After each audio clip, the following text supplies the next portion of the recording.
دەنگی کۆمەڵ دەنگێک بۆ نوێبوونەوە و داهێنان. بەناوی خوا سڵاوتان لەبێت بیسەرانی ڕازی کتێب.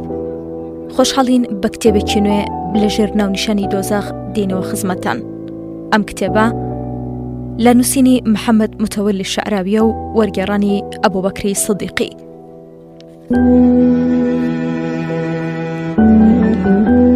پاراستنی سنوورەکانی خوا ڕزگاربوونە لە ئەشکەنجە و ئازار. خۆی پەروەردگار لە قورئانی پیرۆزدا فەرموویەتی لە سوورەتی نیسا ئایەتی 13 ئەو بەشە میراتانەی کە خۆی پەروەردگار بۆ میراتبەرانی دیاری کردووە ئەوە سنوورەکانی خوایە. هەر کەسێک گوێڕایاڵی خۆ و پێغەمبەرەکەی بکات و بەشە میراتەکان بە میراتبەران بدات، ئەوە خۆی پەروەردگار ئەو کەسە دەخاتە ناو ئەو بەهەشتانەوە کە ڕووبارەکانی ئاو و شیر و شەراب و هەنگوین بە ژێریاندا دەڕۆن و بە هەمیشەیی لە ناویاندا دەمێننەوە. بەڕاستی ئەوەیە دەستکەوتی گەورە، ئەوەیە سەروەری.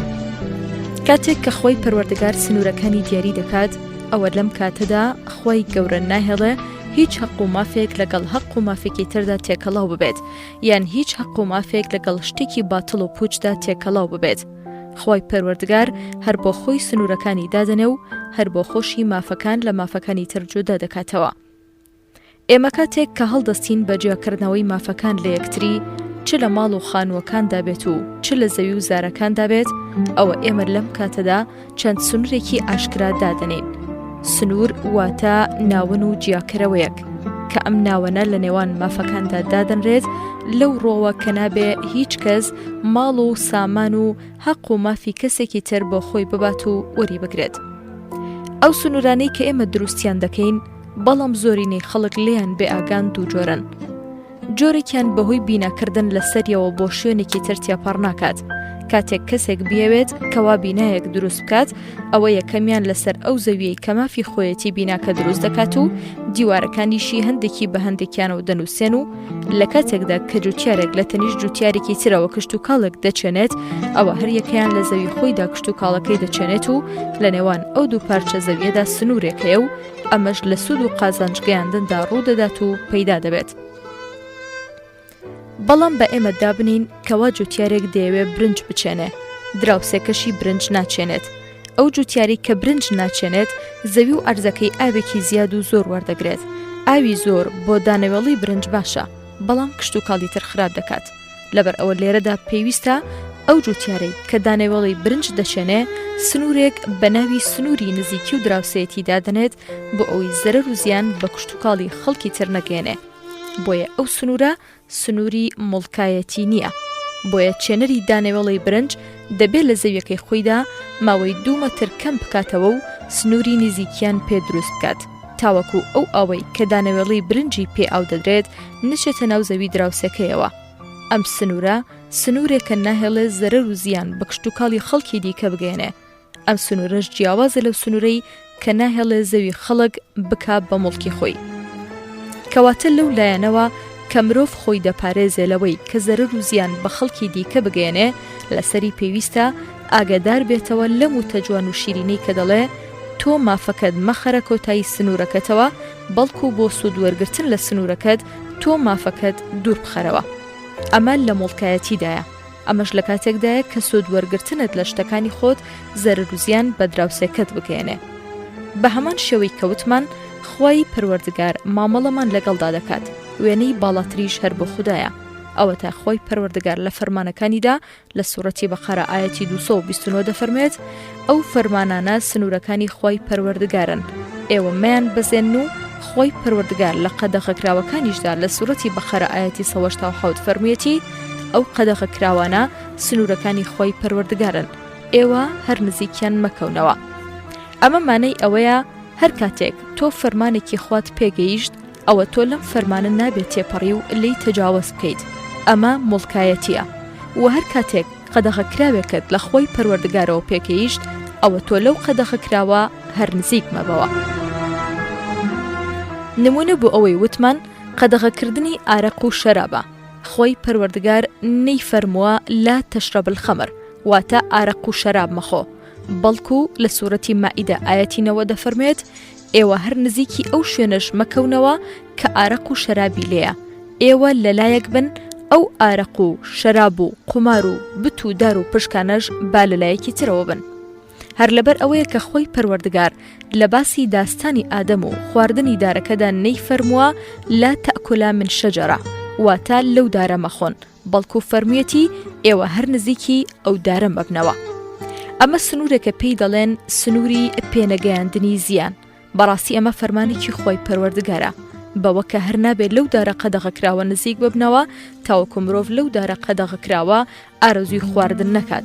هەروەها بۆ دوکان و نادی و شوێنەکانی ئارەق و شەراب خواردنەوەش نابێ مرۆڤ لێیان نزیک ببێتەوە، چونکە ئەو شوێنانە زۆر جاری وا هەیە مرۆڤ فریو دەدات و وای لێ دەکات کە بۆ ئەو شوێنانە بچێت و تووشی ئارەق و شەراب خواردنەوە ببێت.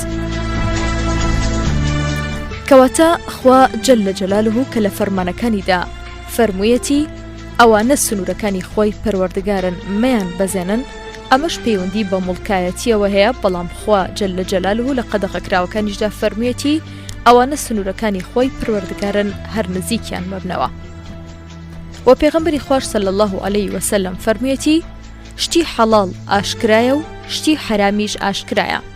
لە نێوان حەڵاڵ و حرامدا شوبهە لێکراو هەیە، زۆرینەی خەڵک نایانزانێت. جا هەر کەسێک خۆی لەو شوبهە لێکراوانە بپارێزێت ئەوە هەم ئاین و هەم شەرەف و ناموسی خۆی پاراستووە، و هەر کەسێکیش بکەوێتە ناو ئەو شوبهە لێکراوانەوە ئەوە بەڕاستی کەوتوتە ناو حرامەوە، وەک شوانێک کە لە نزیک پاوانەوە مەڕ و ماڵاتەکانی بلەوەڕێنێ، نزیکە کە ئەو مەڕ و ماڵاتانەی بچنە ناو پاوانەکەوە. ئاگادار بنەوە هەموو پاشایەک پاوان و قەدەغەکراوێکی هەیە. ئاگادار بنەوە پاوان و قەدەغەکراوەکانی خۆی پەروەردگاریش ئەو شتانەیە کە حرام و قەدەغەکراون. ئاگادار بنەوە لە ناو جەستەی مرۆڤدا پارچە گۆشتێک هەیە، هەر کاتێک ئەو پارچە گۆشتە چاک و باش بێت ئەوە هەموو جەستەکەی چاک و باش دەبێت، و هەر کاتێک ئەو پارچە گۆشتە بۆگەن و خراپ بێت ئەوە هەموو جەستەکەی بۆگەن و خراپ دەبێت. ئاگادار بنەوە ئەو پارچە گۆشتەش دڵی مرۆڤە. لەبەر ئەوە لەسەرمان پێویستە کەوە ئێمە بە هیچ شێوەیەک نزیکی سنوورەکانی خۆی پەروەردگار نەکەوینەوە و نەیان بەزێنین. لەم بارەیەوە خۆی پەروەردگار لە سوورەتی بەقەرە ئاەتی 187 دەفەرمێت لە کاتێکدا کە ئێوە لە مزگەوتەکاندا دەمێننەوە و ئاعتیکاف دەکەن لەم کاتانەدا ئێوە لەگەڵ ژنەکانتاندا جیماع مەکەن، ئەمانە سنوورەکانی خۆی پەروەردگارن، ئێوە لێیان نزیک مەبنەوە. بەم شێوەیە خۆی پەروەردگار نیشانەکانی خۆی بۆ خەڵک ڕوون دەکاتەوە بە ئومێدی ئەوە خەڵک لەخوا بترسێن و پارێزکار بن. خۆی پەروەردگار لەم ئاەتە پیرۆزەیدا فەرمان بە بڕواداران دەکات کە لە مزگەوتدا ئاعتیکاف بکەن و دەمێننەوە و کاتێک ژنەکەی دێ بۆ لایەن بۆ کارێک کە خوا عەزەوەجەل فەرمان دەکات کە ئەو بڕوادارانە جیماع لەگەڵ ژنەکانیاندا نەکەن و لێیان نزیک نەبنەوە، چونکەوە سنووری خوایە و نابێ ئەو بڕوادارە بیبەزێنێت. و لە بابەتەکانی میراتیدا خۆی پەروەردگار لە سوورەتی نیسا ئاەتی 13 باسی دەکات. ئەم ئاەتە لە پێشەوە باسمان کردووە و لێرەدا ئەوەندە بەسە کە بڵین هەر کەسێک گوێڕایەڵی فەرمانەکانی خۆی پەروەردگار بکات، بەڵکو خوا عەزەوەجەل فەرمووی هەر کەسێک گوێڕایەڵی خوا و پێغەمبەرەکەی بکات، ئەمەش بۆ دەربڕینی ئەوەیە کەوا هەر شتێک حەڵاڵ بێت پێغەمبەر صلی الله علیه وسلم دەتوانێت سنووری بۆ دابنێت و هەر شتێکیش کەوا حرام بێت پێغەمبەر صلی الله علیه وسلم دەتوانێت سنووری بۆ دابنێت. ئەم کارەش ڕێگەدان و پێسپاردنی خۆی پەروەردگارە بۆ پێغەمبەرەکەی کەوا ئەویش بۆی هەیە شەرع و یاسا دابنێت، لەبەر ئەوە لە هەموو شتێکدا مەڵێ تەنها حکم و یاسایەکم دەوێت کە لە قورئان دابێت. سیر ئەوەیە ئێمە کەسانێک دەبینین کە دەڵێن ئێمە و ئێوە لە نێوانماندا قورئانی پیرۆز بەسە، هەر شتێک لە قورئاندا حەڵاڵ بێت ئەوە بەلای ئێمەشەوە حەڵاڵە و هەر شتێکیش لە قورئاندا حرام بێت ئەوە بەلای ئێمەشەوە حرامە. ئەم جۆرە کەسانە بێئاگان لە فەرموودەی خوا کە لە سوورەتی حەشر ئاەتی 7 دەفەرمێت پێغەمبەر صلی الله علیه وسلم هەر شتێکتان پێ بدات ئێوەش وەری بگرن و هەر شتێکیشی لێ قەدەغەکردن ئێوەش وازی لێ بێن و مەیکەن. ئەم ئاەتە پیرۆزە ئەوە دەگەێنێ کەوا پێغەمبەر صلی الله علیه وسلم لەلایەن خۆی پەروەردگارەوە یاسادانان و تشریعی پێسپێردراوە. ئەو کەسانش کە بانگەشە بۆ ئەوە دەکەن کە تەنها قورئانی پیرۆز حەکەم بێت، ئەوانە دەیانەوێت گومان و دوودڵی لە سنت و ڕێبازی پێغەمبەردا صلی الله علیه وسلم دروست بکەن، بەگومانی ئەوەوە کەوا ئەوان هەر قورئانی پیرۆز دەکەن بە حەکەم و خۆیان کڕ دەکەن لەوەی کە خوا عەزەوەجەل لە قورئاندا ڕێگەی بە پێغەمبەر داوە و پێی سپاردووە کەوا پێغەمبەر صلی الله علیه وسلم حکم و یاسا دابنێت. ئەوان دەڵێن نێوان ئێمە و ئێوە قورئانی پیرۆزە، ئەوەی لە قورئاندا حەڵال بێت ئێمەش بە حەڵالی دەزانین و ئەوەش کە لە قورئاندا حرام بێت ئەوە ئێمەش بە حرامی دەزانین. ئەم قسەیان بەو شێوەیە بەڵگەیە لەسەر ئەوە کە پێغەمبەر صلی الله علیه وسلم لەو فەرموودەیدا ڕاستی فەرمووە، چونکە بەڕاستی ئەوانە ئەگەر ئەو قسەیان نەوتایە ئێمە دەمانوت ئەی پێغەمبەری خوا صلی الله علیه وسلم خۆتۆ بۆ خۆت فەرمووتەکە نزیک بۆتەوە کەوا کەسێک لە ئێوە لەسەر قەنەفەکەیەوە بە قسەی من قسە بکات و بڵێ نێوان من و ئێوە قورئانی پیرۆزە، هەر شتێکی حەڵال لە قورئاندا دەست بکەوێت ئەوە ئێمە بە حەڵالی دەزانین و لە قورئاندا هەر شتێکی حراممان دەست بکەوێت ئەوە ئێمەش بە حرامی دەزانین و بەڕاستی ئەو کارانی کە پێغەمبەری خوا حرامی کردووە وەک ئەو کارانەوەیە کە خۆی پەروەردگار حرامی کردووە. ئەی پێغەمبەری خوا صلی الله علیه وسلم ئەمە چۆنە؟ خۆ هیچ کەسێک ئەم قسەی نەکردووە. کەواتە ئەو قسە وێڵەیان بەڵگەیە لەسەر ئەوە کە هەرچی پێغەمبەر صلی الله علیه وسلم هەواڵی پێداوە ڕاستی فەرمووە. بەڕاستی ئەمەش موعجزەیەکە لە موعجزەکانی پێغەمبەری خوا صلی الله علیه وسلم. خۆی پەروەردگار لە سوورەتی نیسا ئایەتی 14 فەرموویەتی هەر کەسێک سەرپێچی لە فەرمانەکانی خوا و پێغەمبەرەکەی بکات و سنوورەکانی خوا ببەزێنێ ئەوە خوا عەزەوەجەل دەیخەتە ناو ئاگرەوە و بە هەمیشەی تێیدا دەمێنێتەوە و لە هەمان کاتدا ئەو کەسە لەگەڵ ئەشکەنجەدا تووشی زەلیلی و سوکایەتیش دەبێتەوە. وەخۆی پەروەردگار لە پێش ئەم ئایەتەوە فەرمووی تیلکە حودود اللهی، خۆ ئەو سنوورانە یان ئەوەتە بە تەنها فەرمانەکانی خوا دەردەخات و ڕوون دەکاتەوە یان ئەوەتە بە تەنها قەدەغەکراوەکان دەردەخات و ڕوون دەکاتەوە. گوێڕایاڵی کرد گوێڕایاڵی ئەو سنوورانە بکات یان یاخی و تاوانبار ببێت و گوێڕایاڵیان نەکات، ئەمانە هەمویان دەگرێتەوە. جا ئەگەر تۆ گوێڕایاڵیت کردبێت ئەوە تۆ پاداشتی ئەو گوێڕایاڵیەت وەردەگریەوە و سەرفرازی بەهەشتت دەست دەکەوێت. بەڵام ئایا لەبارەی ئەو کەسەوە کە سەرپێچی لە سنوورەکان دەکات بەڕاستی ئەو کەسە بەرامبەری بۆی هەیە کە بریتێ لە ئەشکەنجە و سزا بۆ ئەو کەسی کە سەرپێچی لە سنوورەکانی خوادا دەکات؟ لێرەدا وشەی نارەمان دەست دەکەوێت، واتە ئاگر و لە ئاەتەکەی پێشوشدا وشەی جەنات هەیە، واتە بەهەشتەکان. ئەمە تێبینیەکەمە وە کاتێک کە ئێمە بە تامەزرۆیی فێر بوون و تێگەیشتینەوە بینە خزمەت قورئانی پیرۆز بزانین ئەو کەسی کە قسە دەکات خۆی پەروەردگارە کەسێکی تر نییە، ئەوە ئێمە لەم کاتەدا تێبینی دووهەمیشمان دەست دەکەوێت کە بریتە لە هەمیشەمانەوەی بڕواداران لە بەهەشتەکانی خوا عەزەوەجەل. بەڵام کابرای بێباوەڕ لەمە دووە دەچێتە ناو ئاگرەوە. خوا عەزەوەجەل نەیفەرمووە کابرای بێباوەڕ دەچێتە ناو ئاگرەکانەوە، بەڵکو فەرمووی دەچێتە ناو ئاگرەوە. هەروەها خوا عەزەوەجەل بۆ بڕواداران فەرمووی خالدینە فیهی، واتە بڕواداران لە بەهەشتدا لەسەر قەنەفە ڕازاوەکان بەرامبەر یەکترین و سەردانی یەکتری دەکەن و هەریەکەشیان لەزەت و چێژ و خۆشی لە هەموو بەهەشتەکان وەردەگرن. بەڕاستی مرۆڤی بڕوادار کاتێک کردەوەی چاکی زۆری هەبێت ئەوە خۆی پەروەردگار نەوە و منداڵە بڕوادارەکانی بۆلات دەهێنێتەوە و لە بەهەشتدا هەردووکیان بڕوادار و منداڵە بڕوادارەکانی بە یەکەوە لە بەهەشتدا ژیان دەبەنە سەر و بە هەمیشەی تێیدا دەمێننەوە. ئەمەش بۆ ئەو کەسە وەکو ڕێز لێگرتنێک وایە کەوا بوو ئەو بەهەشتانە هەندێکیان لەگەڵ هەندێکیاندان. ئەم شێوەیەش باشترە بۆ هۆگری بەیەکەوە ژیان بردنە سەر، بەڵام بۆ بێ باوەڕ جیاوازە.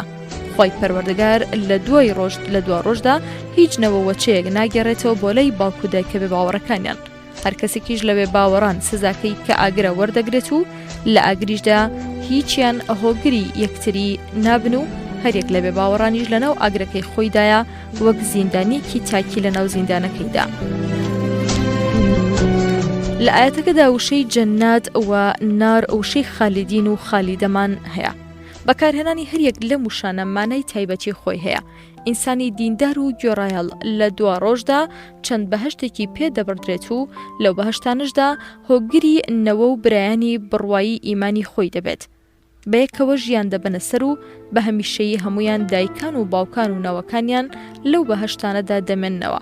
بەڵام مرۆڤی تاوانبار لە دۆزەخدا بە تەنها ژیان دەباتە سەر. وەخوای پەروەردگار فەرموویەتی وەلەهو عەذابون موهین، بەڕاستی ئەشکەنجە جاری وهەیە ئازاری دوژمنەکەی دەدات و دوژمنەکەشی خۆی بۆ ڕادەگیرێت تاوەکو ئەشکەنجە دەرەکە بۆی دەردەکەوێت کە ئەشکەنجە دراوەکە ئازا و دلێر و خۆراگرە. لەمبارەوە شاعیرێک دەڵێت هێز و پێزی خۆم بۆ پێخۆشبووانم دەردەخەم بۆ ئەوە نیشانیان بدەم کەوا من بۆ ڕووداوەکانی زەمانە چۆکدا نادەم. کەواتە ئەو ئەشکەنجە دراوە ئێش و ئازارەکەی لە دوژمنەکەی خۆی دەشارێتەوە، بەڵام ئەمە لە دنیادا، ئەمما لە دوا ڕۆژدا مرۆڤی تاوانبار سوکایەتی پێدەکرێت، بۆیە ئەشکەنجەی خۆی پەروەردگار هەم ئازار و هەم سوکایەتیش دەگرێتەوە. نەکەی وا تێبگەی کەوا لە دوا ڕۆژدا کەسێک هەبێت کە بتوانێ خۆی ڕابگرێت وەک چۆن مرۆڤ خۆی ڕادەگرێت لە کاتی ئەشکەنجەدان لە دنیادا. بەڕاستی ئەشکەنجەی دوا ڕۆژ لە یەک کاتدا هەم سوکایەتیە هەم زەبونکردنی دڵ و دەرونی ئەو مرۆڤەیە کە ئەشکەنجە دەدرێت. بەهشت بە ناڕەحەتیەکانیەوە دەورە دراوە، دۆزەخیش بەخۆشی و ئارەزوەکانەوە دەورە دراوە. پێغەمبەر صلی الله علیه وسلم فەرموویەتی لە کاتێکدا کە خوا عەزەوەجەل بەهشت و دۆزەخی دروست کرد، جوبرائیلی نارد بۆ لای بەهشت و پێی فەرموو بڕۆ تەماشای بەهشت و تەماشای ئەو شتانە بکە کە بۆ ئەهلی بەهشت دانراوە. پێغەمبەر صلی الله علیه وسلم فەرمووی جوبرائیل ڕۆیشت و تەماشای بەهشت و تەماشای ئەو شتانەی کرد کە بۆ ئەهلی بەهشت دانراوە. ئەمما جوبرائیل بۆ لای خۆی پەروەردگار گەڕایەوە وتی سوێند بە گەورەیت ئەی خوایە، هەر کەسێک ئەو بەهشتە ببیستێ ئیلا دەچێتە ناویەوە. دوای ئەوە خوا عەزەوەجەل فەرمانی کرد کە بەهشت بە ناڕەحەتەکانی دنیا دەورە بدرێت. پاشان بە جوبرائیلی فەرموو بڕۆ ئەم جارە تەماشای بەهشت و ناز و نیعمەتەکانی ئەهلی بەهشت بکە. کاتێک کە جوبرائیل ڕۆیشت و تەماشای کرد، سەیری کرد کەوا بەهشت بە ناڕەحەتەکانی دنیا دەورە دراوە. جوبرائیل گەڕایەوە وتی سوێند بە گەورەیت ئەی خودایە، ئێستا من دەترسم کەوا هیچ کەس نەچێتە ناو ئەو بەهشتەوە. ئەمجارە خۆی گەورە بە جوبرائیلی فەرموو بڕۆ تەماشای دۆزەخ و تەماشای ئەو ئەشکەنجە و ئازار و نەخۆشیانە بکە کە بۆ ئەهلی دۆزەخ دانراوە. جوبرائیلیش تەماشای کرد و پاشان گەڕایەوە بۆ لای خوا و وتی سوێند بە گەورەیت ئەی خودایە، هەر کەسێک ناوی دۆزەخ ببیستێ ناچێتە ناویەوە. جا ئەوە بوو خوا عەزەوەجەل فەرمانی کرد کە دۆزەخ بەخۆشی و بە ئارەزۆکانی دنیا دەورە بدرێت. خوای گەورە دووبارە بە جوبرائیلی فەرموو بڕۆ ئەم جارە تەماشای دۆزەخ بکەوە. ئەوە بوو جوبرائیل ڕۆیشتەوە و تەماشای دۆزەخی کرد و وتی سوێند بە گەورەیت، بەڕاستی من دەترسم کەوا هیچ کەسێک لەو دۆزەخە ڕزگاری نەبێت و ئیلا هەردەچێتە ناویەوە. ئێمە ئەمڕۆ لە سەردەمێکدا دەژین کە پڕیەتی لە فیتنە و ئاشوب و ئاژاوە و گەندەڵی و خراپەی تێدا بڵاو بۆتەوە. خەڵک لە هەوڵدان بۆ دوا ڕۆژ وازیان هێناوە و ڕویان کردوتە دنیا و سەرقەڵن بە دنیاوە، وا گومان دەبن کە ئامانجیان تەنها هەر ئەم ژیانەیە. ئەو کارانەی کە خوا قەدەغەی کردووە ئەوان بۆ خۆیان حەڵال کردووە و گاڵتە بە پیرۆزیەکانی ئاین و بەرنامەی ئاسمانی دەکەن، لەبەر ئەوەیە کە ئێمە لە سەرەتاوە قسە لەباری دۆزەخ و خەڵکی ناو دۆزەخەوە دەکەین بە ئومێدی ئەوەی کە ئەم باسی ئێمە ببێ بە پند و ئامۆژگاری بۆ خەڵک تا ئەو خەڵکە بگەڕێنەوە بۆ لای خۆی پەروەردگار و پەشیمان ببنەوە لە گوناه و تاوان، لەو کاتەدا کە زانیان چ ئەشکەنجە و ئازار و نەخۆشیەک لە دوا ڕۆژدا چاوەڕێیان دەکات و بۆیان ئامادەکراوە.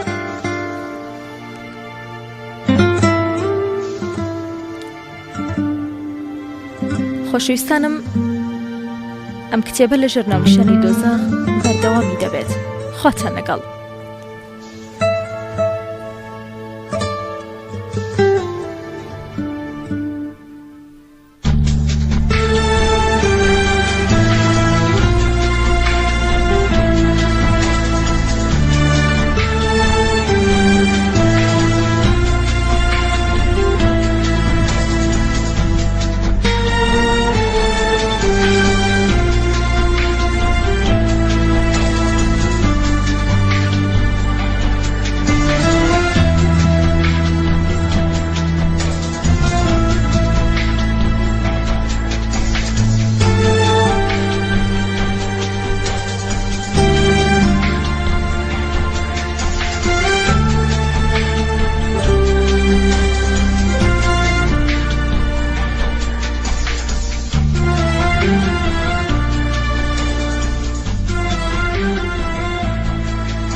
دەنگی کۆمەڵ پارێزەری بەها و پیرۆزیە ئاینیەکانی کۆمەڵگا.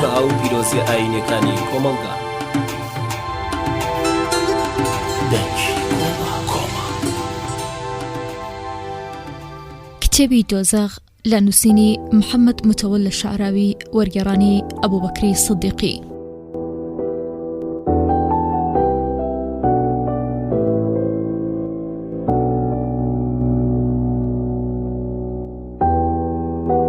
بەناوی خوا سڵاوتان لەبێت.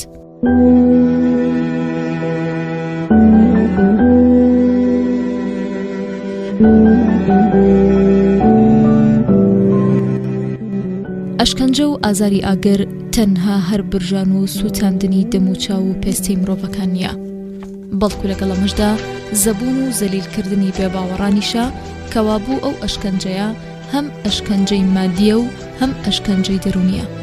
هەموو ئەو کەسانی کە لە دنیادا خۆیان بە گەورە زانیوە و خەڵکی کڕنووشیان بۆ دەبرن و گۆراڵیان دەکردن، ئەوانە لە دۆزەخدا زەبوون دەکرێن و بەسەر دەموچاویاندا لە ئاگردا ڕادەکێشرێن و بە هەموو جۆرەکانی ئەشکەنجەی دەرونی ئەشکەنجە دەدرێن. ئەم کەسە زەبوونە لەوێدا هەوڵەدات کە بچێتە بەردەم خۆی پەروەردگار و داوای لێبوردنی گوناهەکانی بکات و تەوبە بکات، بەڵام خۆی پەروەردگار ئەوەی بڕاندۆتەوە کە بە هیچ شێوەیەک ئەهلی دۆزەخ لەزەت و خۆشی بینینی خۆی پەروەردگار ناچێژن. لەوبارەیەوە خوا عەزەوەجەل فەرموویەتی لە سوورەتی متەففین ئایەتی 15 بێباوەڕان لە ڕۆژی دواییدا لە پەروەردگاری خۆیان بێبەشن. بەڕاستی ئەم بێبەشبوونە لە خۆی پەروەردگار ئەشکەنجەیەکە ئیتر لە دوای ئەمەوە ئەشکەنجەی تر نییە، چونکە هۆگربوون و بینینی خوا عەزەوەجەل لە دوا ڕۆژدا ناز و نیعمەت و خۆشیەکی وایە، لە دوای ئەمەوە ناز و نیعمەت و خۆشی تر نییە. گەڕانەوە و تەوبەکردن لە کاتی دیتنی ئەشکەنجەدا ڕەفزە و وەرناگیرێ، چونکە تەوبە و پەشیمان بوونەوە هەتا خۆر لە ڕۆژ ئاواوە هەڵدێتەوە هەر قبول دەکرێت و خوا عەزەوەجەل ئەو تەوبەیە وەردەگرێت. بەم شێوەیە پێغەمبەر صلی الله علیه وسلم هەواڵی پێداوین ئەی باشە ئەشکەنجەدان لەناو ئاگردا مانای چییە؟ مانای ئەوەیە ئەو هەموو ناز و نیعمەتەی کە خوا لە دوا ڕۆژدا بۆ بەندە بڕوادارەکانی ئامادە کردووە ئەو ئینسانە لی بێبەشە. خۆی پەروەردگار لەم دنیادا ناز و نیعمەتێکی زۆری هەیە. مرۆڤی باوەڕدار و بێباوەڕ لەزەت و چێژ و خۆشی لێ دەبینێ، بەڵام لە دوا ڕۆژدا هەموو ئەو ناز و نیعمەتانە مرۆڤی بێباوەڕی لێ بێبەشە و لەسەری قەدەغە کراوە و لە دنیاشدا خەڵک ڕادەبێرێ. ژیانی دنیاش بۆ باوەڕدار و بێباوەڕ وەک یەکوایە و هەردووکیان تێیدا ڕادەبێرن، بەڵام لە دوا ڕۆژدا بێباوەڕ بۆی نییە وەک دنیا ڕابێرێ و ژیان بباتە سەر، بۆیە بێباوەڕ مردن دەخوازێت بۆ ئەوە ئەشکەنجە و ناڕەحەتی لە کۆڵ بکەوێتەوە، بەڵام داخوازیەکەی نایەتە دی چونکە بێباوەڕ بە هەمیشەی لەو ئەشکەنجەدا دەمێنێتەوە. لەم بارەشەوە خۆی پەروەردگار لە سوورەتی تاها ئایەتی 74 فەرموویەتی هەر کەسێک بە تاوان و بێدینیەوە بێتەوە بۆ لای پەروەردگاری ئەوە سزاکەی دۆزەخە، بە نەمری و نەژی تێیدا دەمێنێتەوە. یەکێک لە ناز و نیعمەتەکانی ژیان لە دنیادا پۆشاکە. ئەو کەسانی کە خۆی پەروەردگار لە ناز و نیعمەتەکانی خۆی پێبەخشیون لە دنیادا ئەوانە لەم و دووە باشترین پۆشاک لەبەردەکەن و فەخر و شانازی پێوە دەکەن، لە کاتێکدا کە ئەو پۆشاکە دیاردەی جوان و پلە و پایی دنیایان پێدەدات. هەتاوەکو پۆشاکەکە جوانتر و باشتر بێت خەڵک هەست بەوە دەکەن کەوا ئەوەی ئەو پۆشاکە لەبەردەکات پیاوێکی گەورەیە. کەوابوو پۆشاک یەکێکە لە ناز و نیعمەتەکانی ژیانی دنیا و یەکێکە لە شتە ڕازاوەکانی. خۆی پەروەردگار لە ڕۆژی دواییدا ئەم ناز و نیعمەتە نایابە لە بێباوەڕان دەسێنێتەوە. لە باتی ئەوە پۆشاکی ئاگرینیان لەبەردەکات. لەم بارەشەوە خۆی گەورە لە سوورەتی حەج ئایەتی 19 فەرموویەتی بێباوەڕان لە دۆزەخدا پۆشاکی ئاگرینیان بۆ دەبڕدرێتەوە، واتە لەو پۆشاکەی کە لە دنیادا بۆیان حەڵال بوو ئێستا لە دوا ڕۆژدا ئەو بێباوەڕانە لەو پۆشاکە بێبەش دەبن، بۆیە ئەو پۆشاکەیان سەرما و گەرمان ناگیرێتەوە، بەگرە هەر ئەو پۆشاکەیان بۆیان دەبێت بە سەرچاوێکی ئەشکەنجە و ئازاری بەردەوام. یەکێک لەو ناز و نیعمەتانەی دنیا کە مرۆڤی بڕوادار و بێباوەڕ خۆشیان لێبینیوە ناز و نیعمەتی خواردن و خواردنەوەیە. خۆی پەروەردگار لەزەت و چێژی خستۆتە ناو خواردن و خواردنەوەوە، بەوەی کە چەندەها جۆری دروست کردووە. خەڵک بۆ خۆیان هەرچی بیانەوێت لەو خواردن و خواردنەوەدا هەڵی دەبژێرن و خۆی پەروەردگار هەندێک لەو خواردن و خواردنەوەیەدا بەسەر هەندێکیاندا لە تام و لە بۆندا بەرز و پیرۆز کردووە. ئەمەش لەبەر خۆشی و ژیانی خۆشی خەڵکەکەیە، هەروەک چۆن خۆی پەروەردگار ئەوی بۆ خەڵک پەیدا کردووە بۆ ئەوە خەڵک تێر ئاو بخۆنەوە لە کاتەکانی گەرمادا بەهۆی ئاوەوە گەرمای هاوین لە خۆیان کەم بکەنەوە. ئەو ئینسانی کە لە بیاباندا و لە کاتی گەرمای بەتیندا ڕۆیشتن دەکات بەڕاستی هەرە و ئینسانە نازوونی ئەمەتی ئاوی بۆ دەردەکەوێت، بەتایبەت لە کاتێکدا کە ئەو ئینسانە زۆر تینووی بووبێت و پاشان بگاتە بیرێک یان سەرچەشمەیەکی تری ئاو تێر ئاو بخواتەوە، ئالەم کاتەدا ئەو کەسە تینوە هەست بەو نیعمەتە خۆشە دەکات و لەو کاتەدا نرخ و سوودی ئاو دەزانێت، بەڵام ئەو هەموو ناز و نیعمەتە خۆشە دەکات و لەو کاتەدا نرخی دەزانێت، بەڵام ئەو هەموو ناز و نیعمەتەی کە باسمان کرد هەمویان لە ئەهلی دۆزاخ قەدەغە دەکرێن. جا کاتێک ئەهلی دۆزاخ لەنەو دۆزەخدا برسیان بێت و داوای خواردن و خواردنەوە بکەن، خواردنێکیان بۆ دێت تامی ناخۆشە و تاڵە. کاتێکە ئەو خواردنە دەچێتە ناو قوڕگیانەوە تووشی ئەزیەت و ئازارێکی زۆر دەبنەوە و لە ناو گەدەشیاندا ئەو خواردنە ئەزیەت و ئازارێکی زۆریان بۆ دەهێنێت. واتە ئەو خواردنەی ئەهلی دۆزاخ هیچ لەزەت و تام و چێژێکی تێدا نییە، لە باتی ئەوە کە ئەو خواردنە خۆشیان پێبدات تووشی ئەزیەت و ناخۆشیان دەکات و لە باتی ئەوە کە جەستەیان بەهێز بکات و گەشەی پێ بکات، بەڵام بە پێچەوانەوە نەبەهێزیان دەکات و نەگەشەی پێدەکەن و نەبرسێتێکەشیان لا دەبات. وە کاتێک کە ئەهلی دۆزاخ داوای ئاو دەکەن، ئاوێکیان بۆ دێت ئاوەکە هێندە گەرمەڕی خۆڵیان دەبڕێت، دەبێت چگومانێک بە کەسانێک ببرێت کە خواردنەوەکەیان لە دارەکە لە ناو جەرگەی دۆزەخەوە دەرەچێت. ئەگەر حەسان لێیە لە سوورەتی سافات ئاەتی 64 بۆ 67 باز لەم ئاەتە دەکەین کە خۆی گەورە دەفەرمێت ئەو ژەقنەموتە دارێکە لە قوڵایی دۆزەخدا دەردەچێ، بەرەکەی هەندە گەورەیە وەکسەری شەیتانەکان وایە. ئەهلی دۆزەخ لەبەر برسێتی لەو داری ژەقنەموتە دەخۆن هەتا تێر دەخۆن، پاشان ئاوێکی گەرم دەکەن بەسەریدا بۆ ئەوەی تینوێتیان پێی بشکێت. ئەشکەنجە و ئازاری ئاگر بەردەوامە و تازە دەبێتەوە. خۆی پەروەردگار لەم ژیانی دنیادا لە بەزەی هاتنەوەیدا بە خەڵک ئازار و ناخۆشی سنووردار کردووە. جا کاتێک مرۆڤێک بەهۆی نەخۆشیەکەوە ئازارێکی هەبێت، بۆ نمونە ئەوە دەتوانرێت ئەو ئازارە بەهۆی دەرمانە و سووک بکرێت و دەشکرێت هەر شیفای بۆ بێت و چاک بێتەوە، و لەوانەشە بمردن ئازارەکەی کۆتایی پێبێت.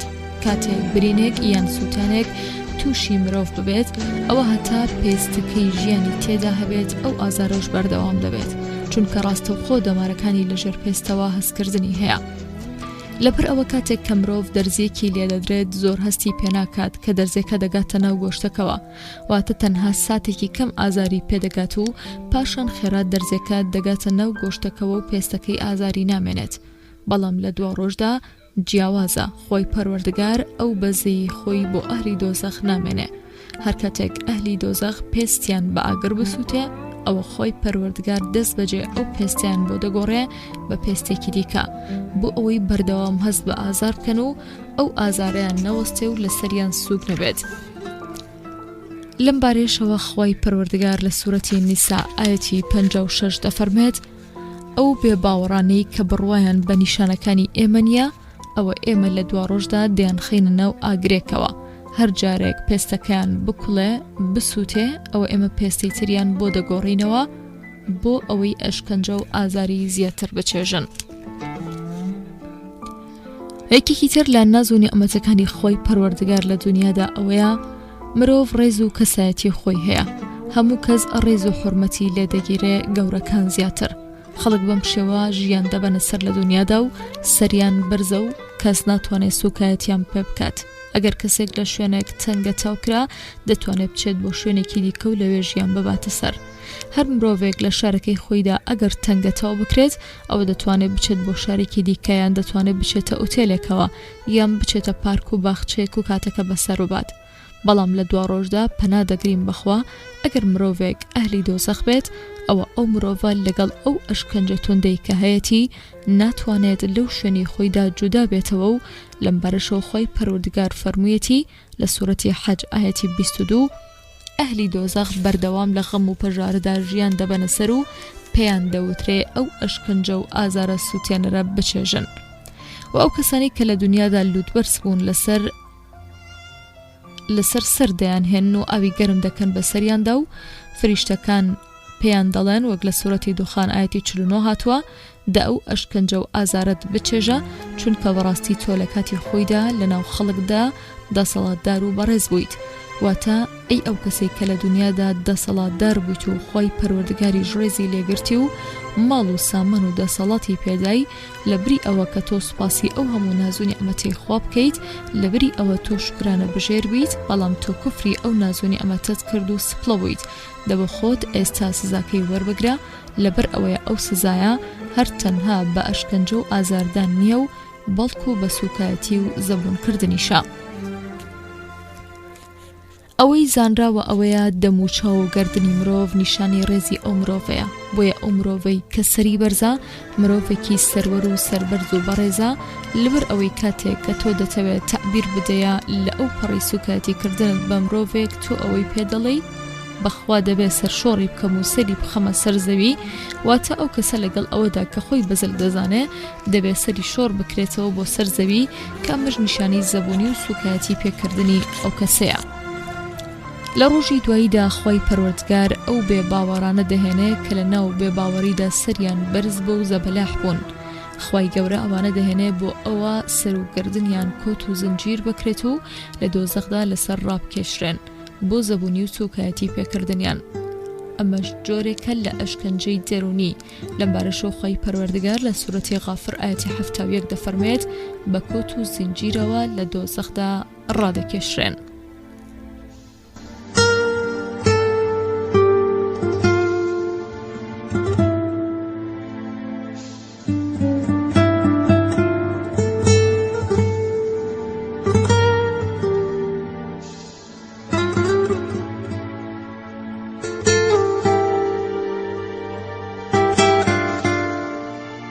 لێرەدا کەسێک دەتوانێت پرسیار بکات و بڵێ کاتێک کە ئەو مرۆڤە هیچ دەسەڵات و ویستی بەسەر لاشەی دانیا ئیتر ئەو کۆت و زنجیرە یانی چی؟ ئێمەش لە وەڵامدا دەڵێین ئەو کۆت و زنجیرکردنە بۆ زیاتر زەبوونکردنێتی چونکە ئەگەر ئەو کۆت و زنجیرکردنە نەبێت ئەوە لەلایەنی دەرونیەوە سوکترە بەڵام کۆت و زنجیرکردنەکەیان نیشانەی زیاتر زەبوون بوونیانە لەبەردەم و لەبەرچاوی هەموو ئەهلی دۆزەخ و هەموو ئەهلی باشتەوە چونکە ئەهلی بەهەشت ئەهلی دۆزەخ دەبینن کە ئەشکەنجە دەدرێن و ئەهلی دۆزەخیش ئەهلی بەهەشت دەبینن کە ناز و نیعمەت دەڕژێت لە سەریاندا و ئەمەش زێدە ئازاری دەرونیە بۆ ئەهلی دۆزەخ کەوا بوو ئەهلی دۆزەخ ناز و نیعمەتەکانی بەهەشت بە چاوی خۆیان دەبین و بۆیان دەردەکەوێت کە ئەوانیش دەیانتوانی خۆیان بکردایە بە ئەهلی بەهەشت ئەگەر گوێڕایەڵی خۆی پەروەردگاریان بکردایە و بە شوێن ڕێبازەکەی ئەو بکەوتنایە بەڵام ئەهلی بەهەشت کە ئەهلی دۆزەخ دەبینن ئەم بینینەیان دەبێتە ناز و نیعمەتی زیاتر بۆ ئەوان لە کاتێکدا ئەوان بە چاوی خۆیان ئەو هەموو ئەشکەنجە و ناخۆشیانە دەبینن کە ئەگەر فەزڵ و بەزەی خوا نەبووایە پاشان بڕوایان بەخوان نەهێنایە ئەوانیش ئێستا وەک ئەوان ئەهلی دۆزەخ دەبوون لەگەڵ ئەوەشدا ئەو ئەشکەنجەیە کۆتایی نایە بەو دیمەنانە و بەوە کە ئەهلی دۆزەخ هاوار لە گەورەی فریشتەکان دەکەن کە ئەو داوا لە خوا بکات کە بیان مرێنێ و لە ژیاندا نەمێنن ئەوە تا لەم بارێشەوە خۆی گەورە لە سوورەتی زۆخرۆف ئاەتی 77 دەفەرمێت ئەهلی دۆزەخ بانگ دەکەن و دەڵێن ئەی مالک با پەروەردگارت فەرمان بکات و بمان کوژێ بۆ ئەوەی لە هەموو ئەشکەنجە و ئازارێک ڕزگارمان بێت لە وەڵامیشیاندا مالکیش دەڵێ ئاخر خۆی پەروەردگار بەڕیاری داوە کەوا ئێوە نەکوژێ بەڵکو دەبێت لەو ئەشکەنجە و ئازارەدا بمێننەوە ئەهلی دۆزەخ زۆر پەس دەبن و هەریەکەیان دەبن بە دۆژمنی ئەوی تریان خەڵکە چاوساوەکانیان لە خۆی پەروەردگار داوا دەکەن کە ئەشکەنجە و ئازارەکانی بۆ خەڵکە خۆبەزلزانەکان و گەورەکانیان دووچەندان بکاتەوە چونکە ئەمانە بوون بەهۆی بڕوانەهێنانی ئەوان خۆی گەورە لە سوورەتی ئەحزاب ئاەتی 68 دەفەرمێت ئەی پەروەردگارمان ئەشکەنجەیان دووچەندانە بکە و دووریان بخەوە لە بەزەیی خۆت بەو شێوەیە ئەشکەنجە و ئازار هەموو جەستە و لاشەیان دەگرێتەوە بەڵام ئەوانەی کە لە دنیادا هاوڕێی خراپیان هەبووە لە جنۆکە و لە ئینسانەکان کە گوناه و تاوانیان بۆ دەڕازاندنەوە و پەلکێشیان دەکردن بۆ گوناه و تاوانکردن، ئەوانە داوا لە خۆی پەروەردگار دەکەن کە ئەو هاوڕێ خراپانەیان نیشان بدات بۆ ئەوەی بیان خەنەژێر پێیانەوە. ئەمە ئەوەیە کە خۆی پەروەردگار لە سوورەتی فوسیلەت ئایەتی 29 دەفەرمێت بێ باوەڕان دەڵێن ئەی پەروەردگارمان ئەو جنۆکە و ئینسانانەمان نیشان بدە کە لە دنیادا ئێمەیان گۆمڕا کرد، با بیان خێنە ژێر پێمانەوە بۆ ئەوەی بچن لەگەڵ تاقمە نزمەکان بن. لەسەر ئەوەشەوە پێویستە ئێمە ئاوەڕ بدەینەوە بەلەی ئەوەدا کەوا لە دۆزەخدا چەندەها جۆر ئەشکەنجەدان هەیە. ئەشکەنجەیەک هەیە هەموو خەڵکی ناو دۆزەخ بەگشتی دەگرێتەوە. ئەمەش ئاگرە و لەگەڵ ئەم ئەشکەنجەیەشدا چەندەها جۆر ئەشکەنجەی تایبەت هەیە کە هەریەکەیان بە گوێرەی تاوانی هەر تاوانبارێکە. ئەوە تا پێغەمبەر صلی الله عليه وسلم لەو کاتەدا کە شەوڕەوی پێکرا بۆ ئاسمانەکان چەندەها جۆری ئەشکەنجەدانی بۆ ئێمە گێڕاوەتەوە. یەکێکیان ئەو کەسانە بوون کە لەویان بە مەخەستی ئاگرین دەبڕدرایەوە، ئەمانش ئەو کەسانن کە فیتنە و ئاژاوە لە ناو خەڵکدا دەگێڕن. یەکێکی تریان ئەو کەسانن کەوا گۆشتی بۆ گەنیان دەخوارد، ئەمانش ئەو کەسانن کە زەم و غەیبەتی خەڵک دەکەن. یەکێکی تر لەوانە ئەو کەسانن کە لە ناو تۆپەڵە خوێندا ڕایان دەکێشان. یەکێکی تریان ئەو زیناکەر و سۆزانیانن کە ئەورەتیان بە ئاگر دەسووتێت. ئەم هەموو جۆرە ئەشکەنجانە چەند جۆرێکن لە ئەشکەنجەی تایبەت و هەمویان لە دۆزەخدا ئەنجام دەدرێن و وەک ئەوەیە کە پلەکانی ئەشکەنجەدان جیاوازیان هەبێت. هەریەکەیان بە گوێرەی ئەو کردارە چەپەڵەیە کە لە دنیادا کردوێتی. بەڵام ئەو تاوانبارانە هەمویان بە ئاگر ئەشکەنجە و ئازار دەدرێن و هەمووشیان تێکڕا دەچنە ناو دۆزەخەوە و هەر یەکەشیان کارگوزارێکی دۆزەخی هەیە بەبێ ژمارە چەندەها جۆری ئەشکەنجەیان لەلایە. ئەمانە هەمویان ئەشکەنجە و ئازاریان هەر لەو ئاگرەدا تەواو دەبێ کە زۆر ڕقی هەڵساوە و ئەوەش لەبەر ئەوەیە چونکە پێویستە ئێمە بزانین کە هەموو دروستکراوێکی خۆی میهرەبان بە فەرمانی خوا فەرمانی پێکراوە و پێویستەکەوە بە شوێنی یاسا و ڕێبازی ئەو بکەوێت. جاگەر ئەو دروستکراوە هیچ پەسەندکردن و هەڵبژاردنێکی نەبێت، ئەوە دەبێت فەرمانەکانی خۆی پەروەردگار بە ناچاری جێبەجێ بکات. لەبەر ئەوەیە کاتێک کە خۆی پەروەردگار بە ئاسمان و زەوی لە سوورەتی فوسیلەت ئایەتی 11 فەرموویەتی پێتان خۆش بێیان پێتان ناخۆش بێ دەبێ بێن. ئاسمان و زەویش وتیان بە کەیفی خۆمانە دەینە خزمەت و گوێڕایەڵی دەکەین، واتە ئێمە دەمانەوێت هەر ئەوها بەڕامکراوی بمێنینەوە، نامانەوێت ببین بە خاوەنی جوزئی اختیار و ویستی خۆمان.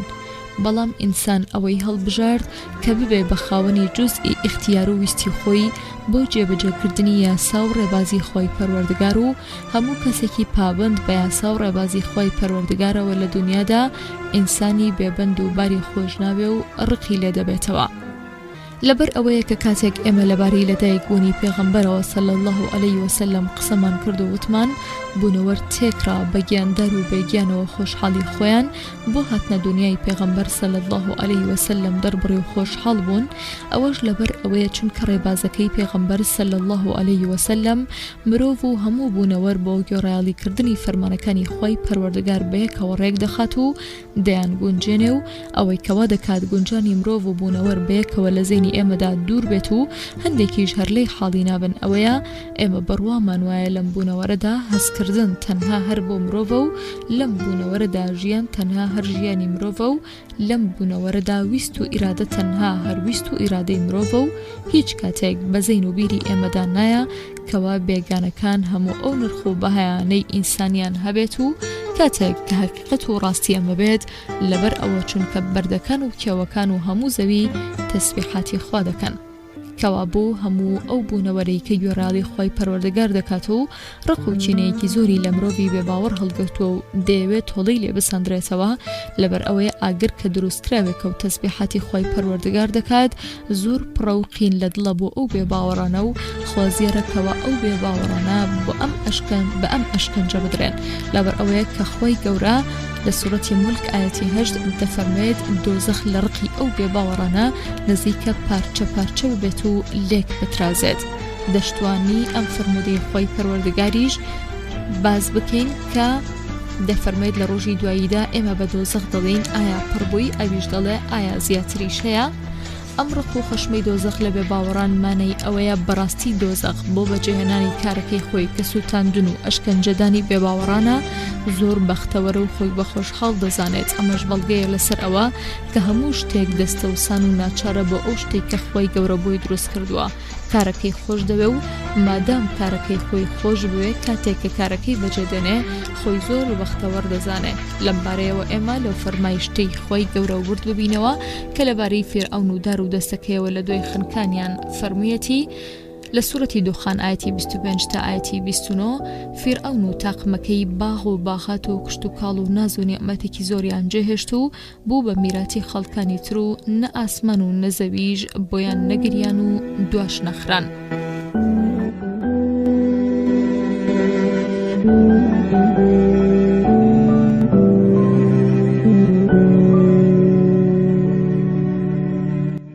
خۆشەویستانم ئەم کتێبە لە ژێرناونیشانی دۆزاغ بەردەوامی دەبێت. خۆتان لەگەڵ.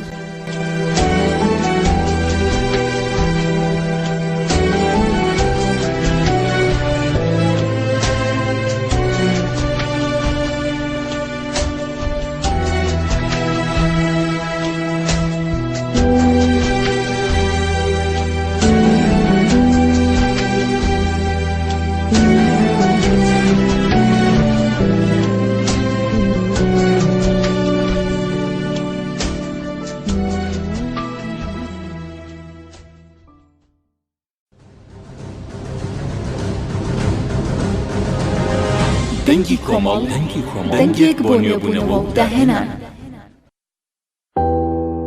کتێبی دۆزاغ لە نووسینی محەممەد متەوەلی شەعراوی وەرگێڕانی ئەبوبەکری سیدیقی. بە ناوی خوا سڵاوتان لەبێت.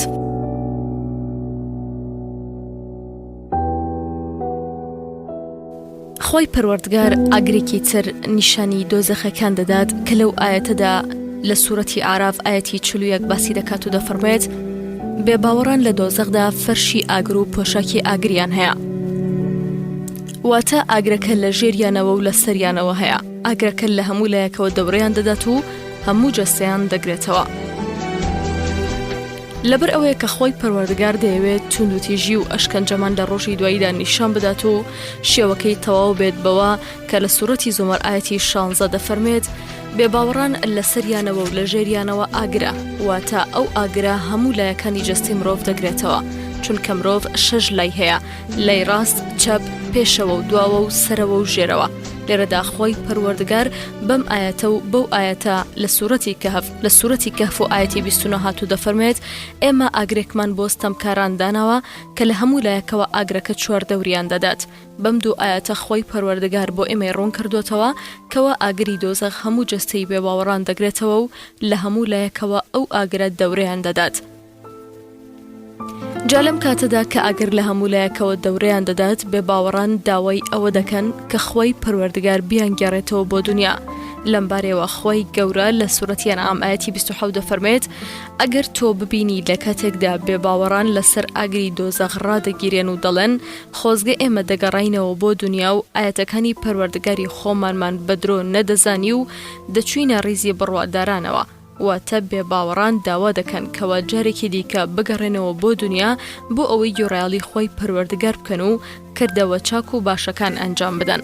بەڵام خۆی پەروەردگار دەزانێ کەوا ئەو بێباوەڕانە ئەگەر جارێکی تریش بگەڕێنەوە بۆ دنیا دیسانەوە هەروەک جاری یەکەمیان ئەم جارەشیان ئەوانە بێباوەڕ دەبنەوە و دەچنەوە سەر بەزمەکەی جارانیان و بێباوەڕی ئەنجام دەدەنەوە، چونکە ئەو بێباوەڕانە ئەگەر جارێکی تریش بگەڕێنەوە بۆ دنیا ئەوە اختیارەی کە جاران هەیان بووە ئەو اختیاریان بۆ دێتەوە، هەروەها شەیتانەکانیش بۆ گۆمڕاکردنیان دەست بەکار دەبنەوە. بە کورتی ئەم بێباوەڕانە وەک جاری یەکەم لە دنیادا دەست دەکەنەوە بە بێباوەڕی و گوناه و تاوان. گومانیش وا دەبێت کەوا دەتوانن لە دەست ئەشکەنجەی خوا قوتاریان بێت بۆ دەچنەوە سەر بەزمەکەی جارانیان و دەست دەکەنەوە بە بێباوەڕی و تاوان و خراپە و خراپەکاری.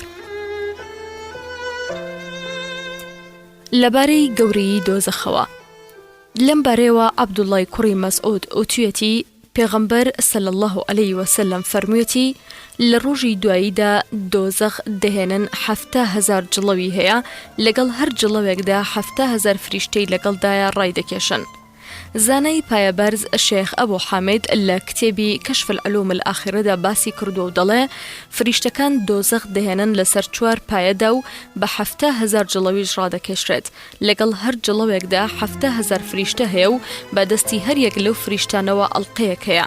ئەگەر هەموو ئاسنی دنیا کۆبکەیەوە بەرامبەر یەک ئاڵقە لەوانە نابێت لەسەر هەر یەکێک لەو ئاڵقانە 7,000 کارمەندی دۆزەخیان لەسەرە. ئەگەر هەر یەکێک لەو کارمەندانەی دۆزەخ فەرمانی پێ بکرێت هەموو زەویکەوەکان بەهەژێنێ ئەوە دەیان هەژێنێت و ئەگەر دۆزەخ لە دەستی ئەو فریشتانەدا بەر ببێت لەبەر گەورەی ناتوانن بیگەڕنەوە. هەرچی لە مەیدانی مەحشەردا هەیە هەتا پێغەمبەرەکانیش سەلامی خۆیان لەسەر بێت هەمویان بەسەر چۆکیاندا دەکەون. ئیبراهیم پێغەمبەر و موسا پێغەمبەر و ئیسا پێغەمبەر سەلامی خۆیان لەسەر بێت خۆیان بە عەرشی خواوە هەڵدەواسن. ئیسماعیل و هارون و مەریەمیان لەبیر نامێنێ. هەر یەکەیان هاواری خۆی دەکات و دەڵێ ئەی خوایە هەر خۆم داوای کەسێکی ترت لێ ناکەم. پێغەمبەری خۆمان محەممەد صلی الله علیه وسلم دەفەرمێ ئەی خوایە ئومەتەکەم ئەی خوایە ئومەتەکەم ڕزگار بکە. لەو وەستانی خەڵکیدا ئەو فەرمایشتەی خوا کە دەفەرمێت خەڵک هەموو بەسەر چۆکدا دەکەوێت و دۆزەخیش لە ڕقی بێباوەڕاندا نزیکە شق ببێت و لێک جودا بێتەوە وەک خودای پەروەردگار لە سوورەتی مولک ئاەتی 8 دەفەرمێت دۆزەخ لە ڕقی بێباوەڕاندا نزیکە شق ببێت. جا پێغەمبەر صلی الله علیه وسلم بە فەرمانی خۆی پەروەردگار هەڵدەستێ و قەپۆزی دۆزەخ دەگرێت و دەفەرمێ ئەی دۆزەخ بگەڕێەوە و دوور بکەوە و بڕۆ بۆ لای خەڵکی خۆت تاوەکو ئەهلەکەی خۆت پۆل دێن بۆلات. جا دۆزەخیش دەڵێ ئەی محەممەد صلی الله علیه وسلم لێم گەڕێ خۆ تۆ لە من قەدەغە کراوی. ئەمجا لە 4 دەوری عەرشی خواوە بانگێک دێت و دەڵێ ئەی دۆزەخ بە قسەی محەممەد صلی الله علیه وسلم بکە و بگەڕێەوە. پاشان دۆزەخ ڕادەکێشێ و دەیهێنە لای چەپی عەرشی خواوە. خەڵکی مەیدانی مەحشەر لەباری کشانەوەی دۆزەخەوە قسە دەکەن و ترسەکەیان کەم دەبێتەوە. ئەمەش ئەو فەرمایشتەی خۆیە کە لە سوورەتی ئەنبیا ئاەتی 7 فەرموویەتی ئەی محەممەد تۆ تەنها و تەنها هەر سۆز و بەزەیی بۆ هەموو جیهانیان. جا ئەلێرەدا میزان و تەرازوەکان دادەنرێن. قورئان ناس قورتوبی دەڵێ ئەمەی سەرەوە کە باسمان کرد ئەوە ڕوون دەکاتەوە کەوتمان دۆزەخ ناوە بۆ هەموو ئەو ئەشکەنجە و ئاگرانی کە لە دۆزەخدا هەیە و مانای هێنانی دۆزەخ واتە لەو شوێنەوە دەیهێنن کە خۆی پەروەردگار دۆزەخی تێدا دروست کردووە. ئەو دۆزەخت دەهێنرێ و لەسەر ئەو زەویەی کە خەڵکی لێ کۆکراوەتەوە دەسوڕێندرێتەوە هەتاوەکو بۆ ناو بەهەشت جگە لە پردی سیرات هیچ ڕێگەیەکی تر نامێنێ و نابێت ئەو جڵەوانەی کە دۆزەخی جەهەنەمی پێڕادەکێشرێت. ئەوانە ناهێڵن دۆزەخ لە زەوی مەحشەردا بچێتە دەرەوە بۆیە دۆزەخ لەوێدا دەرناچێت. تەنها ئەو گەردنانە نەبێت کە فەرمانیان پێکراوە ئەو کەسانە بگرن کە خۆی پەروەردگار حەز بەگرتنیان دەکات و فریشتەکانی دۆزەخیش زۆر توند و تیژ و جەربەزن وەک خۆی پەروەردگار وەسفی کردوون و لە سوورەتی تەحریم ئاەتی 6 فەرموویەتی فریشتەکانی دۆزەخ توند و تیژ و جەربەزن. پێغەمبەر تایبەت کراوە خەڵکی دوور خاتەوە لە دۆزەخ. زانایان وتوێنە لەناو هەموو پێغەمبەراندا تەنها پێغەمبەری ئیسلام محەممەد صلی الله علیه وسلم تایبەت کراوە بەوە کە لە مەیدانی مەحشەردا دۆزەخ لە خەڵکی ناو دۆزەخ بگێڕێتەوە و دووری بخاتەوە.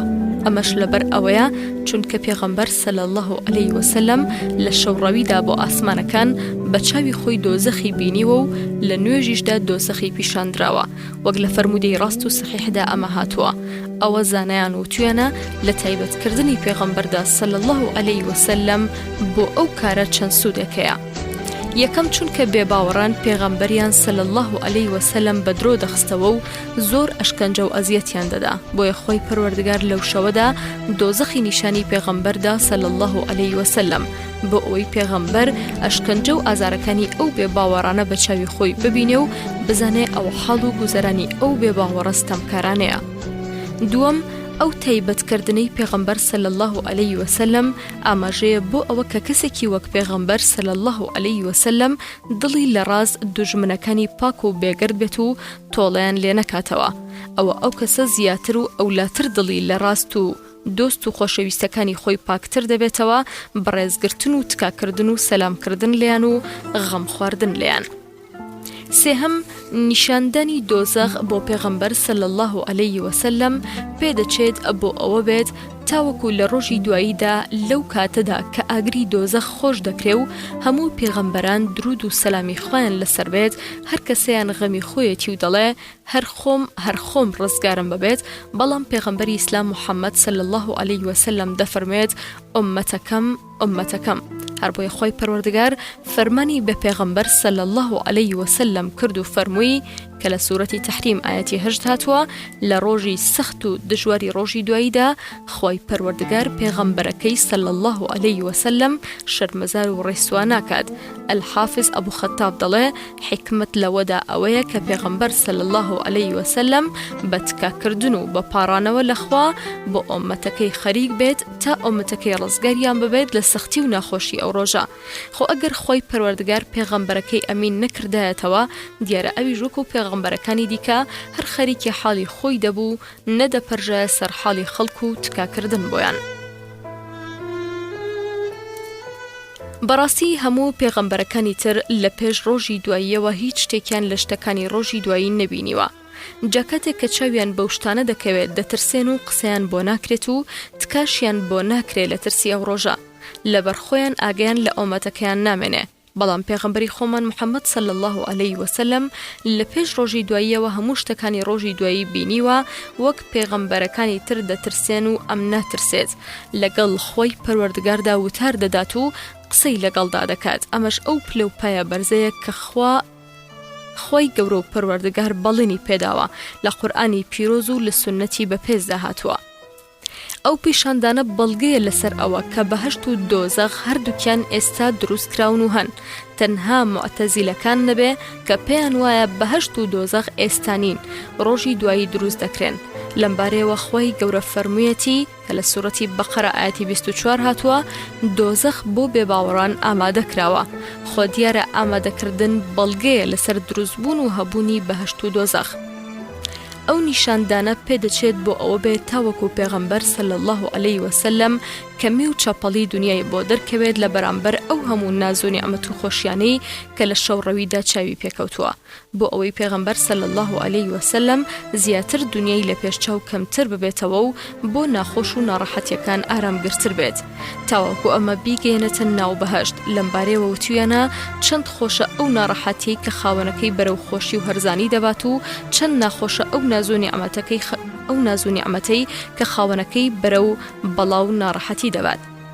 حوتەم ئەو پیشاندانە پێدەچێت ئەوە بێ خۆی پەروەردگار ویستوێتی تەنها هەر پێغەمبەر محەممەد صلی الله علیه وسلم ئەو ڕێز و کەرامەتی هەبێت و هیچ کەسێکی تر لە پێغەمبەران درود و سەلامی خۆیان لەسەر بێت ئەو ڕێز و کەرامەتیان نەبێت و لە کاتێکدا کە ئیدریس پێغەمبەر سەلامی خۆی لەسەر بێت بەر لە هاتنی ڕۆژی دوایی وەکو ڕێزێک چۆتە ناو بەهەشتەوە بۆ خۆی پەروەردگار ویستوێتی هەر هەمان ڕێز و کەرامەت بدرێتە خۆشەویست و هەڵبژاردە و ئەمینەکەی خۆی کە محەممەد پێغەمبەرە صلی الله علیه وسلم. ئەمەی کە باس کرا الحافظ ابن دوحیە ڕەزەی خۆی لەبێت لە کتێبی ئیبتیهاج فی ئەحادیث المەعراجدا باسی کردووە. لەبارەی فراوانی دۆزەخەوە خۆی پەروەردگار لەو بارەیەوە لە سوورەتی کەهف ئاەتی 29 فەرموویەتی ئێمە ئاگرێکمان بۆ ستەمکاران ئامادە کردووە کە چواردەوری داون. مجاهید گێڕاویەتیەوە وتی ئیبن عەباس ڕەزای خۆی لێبێت پێیوتم تۆ دەزانی فراوانی دۆزەخ چەندەیە؟ مجاهید وتم نەخێر. ئەویش وتی بەڵێ سوێن بەخوا تۆ نازانی کەوا نێوان نەرمایی گوێچکەی یەکێک لە دۆزەخیەکان و نێوان ناوشانی 7 پاییز چەند دۆڵێک لە کێم و لە خوێنی لەبەر دەڕوات. وتم ئەی ڕووبارەکان ئیبن عەباس وتی نەخێر ڕووبار نییە بەڵکو هەر چەند دۆڵێکە. پاشان ئیبن عەباس وتی ئەی دەزانی فراوانی پردی دۆزەخ چەندە؟ مجاهید دەڵێ وتم نەخێر. ئەویش وتی بەڵێ دایکی بڕواداران ڕەزای خۆی لەسەر بێت بۆ گێڕامەوە کەوا پرسیاری لە پێغەمبەر صلی الله علیه وسلم کردووە لەبارەی ئەم فەرمایشتەی خواوە کە لە سوورەتی زومەر ئاەتی 67 هاتوو دەفەرمێت لە ڕۆژی دواییدا زەوی هەموو لە ژێر دەسەڵاتی دەستی خوادایە. عایشە وتی ئەی لەو ڕۆژەدا خەڵک لەکوێیە؟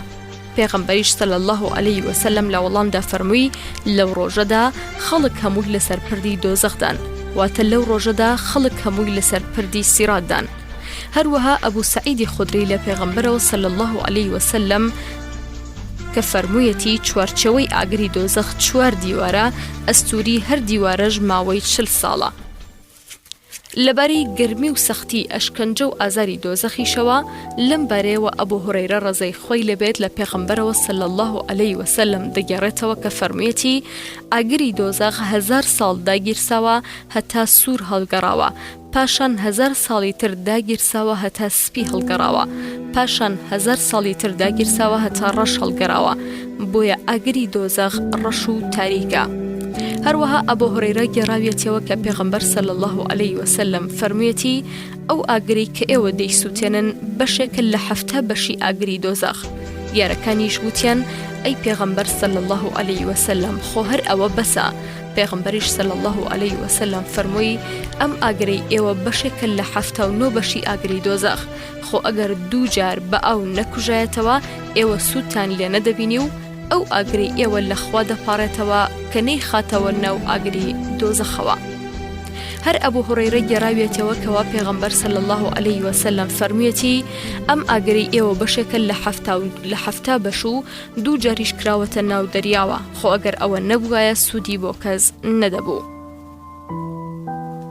هەروەها ئەنەس گێڕاویەتەوە کەوا پێغەمبەر صلی الله علیه وسلم فەرموویەتی لە ڕۆژی دواییدا خۆش گوزەرانترینی دنیا لە ئەهلی دۆزەخ دەهێنن، 1 جار لە ئاگردا ڕەنگ دەکرێت، پاشان پێی دەوترێت باشە تۆ لە ژیاندا هیچ خێر و خۆشیت بینیوە؟ ئەویش دەڵێ نەخێر ئەی پەروەردگارم. ئەمجا هەژارترین کەسی دنیا لە بەهەشدا دەهێن و 1 جار لە بەهەشدا ڕەنگ دەکرێت و پێی دەڵێن باشە تۆ لە ژیاندا نەخۆشی و تەنگیت بینیوە؟ ئەویش دەڵێ نەخێر ئەی پەروەردگارم لە ژیانمدا من ناخۆشی و تەنگیم نەبینیوە. هەر لە ئەنەسەوە دەگەڕنەوە کەوا پێغەمبەر صلی الله علیه وسلم فەرموویەتی لە ڕۆژی دواییدا خۆشگوزەرانترینی دنیا لە بێباوەڕاندا دەهێن و 1 جار لە ئاگری دۆزەخدا نوقم دەکرێت و پاشان پێی دەڵێن ئەی فڵانە کەس لە ژیانتدا هیچ خۆشیت بینیوە؟ ئەویش دەڵێن نەخێر قەت خۆشیم نەبینیوە. ئەمجا لە بڕواداراندا ناڕەحەتترین بڕوادار دەهێن و دەڵێن 1 جار لە بەهەشدا نوقمی بکەن، 1 جار لە بەهەشدا نوقم دەکرێت و پێی دەڵێن ئەی فڵانە کەس قەت لە ژیانتدا تووشی بەڵاو ناخۆشی بووی؟ ئەویش دەڵێن نەخێر قەت لە ژیانمدا بەڵاو ناخۆشیم نەبینیوە. سکاڵای ئاگری دۆزەخ و قۆڵی و ناڕەحەتیەکانی لەمبارەیەوە ئەبوو هورەیرە ڕەزای خۆی لەبێت گێڕاویەتەوە کەوا پێغەمبەر صلی الله علیه وسلم فەرموویەتی ئاگری دۆزەخ بۆ لای پەروەردگار سکاڵای کردووتی هەندێکم هەندێکی ترمی خواردووە، جا خۆی پەروەردگار 2 هەناسەدانی بە دۆزەخ داوە، هەناسەیەکیان لە زستاندا و هەناسەکەی تریش لە هاویندا. جا ئەو هەناسەی کە لە زستاندایە ئەوە سەرما و سەهۆڵەکەیەتی و ئەو هەناسەی کە لە هاویندایە ئەوە گەرما و گەڕەکەیەتی. هەر لە ئەبوو هورەیرەوە دەگەڕنەوە کەوا وتوێتی ئێمە لەگەڵ پێغەمبەردا بووین لەو کاتەدا گرمە و ناڵەیە کات. پێغەمبەر صلی الله علیه وسلم فەرمووی ئایا دەزانن ئەوە چی بوو؟ ئەبوو هورەیرە وتی ئێمەش وتمان خوا و پێغەمبەرەکەی زاناترن. پێغەمبەر صلی الله علیه وسلم فەرمووی ئەوە بردێکە 70 ساڵە فرێدراوەتە ناو دۆزەخەوە، ئێستا کەوتە ناو قوڵاییەکەیەوە. ئەواتە لە حەسەنی بەسریەوە دەگەڕنەوە کە وتوێتی عوتبەی کوڕی غەزوان لەسەر مینبەری بەسڕەوە گێڕایەوە کەوا پێغەمبەر صلی الله علیه وسلم فەرموویەتی بەردی گەورەی وا هەیە 70 ساڵ دەخرێتە ناو دۆزەخەوە بەڵام هێشتا ناگاتە ناو کۆتاییەکەی. ئەوە ئیسا گێڕایەوە وتی عومەری کوڕی خەتاب دەیوت ئێوە زۆر باسی ئاگری دۆزەخ بکەن چونکە گەرمێکەی زۆر بەهێزە و خۆڵیەکەی زۆر دوورە و گورزەکانیشی لە ئاسن و پۆڵایە. هەروەها ئەبوو هورەیرە گێڕایەوە وتی پێغەمبەر صلی الله علیه وسلم فەرموویەتی لە ڕۆژی دواییدا گردنێک لە دۆزەخەوە دەردەچێت، 2 چاوی هەیە دەبینێ و 2 گوێچکەی هەیە دەبیستن و زمانێکی هەیە قسە دەکات و دەڵێ من بە 3 کەسەوە سپێردراوم. یەکەم بە هەموو زۆردارێکی سەرکەش و ستەمکار، دووەم بە هەموو ئەو کەسانی کە هاوبەش بۆ خۆی پەروەردگار قەرارەدەن، سێم بەو کەسانی کە وێنەکێشن و پەیکەری خەڵک دروست دەکەن. سوتەمەنی دۆزەخ لەمبارەیەوە خۆی پەروەردگار لە سوورەتی ئالی عەمران ئایەتی 10 فەرموویەتی ئەوانەی کە بێباوەڕن نەسامان و نە منداڵەکانیان لە لای خوا هیچ سوودیان پێناگەێنێ و ئەوانە خۆیان سوتەمەنی ئاگری دۆزەخن.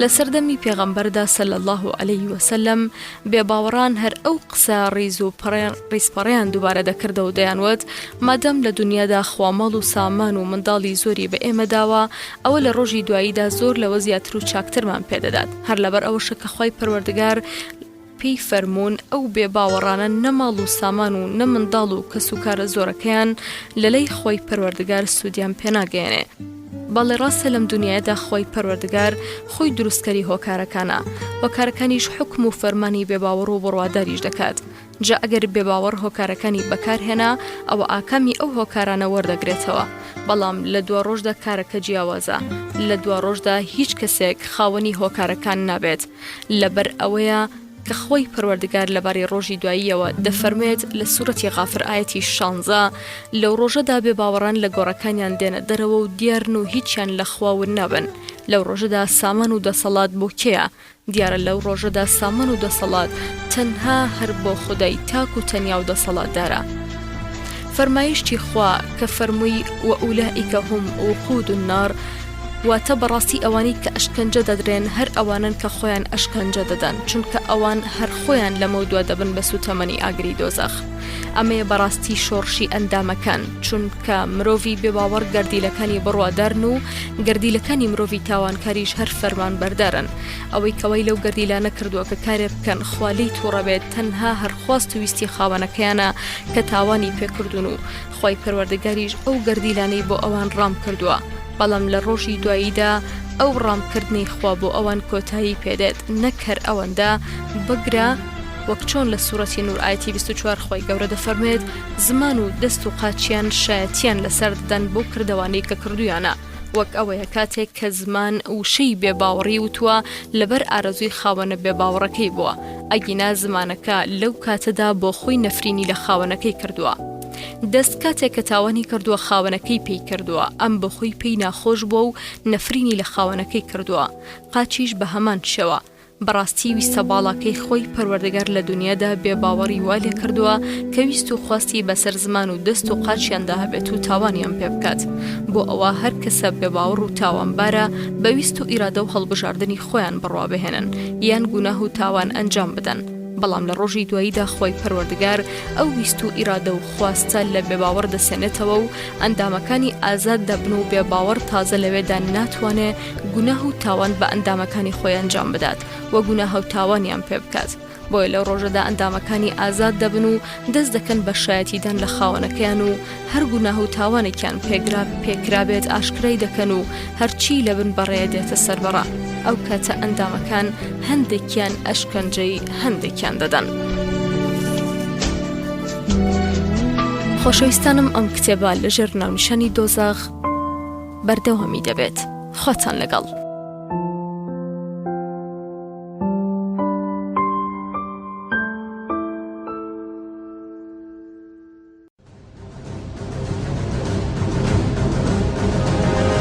دەنگی کۆمەڵ دەنگێک بۆ نوێبوونەوە و داهێنان.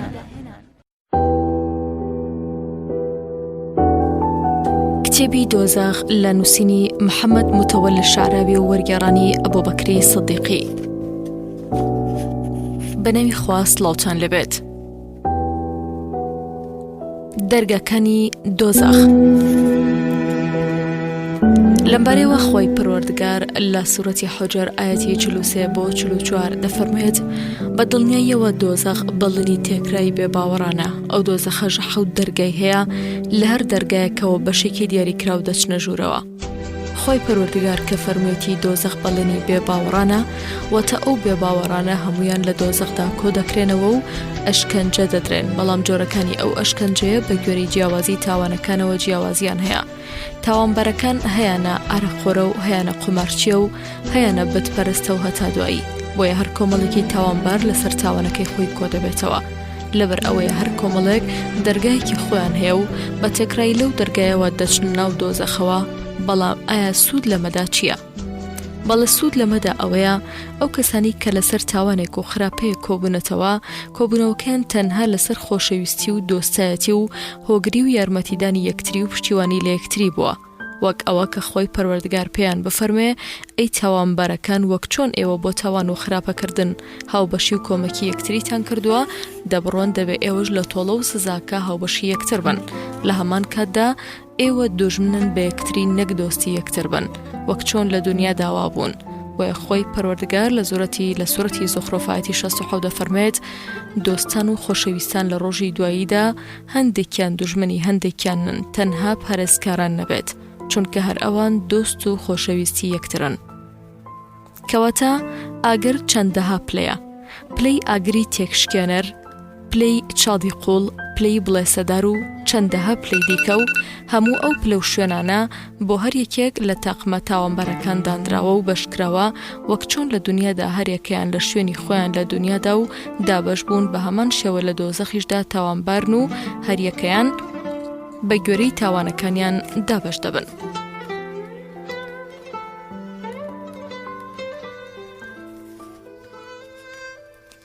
لە فرمودەی پیرۆزدا هاتووە عەبدوڵڵای کوڕی عومەر گێڕاوێتیەوەکەوە پێغەمبەر صلی الله علیه وسلم فەرمێتی دۆزەخ 7 دەرگای هەیە دەرگایەکیان بۆ ئەو کەسانەیە کە شمشێر و چەکی لەسەر ئومەتی محەممەد صلی الله علیه وسلم هەڵکێشاوێت و جەنگی لەگەڵیاندا کردبێت دووری نێوان دەرگاکانی دۆزەخ 7 دەرگای هەیە دەرگای یەکەم ئەم دەرگایە پێی دەڵێن دۆزەخ چونکە ئەو دەرگایە بەڕووی پیاوان و ئافرەتاندا ڕووی خۆی گرژ دەکات و گۆشتەکەیان دەخوات ئەم دەرگا و جێگەیە لە هەموو دەرگاکانی تر ئەشکەنجە و ئازاری سوکترە دەرگای دووەم پێی دەڵێن بڵێسە وەک خۆی پەروەردگار فەرموویەتی لە سوورەتی مەعارج ئایەتی 15 بۆ 16 دەفەرمێت ئەو جێگەیە هەر گڕ و بڵێسەیە بۆ بێباوەڕان ئەوانەی کە خۆیان نەپەرستوە و شوێن پێغەمبەر نەکەوتون ئەم شوێنە پێستەی سەری ئەو بێباوەڕانە دادەڕنێت دەرگەی سێهەم پێی دەڵێن سووتێنەر سەقەر چونکە گۆشتی بێباوەڕان لەناو دەبات و دەیخوات تەنها ئێسقانەکانیان دەهێڵێتەوە دەرگەی چوارەم پێی دەڵێن تێکشکێنەر وەک خۆی پەروەردگار لە سوورەتی هەمزایەتی 5 بۆ 6 دەفەرمێت ئەی محەممەد صلی الله علیه وسلم تۆ نازانی ئەو ئاگرە چییە ئەوە ئەو ئاگرەیە کە چەندەها هەزار ساڵ داگیرساوە هەتا ڕەش هەڵگەڕاوە و ئێسقانیان دەسووتێنێ و ئازاری دڵیشیان دەدات دەرگەی پێنجەم پێی دەڵێن جەحیم چونکە پشکۆکانی زۆر گەورن و هەر پشکۆیەکی لە دنیا گەورەترە دەرگەی شەشەم پێی دەڵێن داگیرسا و سائیر چونکە ئاگرەکە بە بێباوەڕان دادەگیرسێت و لەو کاتەوە کە دروست کراوە نەکوژاوەتەوە 300 ماڵی تێدایە لە هەرێکێک لەو ماڵانەدا چەندەها جۆری ئەشکەنجەی تێدایە و چەندەها مار و دوو پشک و کۆت و زنجیری تێدا هەیە هەر لەم دەرگایەدا بیری خەم و پەژاری تێدایە لەنەو ئاگردا ئەشکەنجەی لەوە سەختری تێدا نییە کاتێک کە دەرگای ئەو خەم و پەژارەیە لە خەڵک دەکرێتەوە خەڵکەکە زۆر زیاد خەم و خەفەت دەخۆن و ناڕەحەت دەبن دەرگای حەوتەم پێی دەڵێن چاڵی قوڵ هاویە هەر کەسێک بچێتە ناویەوە قەت نایەتە دەرەوە لەو دەرگایەدا بیری دووکەڵ و ڕەشی تێدایە ئەمەش ئەو فەرمایشتەی خوایە کە لە سوورەتی ئیسرایەتی 97 دەفەرمێت هەر کاتێک ئەو بیرە کرایەوە ئاگرێکی لێ دەردەچێت کە ئاگرەکانی دیکە خۆی لێ دەپارێزن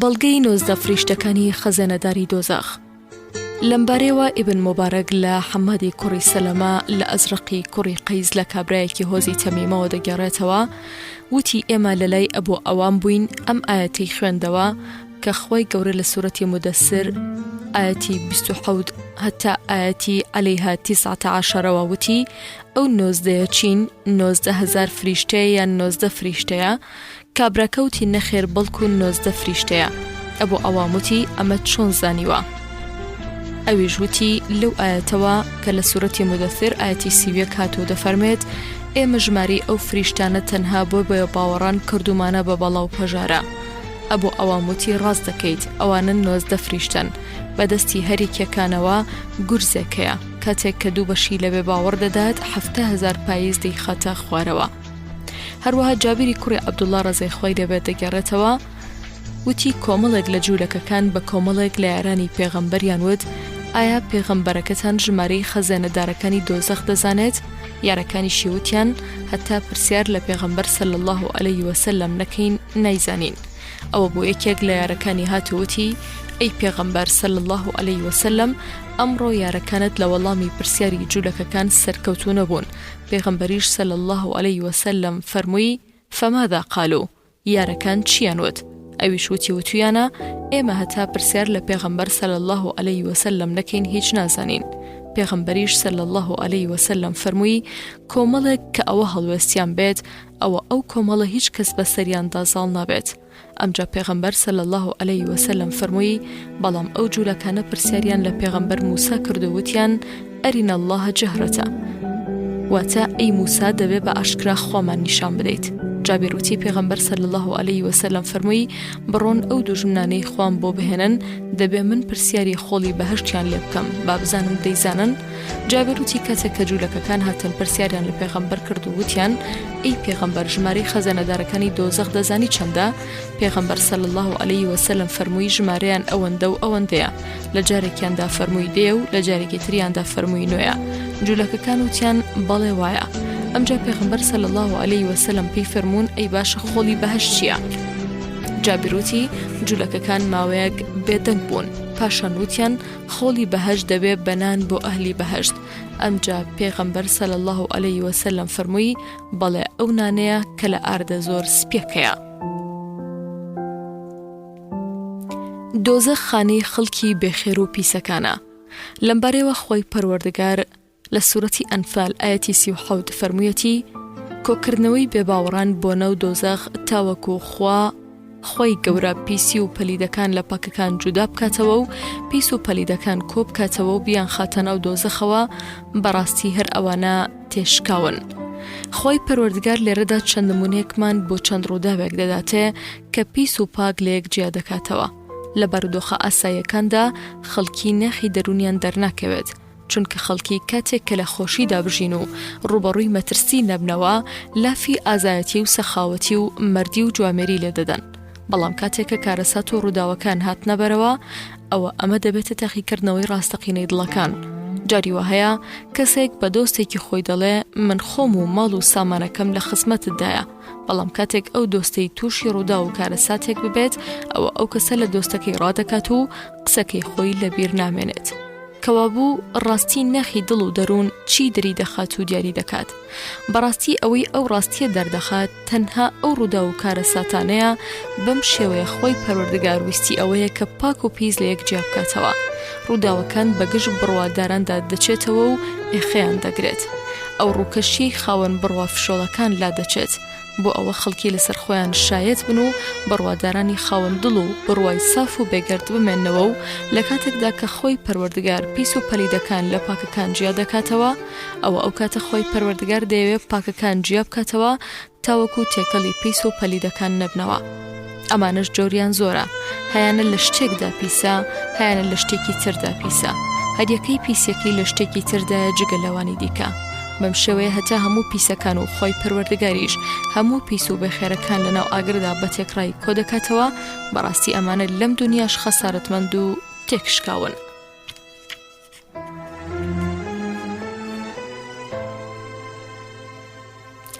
قسەکردنی دۆزەخ و ئاەتی وەتەقول و هەل من المەزید. لەمبارەیەوە ئەنەس ڕزای خۆی لەبێت لە پێغەمبەرەوە صلی الله علیه وسلم دەگەڕێتەوە کە فەرموویەتی دۆزەخ هەر خەڵکی تاوانباری فرێ دەدرێتە ناوی و ئەویش هەر دەڵێ ئەی خەڵکی تریش نەماوە تاوەکو خۆی پەروەردگار پێی دەڵێ پێی خۆی دەخاتە ناو دۆزەخەوە و هەندێکی بۆ هەندێکی وێک دێتەوە. ئەمجا دۆزەخ دەڵێ سوێن بە گەورەی و ڕێزی تۆ ئەی خودایە تەواو لە بەهەشدا شوێنی زیادە هەر دەمێنێ هەتا خۆی پەروەردگار خەڵکێکی بۆ پەیدا دەکات و دەیان خاتە ئەو شوێنەوە. ئەو کار و کردەوانەی کە ئاگری دۆزەخ بۆ مرۆڤ پێویست دەکەن. هۆکاری یەکەم کوفر و بێباوەڕبوونە بەخوا و بە ڕۆژی دوایی و بە هەموو ئەوانەی کە پێویستە مرۆڤ بڕوای پێیان بێت. هۆکاری دووەم زوڵم و ستەمکردنە لە خۆ و لە خەڵک. لەو بارەوە خۆی پەروەردگار لە سوورەتی نیسا ئاەتی 169 دەفەرمێت ئەوانەی بێباوەڕ و ستەمیان کردووە خۆی پەروەردگار لیان نابورێ و بۆ هیچ ڕێگایەکی شارەزایان ناکات. تەنها شارەزای ڕێگەی دۆزەخیان دەکات و بە هەمیشەی لەوێدا دەمێننەوە. ئەمەش بۆ خۆی پەروەردگار ئاسانە. لێرەدا و ئاەتە پیرۆزە بەوشەی بێباوەڕی ستەمکردنەوە دەستی پێکردووە. ئین الذین کەفەروا وەظەلەموا. بێباوەڕی کفر ئەوەیە ئەو بوونە بەرز و باڵایە بشارێتەوە و ستەمیش مانای ئەوەیە ئەو خەڵکەی کە بە یاسا و ڕێبازی دەستکردی مرۆڤ لە ژیانی دنیایی یاددا کاریان کردو و لەسەری ژیاوە، ئەو یاسا و ڕێبازەی کە نەخۆشی و نەبەختەوەری بۆیان دابین نەکردووە لە ژیانی دنیایاندا بەهۆی ئەم کارەیانەوە ستەمیان لە خۆیان کردووە. لە دوای ئەوە ئەو یاسا و ڕێبازە دەستکردەی کە لە دنیادا ئیشیان پێکردووە لە دوا ڕۆژدا تووشی سزایان دەکات. جا ئەو کەسەی کە بێ باوەڕە بوونی خۆی پەروەردگارەدا دەپۆشێت و ئینکاری دەکات و خۆی لەو یاسا و ڕێبازەی کە خۆی گەورە هێناوێتی بەبەش کردووە. بۆیە بەهۆی ئەم کارەیەوە ئەو بێ باوەڕە گۆمڕایە بە گۆمڕابوونێکی ئاشکرا. لەم بارەیەوە خۆی پەروەردگار لە سوورەتی تاها ئاەتی 123 دەفەرمێت ئەگەر هیدایەت و شەرعی منتان بۆ هاتوو هەر کەسێک بە شوێن ئەو هیدایەت و شەرعی من بکەوێت ئەوە بە هیچ شێوەیەک ئەو کەسە گومڕا و بەدبەخت نابێت. هەر لێرەدا لە سوورەتی بەخەرەدا ئاەتێکی تر هەیە کە خۆی گەورە لە سوورەتی بەخەرە ئاەتی 38 فەرموویەتی هەر کەسێک بە شوێن هیدایەت و شەریعەتی من بکەوێت ئەوە هیچ ترس و غەم و پەژارەیەکی لەسەر نییە و نابێت. و ئەو کەسەی بە قسەی هەوە و ئارەزوەکانی خۆی بکات بە شوێن ڕێباز و یاسای دەستکردی مرۆڤ بکەوێت و ڕێباز و بەرنامەکەی خۆی پەروەردگار پشتگوێ بخات، ئەوە ئەو کەسە تووشی ژیانێکی ناخۆش و تەنگ و زۆر تەنگەبەر دەبێت. بە هیچ کەسێک گومانی ئەوە نەبات کەوە ئەو کەسەی کاروبارەکانی بە هەوە و ئارەزوی خۆی وەردەگرێت بەڕاستی دەرچوونێکی بێسنوور و حەسانەوەیکی بێکۆتەی وەرگرتووە. نەخێوانیە، چونکە ئەو کەسەی کە ئەوە دەکات جاریوەهەیە ئیسراحەت دەکات، بەڵام هەر ئەو کەسە لەمە دووە تووشی نەخۆشی و ناڕەحەتێکی زۆر دەبێت و قەت ئەو ناڕەحەتیە لە کۆڵی نابێتەوە، بەم شێوەیە ستەم لە خۆی دەکات. ڕەنگە کەسێک بڵێ ظەلەموو واتە ئەوانە ستەمیان لە خۆیان کردووە. ئەمەش مانای ئەوەیە پێویستە لێرەدا ستەمکار و ستەم لێکراو هەبێت. جا ئایا ستەمکار کێ و ستەم لێکراو کێیە؟ هەریکێکیش لەم دوانە ستەمکارە و ستەم لێکراوە، چونکە مرۆڤ لە چەند حەز و توانایەک پێکاتووە. حەز و توانایی ئارەزوەکان دەیەوێ مرۆڤ بەرەو ئارەزوبازی بەرێت و حەز و توانایی ڕەوشتە بەرزەکانیش دەیەوێ مرۆڤ بەرەو ڕەوشتە بەرزەکان بەرێت و لەسەر ڕێگەی ڕاست و دروست بڕوات. حاڵی ئەو کەسی کە خۆی بێباوەڕ کردو و بە شوێن ڕێگە و ڕێبازی خۆی پەروەردگار ناکەوێت، حاڵی وەک ئەو کەسە وایە کە ڕێگە بە حەز و توانەکانی ئارەزووی دەدات کەوا ستەم لە حەز و توانەکانی ڕەوشتە بەرزەکانی بکات. خۆ ئاینی پاکی ئیسلامیش تەنها بۆ ئەوە هاتووە کە حەز و توانەکانی مرۆڤ بەرامبەر بکاتەوە و وەک یەکیان لێ بکات لە دەرونی مرۆڤەکاندا. ئەو کاتە لافاوی حەز و توانەکانی مرۆڤ بەسەر حەز و توانەکانی تریدا تەجاوز نەکات و زیاد نەکات و بەڵکو حەز و توانەکان هاوتایی یەکتر بن. خۆی پەروەردگار لە سوورەتی نیسا ئاەتی 168 باسی کردووە. ئەمەیە بەڕاستی بڕیار و حکمی خۆی پەروەردگار دەربارەی ئەو کەسانی کە بێ باوەڕن و ستەمیان لە خۆیان کردووە، کە بریتیە لەوەی کە خۆی پەروەردگار بە هیچ شێوەیەک لیان خۆش نابێت و لە بەردەمیاندا تەنها ڕێگەی دۆزەخ هەیە و بەس، کە بە هەمیشەی لەو دۆزەخەدا دەمێننەوە. ئەمجا خۆی پەروەردگار لە سوورەتی مائیدە ئاەتی 10 دەفەرمێت ئەو کەسانی کە بێ باوەڕن و نیشانەکانی خۆیان بە درۆ خستۆتەوە ئەوانە هاوڵانی دۆزەخن. کاتێک کە ئێمە گوێ دەگرین لەو فرموودەی خۆی گەورە لەم کاتەدا دڵ و دەروونەکان لە ترسی ئەو هاوڕێیەتی کە ئێمە خۆمانی لێبەری دەکەین یەکسەر دادەبەزن. هاوڵی و هاوڕێیەتی نیشانەیە لەسەر پابندبوون و پەیوەندی هەبوون بەیەکەوە و هیچیان واز لە ویتریان نەهێنێ، وەک ئەوە وایە کە ئەو دۆزەخە وازیان لێ ناهێنێ و یەخیان بەرنادات. ئەوانیش واز لە دۆزەخ ناهێن و بگرێت دۆزەخ زۆر بۆیان ئارەزومەندە. لە ڕۆژی دواییدا دۆزەخ دووکاری سەرەکی هەیە. یەکەم ئەوەیە کە دۆزەخ مەجالی مرۆڤی بێباوەڕ نادات کە لە هاوڕێیەتی جیا بێتەوە. دووەم دۆزەخ مەجالی مرۆڤی بێباوەڕ نادا کە لە دەستی ڕابکات و قوتاری ببێت. خۆی پەروەردگار لە سوورەتی نیسا ئاەتی 56 فەرمێتی ئەوانەی کە بڕوایان بە نیشانەکانی ئێمە نیە لەمە دووە ئەوانە دەخینە ناو ئاگرێکەوە کە هەر جارێک پێستەکەیان تەواو بێت و بکڵێت بە پێستێکی تر بۆیان دەگۆڕینەوە. جا ئەگەر کەسێک بڵێ خۆی پەروەردگار لە قورئاندا فەرموویەتی ئەو بێباوەڕانە دەخینە ناو ئاگرەوە، خۆ ئێمە هەمومان دەزانین کەوا ئاگری دنیا کاتێک کە شتێک دەسووتێنێ ئەوە ئەو شتە کۆتایی پێدێت و دەبڕێتەوە. کاتێکیش کە شتە کۆتایی پێبێت و ببڕێتەوە مانەی ئەوەی ئیتر ئێش و ئازاریش نامێنێ. لێرەدا ئێمەش لە وەڵامدا دەڵێن با بزانین و ئاگامان لەوە بێت خۆی پەروەردگار لەبارەی ئەمەوە فەرموویەتی هەر جارێک ئەو بێباوەڕانە لە دۆزەخدا پێستەکەیان تەواو ببێت و بکڵێت ئێمە پێستەی تریان لەبەر دەکەینەوە بۆ ئەوەی ئەو سزا و ئەشکەنجەیە بچێژن. کەواتە ئەو سزا و ئەشکەنجەیە وەک ئاگری دنیا نییە، چون کاگری دنیا شت دەسووتێنێ و دەبڕێتەوە و کۆتایی پێدێت. بەڵام ئاگری ڕۆژی دوایی سزا و ئەشکەنجەیە کە هەمیشەیی و بەردەوام و دووبارە دەبێتەوە. هەر کاتێک پێستەکەیان لە دۆزەخدا بسووتێ یەکسەر پێستی تریان بۆ دروست دەکرێتەوە. بەڵام ئایا ئەو پێستی تریان هەر ئەوەی یەکەمە یان غەیری ئەوە؟ با ئەوە ڕوون بکەینەوە بە نمونەیەک بڵین تۆ ئەنگوستیلەیە کرد لەلایە، پاشان تۆ دەڵێی من لەو ئەنگوستیلەیە ئەنگوستیلێکی ترم دروست کرد. دیارە مادەی هەردوو ئەنگوستیلەکە هەریەکە و جیاوازیشیان نییە. ئەمجا ئایا سزا و ئەشکەنجە بۆ پێستەکەیە یان بۆ ئەندامەکەیە؟ بەڕاستی ئەو ئەشکەنجەیە هەمیشە بۆ دەروون و ڕۆح و هەستەکەیە. بە بەڵگەی ئەوە کە زۆر جاری وهەیە مرۆڤ تووشی ئێش و ئازارێکی زۆر دەبێت، بەڵام کاتێک ئەو مرۆڤە وەنەوزە و خەو بیگرێ ئێش و ئازارەکەی دەڕوە و نامێنێت. بەڵام کاتێک کە وەنەوزە و خەوەکەی بەریەدات ئەوە ئێش و ئازارەکەی بۆ تازە دەبێتەوە. کەواتە ئێش و ئازار بۆ ئەندام نییە بەڵکو بۆ دەروون و ڕۆح و هەستە. بە بەڵگەی ئەوە ئێمە کاتێک لە زانستی پزیشکیدا پێش بکەوین وتمان بەڕاستی دەتوانین مرۆڤێک بەنج بکەین بە شێوەیە کە ئێش و ئازارێکیشی هەبێت، بەڵام ئەو کەسە بەنج کراوە و هەستی پێناکات و ئاگای لێ نابێت. یان کە مرۆڤێک کاری نەشتەرگەری بۆ ئەندامێکی ئەنجام بدرێت بەڵام خاوەنەکەی هەست بە هیچ ئێش و ئازارێک ناکات و ئاگای لێ نابێت. هەر بەم پێودانە دەزانین کەوا پێستی مرۆڤ و ئەندامەکانی هیچ کارێکی بە ئەشکەنجە و سزاوە نییە، بەڵکو تەنها هەر ئەوەیە کە ئەو ئەشکەنجە و سزایە بە ئەشکەنجە دراوەکە دەگەێنێ. ئەشکەنجە دراوەکەش کێیە؟ دەروون و ڕۆح و هەستە ژیرەکەیە. بە بەڵگەی ئەوە کە ئەو دەروون و ڕۆح و هەستە ژیرە لە ڕۆژی دواییدا شایەتی لە خاوەنەکانیان دەدەن بەو کار و کردەوانەی کە لە ڕۆژگاری دنیادا ئەنجامیان داوە و هەر ئەو ئەندامانە دەبن بە ئامرێک بۆ گەیاندنی ئەشکەنجە و سزا و لە هەمان کاتیشدا و ئەندامانە زۆر خۆشحاڵن لەو ڕۆژەدا چونکە ئەو ئەشکەنجە و سزایان پێدەگەێنێ کە حەقی خۆیانە وەری بگرنەوە. بەڕاستی ئەمە یاسایەکی خواییە، یاسایەکی پتە و وردە. زانستیش هەتا پێش بکەوێت نیشانەکانی خۆمان لە بوونەوەردا چاکتر بۆ دەرەخات. ئێوە ئێستا چۆن پێتان خۆشە دەروون و ڕۆحی ژیر بێهۆش دەکەن و جەستە لەت دەکەن، بەڵام هیچ ئازارێکی نییە و زانیتان کە ئازارەکەش بۆ ئەندامەکە نییە بەڵکو بۆ دەروون و ڕۆحە ژیرەکەیە. کەوا بۆ هەموو ئەندامەکان هۆکارن بۆ ئەوە کە ئازار بگەێنە دەروون و ڕۆحە ژیرەکە. فەرمایشتی خوای پەروەردگار کە دەفەرموێت بەڕاستی ئەو پێستانە هەر خۆیان لە خودی مادەکەیان چەند پێستەی تر دەگۆڕێن و پەیدایان دەکەنەوە و ئەشکەنجە و سزاکە دەگەیەنە دەروون و ڕۆحە ژیرەکە.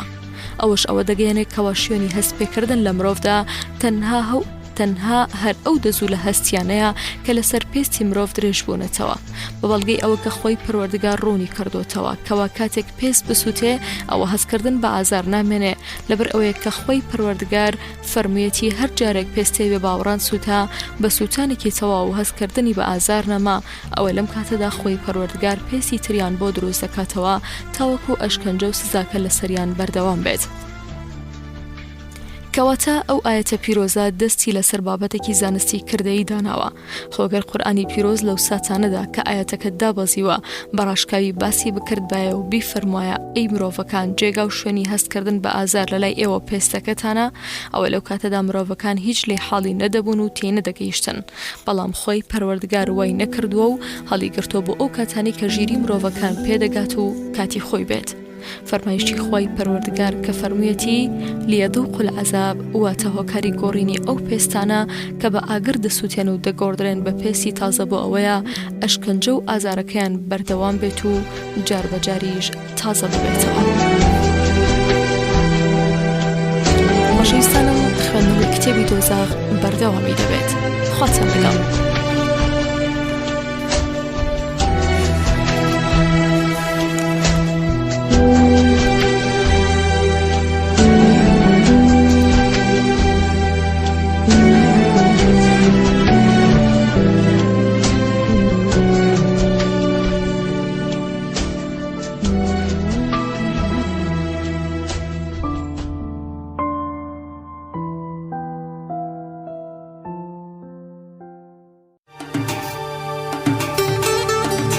دەنگی کۆمەڵ پارێزەری بەهاو پیرۆزیە ئاینیەکانی کۆمەڵگا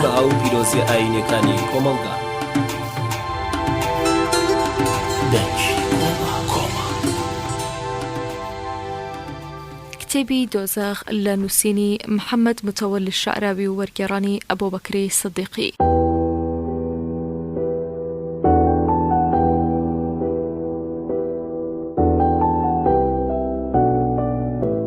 بەناوی خوا سڵاوتان لەبێت.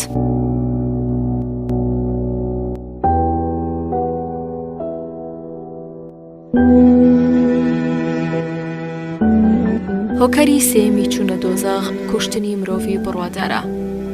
لەمبارەیەوە خۆی پەروەردگار فەرموویەتی لە سوورەتی نیسا ئایەتی 93 هەر کەسێک بە ئەنقەس بڕوادارێک بەبێ تاوان بکوژێت ئەوە سزای ئەو بکوژە دۆزەخە و بە هەمیشەی تێیدا دەمێنێتەوە و خۆی پەروەردگار خەشمی خۆی لێ دەگرێت و دووری دەخاتەوە لە بەزەی خۆی و ئەشکەنجەی زۆر گەورەشی بۆ ئامادە کردووە. ئەم کوشتنە لەم ئاەتە پیرۆزەدا بۆ کەسێکی بڕوادارە و بە شێوەی دوژمنایەتی و بەدەستی ئەنقەز ئەنجامی بدات. کەواتە کوشتنی بە ئەنقەز جیاوازە لەگەڵ ئەو کوشتنەدا کە بە هەڵە ئەنجام دەدرێت و هەتا کوشتنەکە ڕوونەدا بکوژەکەی پێی نازانێت. خۆسزەی بکوژی بڕواداریش بە ئەنقەز تەنها هەر ئاگری دۆزەخە، جگەلەوە هیچ کەفارەتێکی تری نییە. خۆی پەروەردگار بەم شێوە ناشرینە تاوانی کوشتنی بە ئەنقەز بۆ ئێمە دەردەخات، واتە ئەو بکوژە هەر کوشتن لە خەیاڵ و بیریدایە، لەبەر ئەوەیە کەوتراوە کوشتنی بە ئەنقەز لەگەڵ سووربوون و داکۆکی پێشوەخەتدایە. واتە بەڕاستی ئەو بکوژە کوشتنی کوژراوەکەی لە خەیاڵدا بووە پاشان ئەنجامی داوە. هەرچەندە لەو ماوەیەدا کە بەتەما بووە ئەو کوشتنە ئەنجام بدات دەبوو گێڕەوەی ئاینی و ترسی لە خوان نەهێڵن ئەو تاوانە ئەنجام بدات. ئەمەشمانەی ئەوەیە بکوژەکە لە کاتی سەروبەندی خۆ ئامادەکردنی بۆ ئەو تاوانە خۆی پەروەردگار لە دڵی ئەو بکوژە نامێنێ. خۆ ئەگەر لەو کاتەدا خۆی پەروەردگاری لە دڵدا بێت یەکسەر ئەو کەسە واز لەو تاوانە دەهێنێ و ئەنجامی نادات و مادام ئەو مرۆڤە بکوژە خۆی پەروەردگاری لە دڵدانیە و لە بیری چۆتەوە ئەوە خۆی پەروەردگاریش ئەم بکوژە لە بەزەی خۆی دوور دەخاتەوە و بەزەی پەیدا نایەتەوە. و دەربارەی هاتنە خوارەوەی ئەو ئاەتە پیرۆزە هاتووە کەوا کابرایەک ناوی مقیاسی کوڕی زەبابە بووە، برایەکی هەبووە بە ناوی هاشم بە ناوی هیشام لە هۆزی نەجاردا بە کوژراوی دۆزرایەوە. جاکاتێک مقیاس هیشامی برای بە کوژراوی دەستکەوتەوە هەستا ڕۆیشت بۆ لای پێغەمبەر صلی الله علیه وسلم هەواڵەکەی پێدا. پێغەمبەریش صلی الله علیه وسلم پیاوێک لە هۆزی فهری لەگەڵدا نارد و نامەی بۆ نووسین کەوا بە کوژی براکەی بدەنەوە دەست مقیاس. هۆزی نەجاریش وتیان سوێند بەخوا ئێمە نازانین بکوژەکەی کێیە، بەڵام قەیدێ ناکە خوێنەکەی دەدەین. ئەوە بۆ 100 وشتریان لەبەری ئەو خوێنەدا، پاشان هەردووکیان بۆ شاری مەدینە گەڕانەوە. ئەمجا ڕۆژێک مقیاس چوو بۆ سەر کابرایەکی هۆزی فەهر و کوشتی لە باتی براکەی و هەموو وشترەکانیشی لەگەڵ خۆیدا برد و گەڕایەوە بۆ شاری مەکە و لە ئیسلام پاشگەز بووە و لە ڕاکردنەکەشیدا ئەم هۆنراوەی دەخوێندەوە کە من فهرم کوشت و هۆزی نەجاری بەرز و بڵندیش خوێنەکەی دەدەن. تاکیەکەیم نەهێشت و تۆڵەی خۆم کردەوە، منیش یەکەم کەسم کە گەڕامەوە بۆ بتپەرستی. جاکاتێک ئەم هەواڵە بە پێغەمبەری خوا صلی الله علیه وسلم گەیشت زۆری پێناخۆش بوو، فەرمانی دەرکرد کە مقیاس خوێنی بەلاشە، واتە هەر کەسێک مقیاس بکوژێت هیچ سزا و تۆڵەی لەسەر نییە هەتا ڕۆژی ئازادکردنی شاری مەکە هات. جاکاتێک کە شاری مەکە لەلایەن پێغەمبەر و یارەکانیەوە ئازاد کرا، مقیاس لە ترسا و بۆ ئەوەی ڕزگاری ببێت چوو بوو خۆی بە ئاڵقەی مەکەدا هەڵواسی بوو، بەڵام پێغەمبەری خوا صلی الله علیه وسلم فەرمانی کوشتنی دەرکرد. فەرمایشتی خۆی پەروەردگار کە فەرموویەتی سزای کوشتنی بڕواداری بە ئەنقەز ئاگری دۆزەخە و بە هەمیشەی تێیدا دەمێنێتەوە، خۆی پەروەردگاریش خەشم و قینی خۆی دەڕژێنێ بەسەریدا و دووری دەخاتەوە لە بەزەی و سۆزی خۆی. کەواتە سزای کوشتنی ئەمدی بڕوادار ئەمانەیە: سزای ئاگری دۆزەخ، مانەوەی لە ئاگردا بە هەمیشەیی، خەشم و قینی خۆی پەروەردگار لە بکوژ، نەفرینی خوالی و دوورخستنەوەی لە بەزەی خۆی. خوابمان پارێزێ لەو کارە چەپەڵ و سزا قورسە. هەندێک لە ئێمەوا دەزانێ ئەو سزایە هەر دۆزەخە و بەس، هەندێکی تریش لە هەموو جۆری سزاکان بێئاگان هەر لە ژیاندا دەبینین کەسێک زیندانی دەکرێت، ئێمەوا گومان دەبین کەوا زیندانیکردن هەموو شتێکە و تەواو، بەڵام ئەگەر بزانین لە زینداندا چی ڕوادات ئەو بۆمان دەردەکەوێت کە ئەو سزا و ناخۆشیانەی کە لە زینداندایە زۆر زیاتر لە خودی زیندانیکردنەکە خراپتر و ناخۆشترە. ئایا ئەو بکوژە بەکوژی بڕواداری بە ئەنقەست تەوبە و پەشیمان بوونەوەی بۆ هەیە؟ لەم تەوبە و پەشیمان بوونەوەیەدا خەڵک قسەی جیاوازیان هەیە و هەندێک دەڵێن ئەو بکوژە تەوبە و پەشیمان بوونەوەی بۆ نییە و هەندێکی تر دەڵێن نەخێر تەوبە و پەشیمان بوونەوەی بۆ هەیە. لە عەبدوڵای کوڕی عەباسەوە ڕەحمەتی خۆی لەبێت دەگێڕنەوە کەوا کابرایەک هاتە لای وتی ئایا بکوژی بڕواداری بە ئەنقەست تەوبە و پەشیمان بوونەوەی بۆ هەیە؟ عەبدوڵا وتی نەخێر ئەو بکوژە تەوبە و پەشیمان بوونەوەی بۆ نییە. پاشان کابرایەکی تر هات بۆ لای وتی ئایا بکوژی بڕواداری بە ئەنقەست تەوبە و پەشیمان بوونەوەی بۆ هەیە؟ عەبدوڵا وتی بەڵێ ئەو بکوژە تەوبە و پەشیمان بوونەوەی بۆ هەیە. ئەوانەی کە لە لای دانیشتبوون وتیان ئەی عەبدوڵا چۆن قسەی وا دەکەیت؟ دوێنێ لە وەڵامی کابرایەکدا وتت نەخێر بەڵام ئەمڕۆ بەم کابرایی ترت وت بەڵێ. لێرەدا عەبدوڵا وتی کەسی یەکەم جار دەیویست بە ئەنقەست بڕوادار بکوژێت بەڵام کەسی دووەم جار هەر بە کردداری بڕوادارەکەی کوشتبوو. بۆیە منیش وەڵامم بۆ کەسی یەکەم ئەوە بوتم تەوبە و پەشیمان بوونەوەت بۆ نییە بۆ ئەوەی لەخوا بترسێ و ئەو کارە نەکات. بەڵام بۆ کەسی دووەم نەویست لە بەزەی خوا بێبەشی بکەم بۆیە وتم بەڵێ تەوبە و پەشیمان بوونەوەت بۆ هەیە. ئایا عەبدوڵای کوڕی عەباس ڕەحمەتی خۆی لێبێت لە نێوان ئەو دوو کەسەدا چۆن بەو شێوەیە جیاوازی کرد؟ ئەمە بەڕاستی زیرەکی ئیمانی و بڕواییە، ئەو بینین و ئاگاییەیە کە خۆی پەروەردگار بە ئامۆژیکارانی دەدات. ئەوتە لە فەرمودەدا هاتووە کابرایەک پرسیاری لە پێغەمبەری ئیسلام کردووە کە ئیسلام کامەی چاکترە. پێغەمبەریش لە وەڵامدا فەرمووی نان و خواردن بدە بە خەڵکو و سەلام لە کەسێک کە دەیناسیت و لەسەر کەسێکیش کە نایناسی. کابرایەکی تر هەر لەو بارەیەوە پرسیاری لە پێغەمبەر صلی الله علیه وسلم کرد. ئەویش فەرمووی موسڵمان ئەو کەسەیە کە موسڵمانان لە دەست و زمانی ئەو کەسە ئەمین و سەلامەت بێت. بەو شێوەیە پێغەمبەری خوا صلی الله علیه وسلم وەڵامی پرسیارەکانی خەڵکی دەدایەوە، هەر یەکەیان بە شێوەیە کە بۆ ئەو کەسە چاک و لەبار بێت و سوود و قازانجی چاکتری بۆی هەبێت. هەروەها عەبدوڵای کوڕی مەسعود ڕەزای خۆی لێبێت پرسیار لە پێغەمبەر صلی الله علیه وسلم دەکات و دەڵێ ئەی پێغەمبەر صلی الله علیه وسلم کردەوەکان کامیان لە ویتریان گەورەترە؟ پێغەمبەریش صلی الله علیه وسلم لە وەڵامدا فەرمووی نوێشکردن لە کاتی خۆیدا. عەبدوڵا وتی ئەی دوای نوێشکردن چیترە؟ پێغەمبەریش صلی الله علیه وسلم فەرمووی خەڵکی لە زمانی تۆ ئەمین و سەلامەت بێت. خۆی پەروەردگار فەرمووی فەجەزاؤه جەهەنەم خالیدین ببورن. خۆی پەروەردگار فەرمووی فەجەزاؤه جەهەنەم خالیدەن فیها. ئایا وشەی خلود مانەوەی درێژە یان مانەوەی هەتاهەتاییە؟ بەمانای ئەوەی کە زەمانەکەی ئەوەندە درێژە کۆتایی نایەت، خۆ ئەگەر کات و زەمانەکەی کۆتایی نەیەت ئەوە خۆی پەروەردگار وەصفی مانەوەی ناو دۆزەخی نەدەکرد جارێک بە ئایەتی خالیدینە فیها واتە لە دۆزەخدا دەمێننەوە و جارێکی تریش بە ئایەتی خالیدینە فیها ئەبەدا واتە بە هەمیشەی لە دۆزەخدا دەمێننەوە. ئەم قسەیە دەلالەت لەسەر ئەوە دەکات کە وشەی ئەبەدا تێبینیەکی تێدا هەیە کە بریتیە لەوە کە ماناکەی زیاترە لە سەرمانەی خلود بەبێ وشەی ئەبەدا و کاتێک ئەو دوو قسەیە یەک بن لەوەدا کە وشەی خلود بەڕەهایی واتە مانەوەی درێژ و هەمیشەیی و ئەو ئایەتەش کە دەفەرموویە خالدینە فیها ئەبەدا دووبارە واتە بە هەمیشەیی و هەتاهەتایە لە دۆزەخدا دەمێننەوە. ئەمە ژمانەی ئەوەیە کە وشەی ئەبەدا واتە هەمیشە هیچ شتێکی زیاتری نەهێناوە. ئێخۆ قورئانیش کەلام و قسەی خوایە و کەلام و قسەی خۆش لە قسەی پوچ و دووبارە بووە و پاکە و دوورە. کەواتە پێویستە ئێمە بزانین کەوا وشەی خلود واتە مانەوەی درێژ و وشەی خالیدینە ئەبەدا واتە مانەوەی هەمیشەیی و هەتاهەتایی. هەروەک چۆن پێویستە ئێمە بزانین کەوا هەموو وشەیەک لە قورئانی پیرۆزدا محکەمە واتە حکمی پێدەکرێت و واتایەکی تایبەتی هەیە.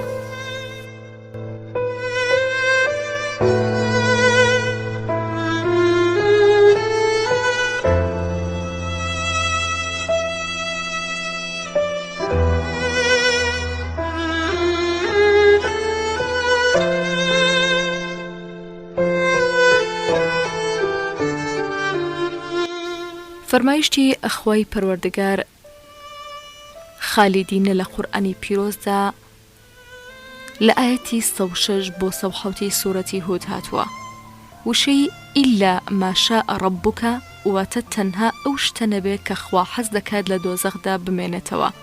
لەم ئاەتەدا خۆی پەروەردگار لە وشەی خالیدینە فیها و لە وشەی ئیلا ماشاء ڕەبوکە خۆی پەروەردگار ئەو وشەی جودا واتە ئێستێسنا کردووە، خۆ جوداکردنەوەش پێویستی بەکات هەیە. کەوابوو لێرەدا وشەی خالیدینە بەمانەی هەمیشەمانەوە وەرناگرین، بەڵکو خالیدینە واتە کاتێکی درێژ. بە هەمان شێوە خۆی پەروەردگار لەبارەی مانەوە لە بەهەشتیشدا لە سوورەتی هود ئاەتی 108 باسی دەکات دیسان ئیلا ماشاء ڕەبوکە هاتووە، واتە تەنها ئەوە نەبێت کە خۆی پەروەردگارت حەز دەکات. ئەم ئاەتە ئەوە دەگەیەنێ کەوا مانەوە خلود لە لای ئەوان تەواو دەبێ و کۆتایی پێدێت مادام لەوێدا جوداکردنەوە هەبێت. کەوابوو جوداکردنەوە ئێستسنا پێویستی بەکات هەیە، کاتیش لە مانەوە خلود جودا کراوەتەوە، لەسەر ئەو مانەوەیە هەمیشەی و ئەبەدی نابێت. پێویستە لەسەر ئێمە بەو هەست و ڕۆحەوە بچینە خزمەت ئەو ئاەتانە. لەم بابەتەدا هەڵوێستێک یەکێک لە زانایانی سەردەمی عەباسیمان دەست دەکەوێت، ئەویش ئەمری کوڕی عەبیدە.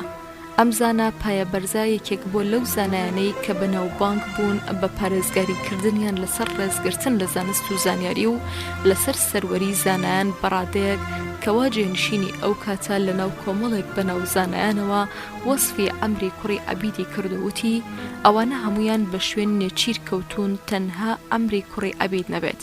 ئەم زانە پایە بەرزە پلە و پایی زانستی ئەوەندە بەرز بوو، بیر و باوەڕیشی ئەوەندە بەهێز بوو، دنیای بەلاوە کەم بووە. ئەم زانە پایە بەرزە بەناوبانگ بوو بەوەی کەڕاو بۆچوونی وردی هەبووە.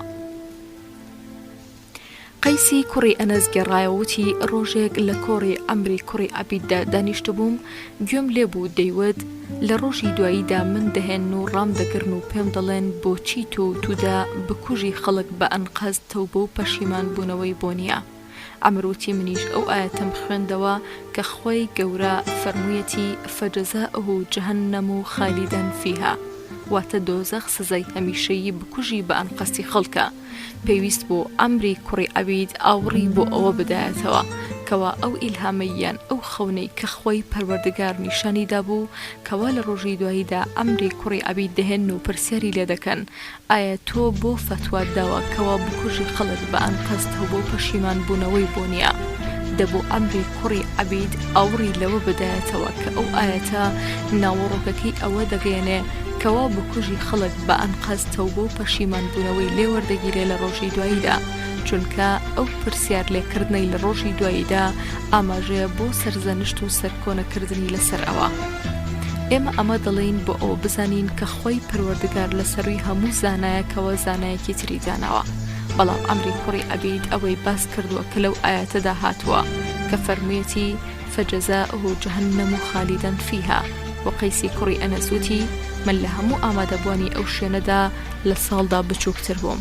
بە ئەمری کوڕی عەبید دەموت خۆ ئەگەر من لەگەڵ تۆدا بوومایە منیش هەروەکو تۆ دەموت فەجەزاؤه جەهەنەم خالیدەن فیها، سزاکەی دۆزەخە بە هەمیشەیی. بەڵام ئەوەشم دەوت کە خۆی پەروەردگار کە لە ئاەتی 96 سوورەتی نیساء فەرموویەتی چەند پلەپایی بەهەشت و لێبوردن و بەزەی خوا بۆ ئێوە، هەر خۆی پەروەردگاریشە کە لێبوردە و بە بەزەییە لە بەندە تاوانبارەکانی دەبورێ و بەزەی و سۆزی خۆشی بۆ سەریان دەڕژێنێ. لێرەدا ئێمە ئەوەمان دەست دەکەوێت کە خۆی پەروەردگار بڕواداران ئارەزوومەند دەکات بۆ ئەوەی تێکۆشەر و خەبات گێڕبن لەبەر خاتری خۆی پەروەردگار، بۆ ئەوەی هەرچی ماڵ و سامانی گران بەها و بەنرخەیە لە پێناو خوددادا بێبەخشن، تاوەکو هەر وشەی خوا لەسەر زەویدا بەرزتر و باڵاتر و شەکاوەتر بێت. جاکەتێک مرۆڤ بڕوای هێنا ئەوە بۆی نییە لە ڕێزی بڕواداران دوا بکەوێت، چونکە مادام ئەو مرۆڤە بەهۆی بڕواهێنانەوە سوودی بەخۆی گەیاندووە، ئیتر بۆچی ناچێتە پاڵ کۆمەڵێکی تر کە ئەو کۆمەڵەش بەهۆی بڕواکەیانەوە سوود بە خەڵک بگەێنن. خۆی پەروەردگار هەر کەسێک کە بیر و باوەڕ چۆتە ناو دڵیەوە ویستی وایە ئەو کەسە ئامادە بکات، هەتا ئەگەر ئەو کەسە لە شوێنێکیشدا بێت کە ئەو شوێنە بێباوەڕان بەسەریدا ساڵ بن. هەر خۆی پەروەردگار بانگی دەکات بۆ ئەوەی لەدەست ئەو بێباوەڕانە ڕزگاری بێت و بێتەوە ناوڕێزی برایانی بڕواداری خۆیەوە و بیر و باوەڕ بڵاو بکاتەوە، بە کردداری ئەوەی بۆ خۆی پێی خۆشە بۆ خەڵکیش پێی خۆش بێت دەری ببڕێت. هەندێک کەس دەڵێ ئێمە بێهێزین و توانامان نییە لە پێناو خوادا کۆچ بکەین بجەنگین، بۆیە قورئانی پیرۆزێت بەهانەی ئەو مرۆڤانە دەبڕێت کە لە کاروانی خەبات و تێکۆشان لە پێناو خوادا دوا دەکەون و ئاینی خوا سەر ناخەن.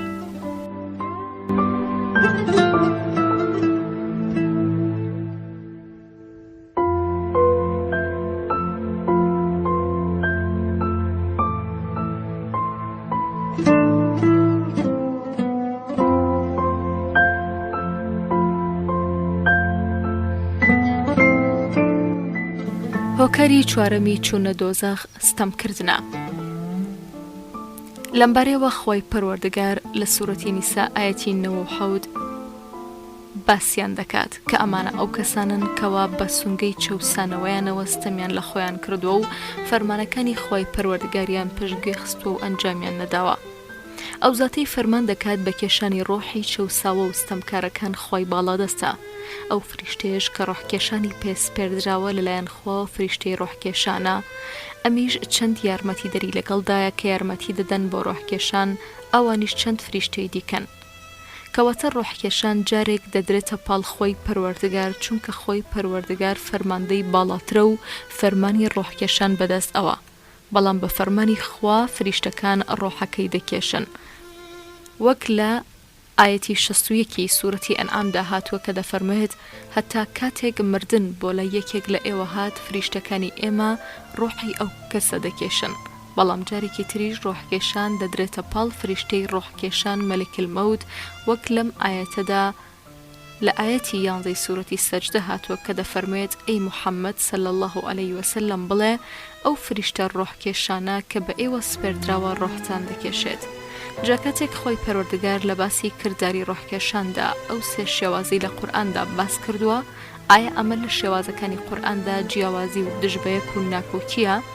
نەخێر، بەڵکو ئەوە ڕوونکردنەوەیە بۆ ئەو قۆناغانەی کە خۆی پەروەردگار خۆی دروستی کردووە، کەوا بۆ خۆی پەروەردگار هەر بۆ خۆی فەرماندەی باڵایە و فەرمانی خۆی بۆ فریشتەی ڕۆحکێشان دەردەکات و فریشتەی ڕۆحکێشانیش ئەو فەرمانە بەڕەهایی دەداتە دەست یارمەتی دەرەکانی خۆی لە فریشتەکانی خوا. فەرمایشتی خۆی پەروەردگار کە لە ئاەتەکەدا فەرموویەتی ستەم ئەوەیە کەوا تۆ لە خاوەن مافێک شتێک وەربگری و بیدەی بە کەسێکی تر کە خاوەنی ئەو مافە نیە. ستەمکردن سێ شتی پێویستە: ستەمکار، ستەم لێکرا و ئەو کاری کە ستەمەکەی تێدا کراوە. جا ئایا مرۆڤ چۆن دەبێتە ستەمکار لە خۆی و فریشتەکانیش لەسەر ئەو ستەمکردنە ڕۆحی دەکێشن؟ پێویستەکەوە ئەو مرۆڤە شیاوی ئەوە نەبێت فەرمایشتی فریشتەکان بۆ ئەو کەسانی کە ستەمیان لە خۆیان کردووە پێیان دەڵێن فیمە کونتم، واتە ئێوە لەبارەی کەروباری ئاینەکەتانەوە لە چ شتێکدان، واتە ئێوە بۆ ستەمتان لە خۆتان کردووە بەهۆی ئەوەوە کە ئێوە گوێڕایاڵی فەرمانەکانی خۆ و پێغەمبەرەکەتان نەکرد و بە شوێن فەرمانی ئەواندانە ڕۆیشتون. وەڵامی ئەوانیش ئەوەیە دەڵێن ئێمە لە زەویدا چەوساوە بووین و توانامان نەبوو کەوا فەرمانەکانی خوا جێبەجێ بکەین و بە شوێن پێغەمبەرەکەی بکەوین و ڕێگەی بڕواداران بگرین.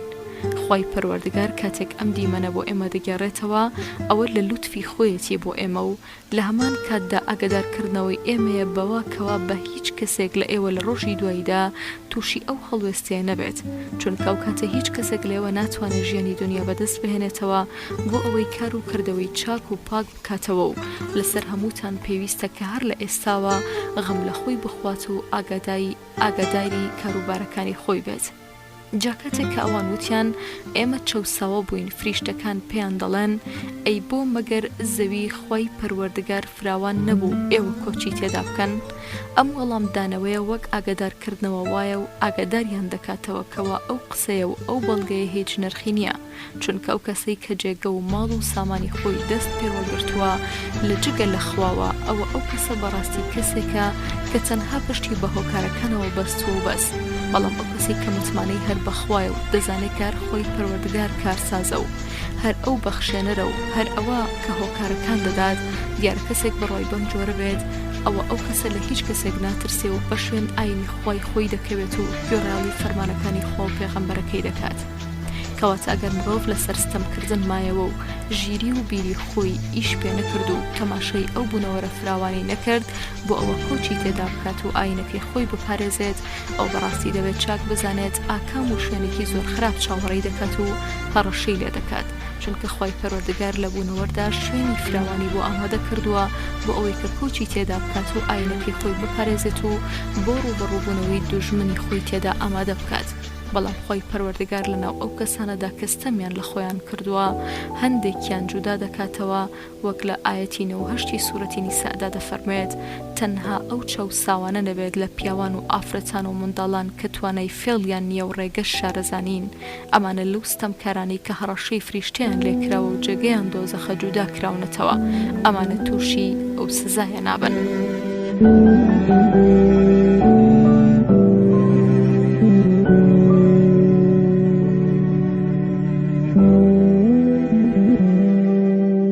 خۆشەویستانم کتێبی دۆزەخ بەردەوامی دەبێت. خواتان لەگەڵ.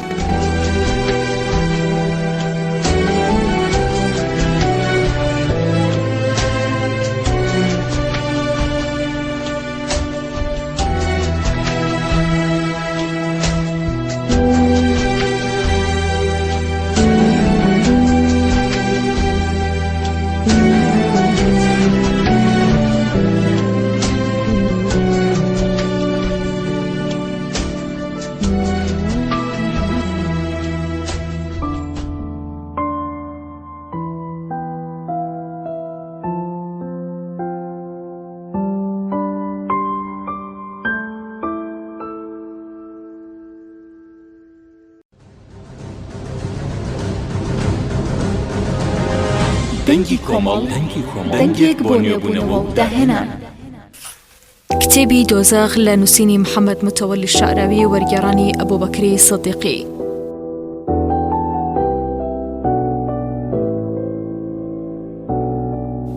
بەناوی خوا سڵاوتان لەبێت. هۆکاری حوتەبی چوونە دۆزەخ دووڕووی کردنە. لەمبەرەوە خۆی پەروەردگار فەرموویەتی لە سوورەتی نیسا ئاەتی 145 بەڕاستی دووڕوەکان لە قاتی خوارەوەن لە ئاگردا هیچ کەسێکیش نییە یارمەتیان بدات. خۆی پەروەردگار لە کتێبەکەی خۆیدا لەبەری دووڕوەکاندا هەموو شتێک کە پەیوەندی بە دووڕوەکانەوە بە درێژی نەهێناوە بەڵکو هاتووە ئاماژەیەکی پێیان کردووە و پاشان کۆکراوەیەک لەباری بڕوادارانەوە دەهێنێ بۆ ئەوەی بیسەر لە حاڵ و وەزئی دووڕوەکان دوور بکەوێتەوە و سیفەت و خەسڵەتەکانی بڕوادارانی لەلا خۆشەویست بێت. بۆیە لێرەدا خۆی پەروەردگار وشەی دەرگ وەک وشەی نەهەر وایە جارێک دەخوێندرێتەوە دەرەک وەک نەهەر جارێکی تریش دەخوێندرێتەوە. دەرک وەک نەهەر مانەکەشی ئەوەیە واتە نزمبوونەوە بۆ بنەوە.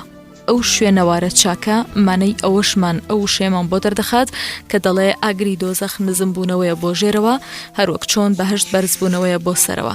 لەبەر ئەوە نزمبوونەوە بۆ ژێرەوە بەمانەی دەرکە و بەرزبوونەوەش بۆ سەرەوە بەمانەی دەرەجە. لەم سەردەمەشدا ئاستی بەرزی دەریا وەک پێوەرێکدا دەنرێت چونکە وشکانی خوار و خێچە بەڵام دەریاوانیە و دووبارە لە کاری وردا تەراز و میزانی ئاوەکان بەکاردەهێنرێن و لە کاتێکدا کە باران دەبارێت لەسەر ڕێگاکاندا ئیشوکاری ئەو بەڵێندارانەمان بۆ دەردەکەوێت کە ڕێگەکەی شۆستە کردووە. ئایا کارەکەی بە چاکی و بە جوانی ئەنجام داوە یان نا؟ ئێمە دەین دۆلکە ئاوێکی گەرمی پیادا دەکەین بۆ ئەوەی بۆمان دەرکەوێ بزانین کارەکەی چاکەیان خراپە. کەواتە لێرەدا شتێک نییە شتێکی تڕی سوا بکات و وتە بەناو بانگەکەی مسریەکان هەیە کە دەڵێ ئەو کەسەی کە هەڵدەستێ بە ئیش و جوانکاری کە لەبەر و گلەبکەکان هەر ئەوە کە ئیش و جوانکاری وەستای بیناکە دەرەخات.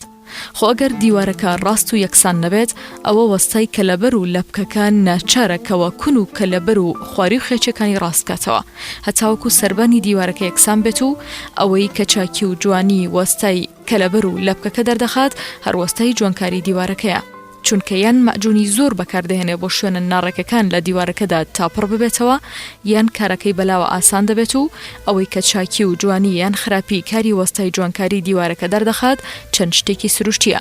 بۆ نمونە وەک ئەو وەستایە کەوا خێرا زوو بیناکەی تەسلیم دەکات و لە کاتێکدا کە دیوارێک هەبێت و جوانکاریەکەی بە مادەیەکی خراپ تەواو کرابێت ئەوە لەم کاتەدا تۆز و غوباری پێوە دەنیشێت ئەوە خۆی پەروەردگار ویستوێتی بەهۆی ئەوەوە ئەو کەسێک کە کارەکەی چاک ئەنجام نەداوە فەسح و ڕیسوای بکات و هەموو شتێک هەر بۆ لای خۆی پەروەردگار دەگەڕێتەوە هەتاوەکو ئەو خەڵکە بە فەسحکراوی بگەڕێنەوە بۆ لای خۆی پەروەردگار تەنها ئەو بڕواداران نەبێت کە کردەوەی چاکیان ئەنجام داوە ئەوانە خۆی پەروەردگار بەهۆی ئەو کردەوە چاکانی خۆیانەوە گوناهەکانیان دادەپۆشێت و لێیان دەبورێت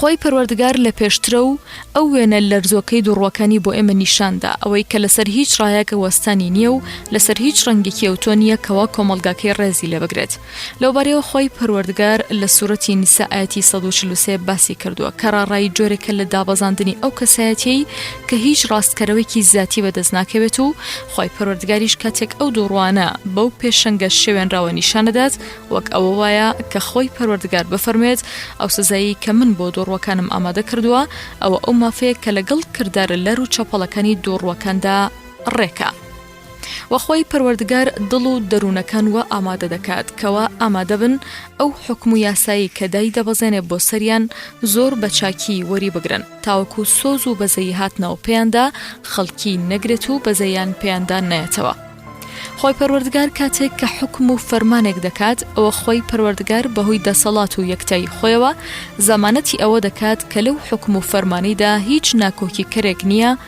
کەوا لەگەڵ خوادا ناکۆشی بکات و لە هەمان کاتدا ئەوە دەگونجا کە خۆی پەروەردگار بیفەرموایە لەم دووە من دووڕوو دەخەمە ناو ئاگری دۆزەخەوە و هیچ هێزێکیش نییە کە ئەو دووڕوە بکێشێتە دەرەوە لەبەر ئەوە بوو کە خۆی پەروەردگار بەدوای ئەو ئاەتەدا فەرمووی وەلەن تەجیدە لەهم نەسیرا واتە ئەو حکم و فەرمانی خوا حکم و فەرمانێکە دەبێت جێبەجێ بکرێت و هیچ کەسێکیش ناتوانێت ڕاست بێتەوە و ئەو حکم و فەرمانی خۆی پەروەردگار جێبەجێ نەکات پاکی هەر بۆ خوایە و هەرچی مڵک و سامان هەیە هەری خوددایە خۆی پەروەردگار لە دنیادا دووبارە مڵک و سامانەکانی بۆ هۆکارەکانی خەڵکی گێڕایەوە بەڵام لە دوا ڕۆژدا نەمڵک و سامان و نە هیچ دەسەڵاتێک بۆ کەس نییە تەنها بۆ خوایە و بەس وەک لەم ئاەتەدا فەرموویەتی ئاەتی 16 سوورەتی غافر کە دەفەرمێت ئەمڕۆ دوا ڕۆژ مڵک و سامانی هیکەیە بەڵە تەنها هەر بۆ خوای تاکو و تەنیا و دەسەڵاتدارە هۆکاری هەشتەمی چوونە دۆزەخ هەڵهاتنە لە مەیدانی جەنگی بێباوەڕاندا لەمبارەوە خۆی پەروەردگار لە سوورەتی ئەنفال ئاەتی 16 فەرموویەتی لە ڕۆژی ڕوبەڕووبوونەوەی بێباوەڕاندا هەر کەسێک پشت هەڵ بکات و ڕابکات تەنها مەگەر بۆ جەنگکردن یان پاڵدان بە کۆمەڵێکی ترەوە ئەوە ئەو کەسە لەلایەن خواوە خەشم و ڕقی بۆ دێتەوە و دۆزەخیش جێگەیەتی و ناخۆشترین جێگە لە دۆزەخدا دەبێتە جێگەی ئەو تعبیری قورئانی پیرۆز زۆر ڕێکە لەگەڵ ئەو کار و کردەوانەی کە بێباوەڕان ئەنجامیان داوە چونکە ئەو کەسەی کە پشت دەکاتە دوژمنانی ئیسلام ئەوە ئەو کەسە لە مەیدانی ڕوبەڕووبوونەوەدا ڕای کردووە و لە جەنگدا هەڵهاتووە بەڵام ئەو کەسی کە بە ئامانجی فێڵکردن لە دوژمنانی ئیسلام و تاکتیک لە جەنگدا بگارێتەوە یان بۆ بەهێزکردنی کۆمەڵێکی تر بێت لە بڕواداران ئەوە ئەم کەسە کارەکەی جیاوازە لەگەڵ ئەو کەسەدا کە لە مەیدانی جەنگدا ڕابکات و هەڵبێت چونکە ئەمە ئاینی خوا سەردەخات و پشتیوانی لە ئاینی خوا دەکات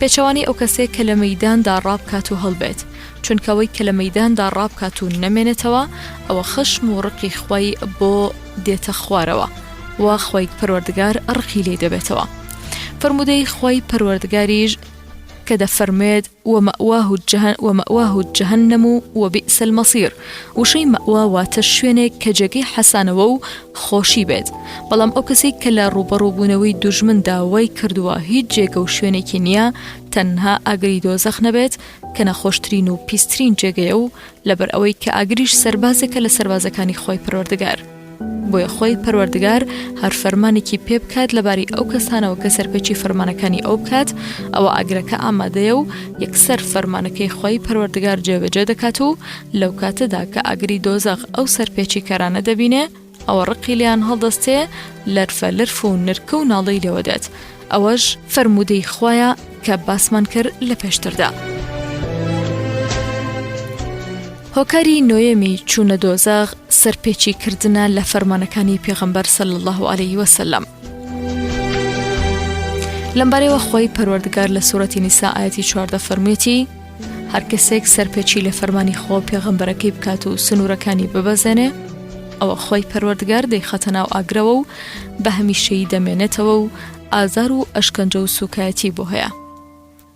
خۆی پەروەردگار لە دوای ئەو ئاەتەوە کە فەرمووی تیلکە حدود الله ئەم ئاەتەی سەرەوەی باس کردووە. وشەی حدود سنوورەکان یان هەر تەنها فەرمانەکانی خوا ڕوون دەکەنەوە یان قەدەغەکراوەکان ڕوون دەکەنەوە و دەریان دەخەن. بۆیە شایەنێتی کەوا مرۆڤی تاوانبار گوێڕایەڵی ئەو سنوورانی خۆی پەروەردگار بکات. جا ئەگەر تۆ گوێڕایەڵی ئەو سنوورانت کرد ئەو تۆ پاداشتی ئەو گوێڕایەڵیە وەردەگریتەوە و بەهشتی خۆی پەروەردگار و مانەوە تێیدا بە هەمیشەیی و دەستکەوتی گەورە دەست دەکەوێت. بەڵام ئەو کەسێکی گوێڕایەڵی ئەو سنوورانە ناکات بەڵکو سەرپێچیان لێ دەکات و سنوورەکان دەبەزێنێ پێچەوانەی پاداشتی ئەو کەسێک کە سنوورەکان نابەزێنێ. ئەمیان پاداشتەکەی ڕەزامەندی خوا و بەهشت و دەستکەوتی گەورەیە، ئەویان سزاکەی ئاگری دۆزەخ و تووڕەبوونی خوا و زەلیلی و زەبوونیە.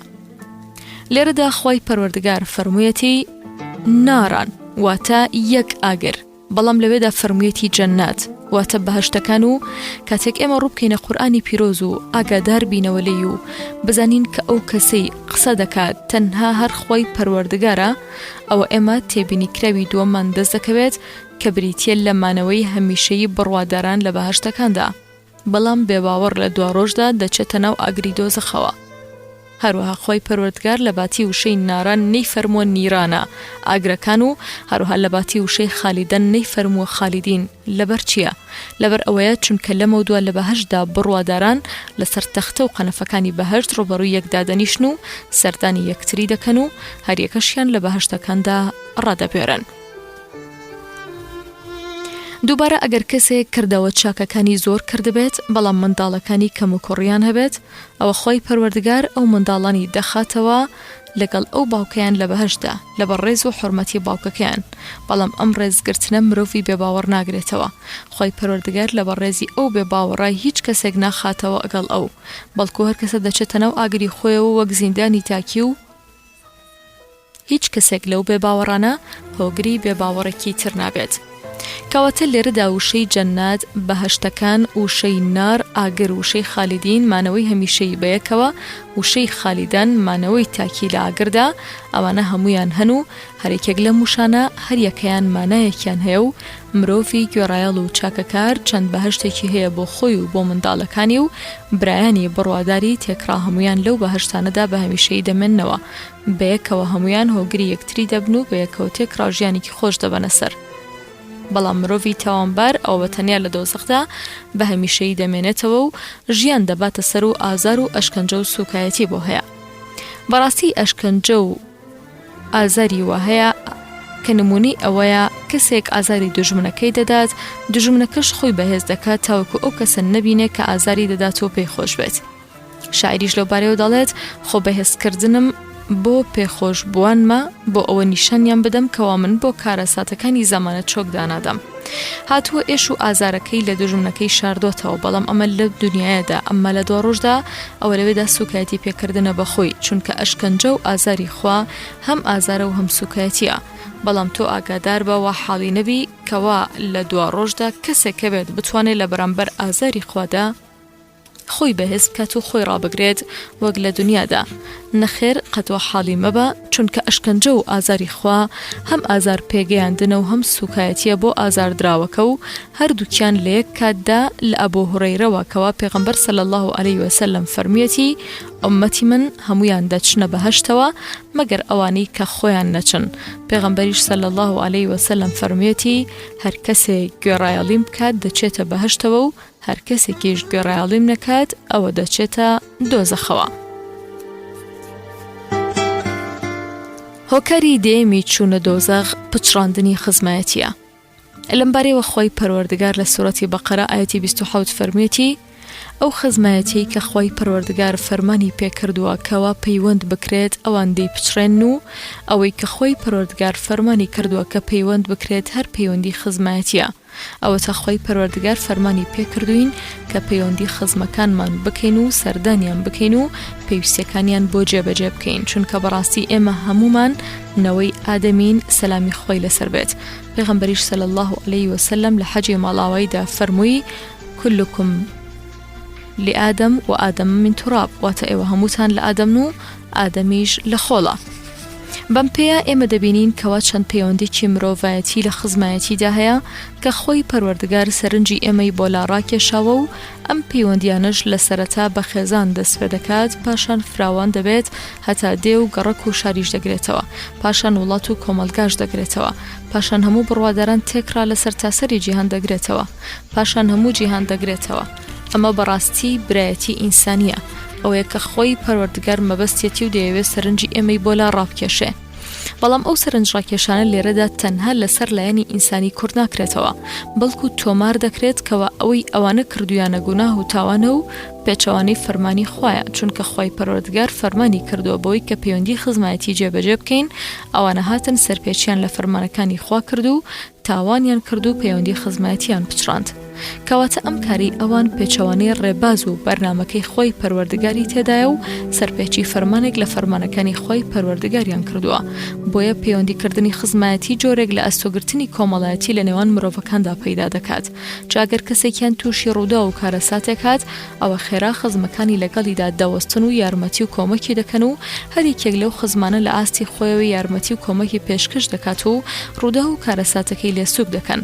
ئەم یەکترگرتن و خزمایەتیە لە نێوان خێزان و هۆز و خزمەکان داوا دەکات ئەو خزمانە بەهێز ببن لە بەرامبەر ڕوودا و کارەساتەکاندا. هیچ کەسێک لە خزمان هەست بەوە ناکات کەوا لەو بوونەوەرەدا بەزایە چووە، چونکە لەگەڵ خێزان و هۆزەکاندا یەکتریان گرتووە و بەو شێوەیە لەناو ئەو کۆمەڵگەیە ڕق بکینە و یەکتر نەخوێندنەوە خۆی ون دەکات و ئەمانە نامێن و دیسان هەڵوەشاندنەوەی خێزان خۆی دەشارێتەوە و نامێنێ. خۆگەر ئێمە تەماشای کۆمەڵگەکانی ڕۆژاوا بکەین، ئەوە کۆمەڵگایانەی کەوا خێزانەکانیان لێک هەڵوەشاوەتەوە، ئەوەمان دەست دەکەوێت کە هەر یەکێک لەو خێزانانە ڕێگەیەکی گوم کردووە و لە ڕێگە لای داوە، چونکە هەست بەزایە چوون دەکات.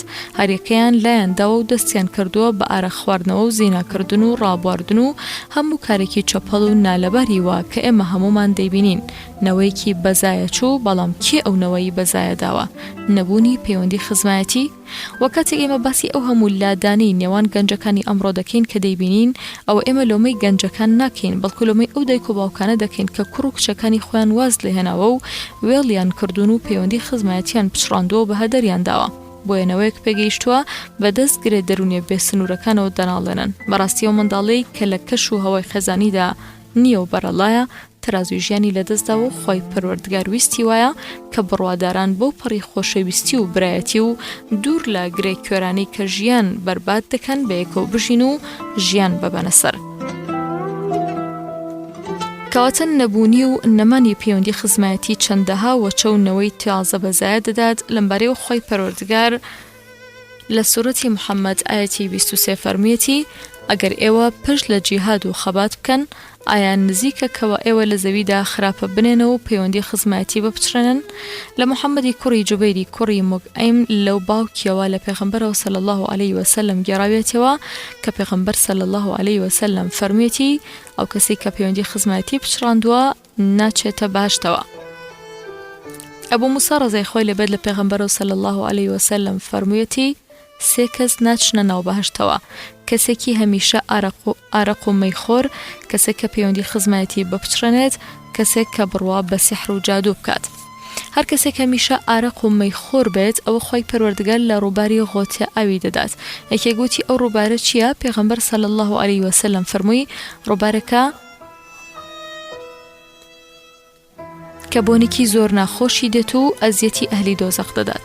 هەروەها لە ئەبوو سەعیدی خودریەوە دەگەڕنەوە کە پێغەمبەر صلی الله علیه وسلم فەرموویەتی 5 کەس ناچنە بەهەشتەوە: هەمیشە ئارەق و مەیخۆر، بڕوابوون بە سیحر و پچڕاندنی خزمایەتی، کتێبگرەوە، منەتکردن لەسەر خەڵک. ئیبن حەجەر لە فەتح الباری داوتوێتی وشەی ڕەحم بەو کەسە دەوترێت کە خزم بێت جامیرات بگرێ یان نەیگرێ یەکسانە، مەحرەم بێت یان مەحرەم نەبێت هەر یەکسانە. هەندێک دەڵێن بەو خزمە دەوترێت کە مەحرەم بێت. دیارە هەرڕاو قسەی یەکەم بەهێز و ڕاجحە، چونکە ڕای دووەم ئەوە دەگەێنێت کە منداڵەکانی مام و خاڵەکان بە خزم دانەنرێن، بەڵام وانیە و ئەوانە هەر بە خزم دادەنرێن. لە ئەبوو بەکرەتەوە دەگەڕنەوە کە پێغەمبەر صلی الله عليه وسلم فەرموویەتی هیچ تاوانێک شایەنتر نییە بەوەی کە خۆی پەروەردگار هەر لە دنیادا سزاکەی بۆ پێش بخات لەگەڵ ئەوەی کە لە دوا ڕۆژدا بۆی دانراوە هێندەی ستەمکردن و پچڕاندنی خزمەتی. لە ئەبوو هورەیرەوە دەگەڕنەوە کە پێغەمبەر صلی الله عليه وسلم فەرموویەتی ڕەحم و خزمەتی لە خوای بەزەیدارەوە و لە خوای بەزەیدارەوەیە. فەرموویەتی هەر کەسێک لەگەڵ تۆدا پەیوەندی بکات ئەوە منیش لەگەڵ ئەودا پەیوەندی دەکەم و هەر کەسێکیش تۆبی بچڕێنی ئەوە منیش ئەو کەسە دەپچڕێنم. قورتوبی ڕەحمەتی خوای لێبێت دەڵێ ئەو خزمەتی کە پەیوەند دەکرێت دوو جۆرە، خزمەتی گشتی و خزمەتی تایبەتی. خزمەتی گشتی بریتە لە خزمەتی ئاین، ئەمە پێویستە پەیوەند بکرێت بە سوز و خۆشەویستی و ئامۆژگاریکردن و دادپەروەری و هەستان بە ماف و پێویست و سونەتەکانەوە. بەڵام خزمەتی تایبەت ئەوە زیاد لەوانەش پێویستە خەرجی ژیان بدرێت بە خزمە نزیکەکان و ئەحواڵ پرسین و چاوپۆشیکردن لە کەم و کۆڕیەکان بە گوێرەی خۆیان ئەمە جیاواز دەکات. ئیبن ئەبوو جومرە دەڵێت پەیوەندی خزمەتی بە ماڵ و سامان دەکرێت و هەروەها بە یارمەتیدانی خاوەن پێداویستی دەبێ و بەلابردنی زەرەر و زیان دەبێ و بەڕووخۆشی و بە دوعابووکردن دەبێت. بەواتەی کۆکەرەوە ئەوەیە هەر چاکەیەکت لە دەست دێ بۆ خزمەکانت بیکە و هەرچی دەتوانی شەڕ و خراپەیان لێلابەرێ ئەمەی کەوتمان بۆ کاتێکە کە خزمەکانت ئەهلی ئیستیقامە و ئەهلی ئیسلام بن. بەڵام ئەگەر خزمەکان ئەلئەرحام بێ باوەڕ بن یان بێدین و خراپەکار بن ئەوە پچڕاندنیان لە بەرخوا پەیوەندیکردنیانە. بەو مەرجە ئەو پەڕی تێکۆشان بکرێت بۆ ئامۆژگاریکردنیان و پاشان ئاگادارکردنەوەیان کاتێک ئەوان جەختیان دەکردەوە کەوا ئەو پەیوەندی پچڕاندنیان بەهۆی ئەوە بووە کە لە حەق و ڕاستی دوورکەوتونەتەوە و لە هەمان کاتیشدا نابێت خزمەکان بێبەش بکرێن لە دوعاکردن بۆیان بە ئامادەنەبوونی خۆیان دوعایان بۆ بکرێت بۆ ئەوەی بێنەوە سەر ڕێگای ڕاست و سەر ڕێگای نمونەیی کە ڕێگای پاکی ئیسلامە. بەڕێزانم کتێبە لە ژەرنامەنووسانی دۆزەخ بەردەوامی دەبێت. خواتان لەگەڵ.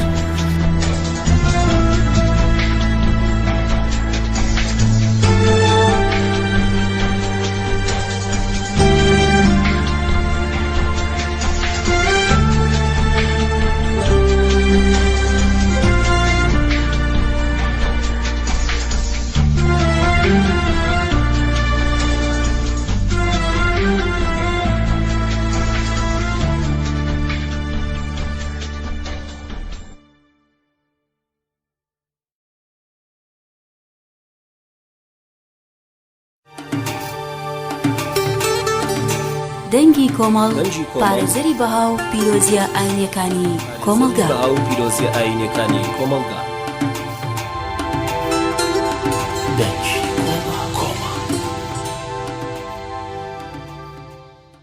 کتێبی دۆزەخ لە نووسینی محەممەد متەوەلی شعراوی وەرگێڕانی ئەبوو بەکری سەدیقی.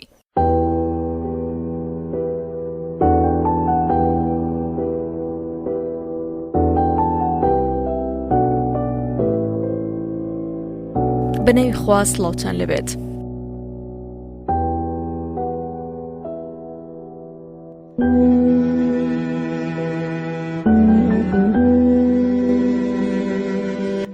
گورز و کۆت و زنجیرەکانی ئەهلی دۆزەخ. لەمبارەیەوە خوای پەروەردگار فەرموویەتی هەر کاتێک ئەهلی دۆزەخ بیانەوێت لە دۆزەخ بێنە دەرەوە بە گورزی ئاسنی لێیان دەدرێت بۆ ئەوەی نێنە دەرەوە.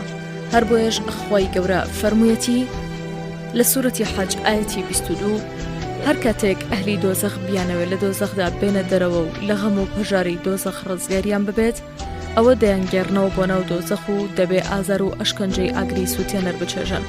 هەر لە ناو دۆزەخدا خەڵکانێکان لەگەڵ ئاگرەکەدا ڕادێن و عادەتی پێوە دەدرن لە دوا لێدانی چەند گورزێک یەکسەر جەستەکان هەستی نامێنێ هەتا ئێوارە لێیان بدرێت هەست بەو لێدان و ئازارە ناکەن.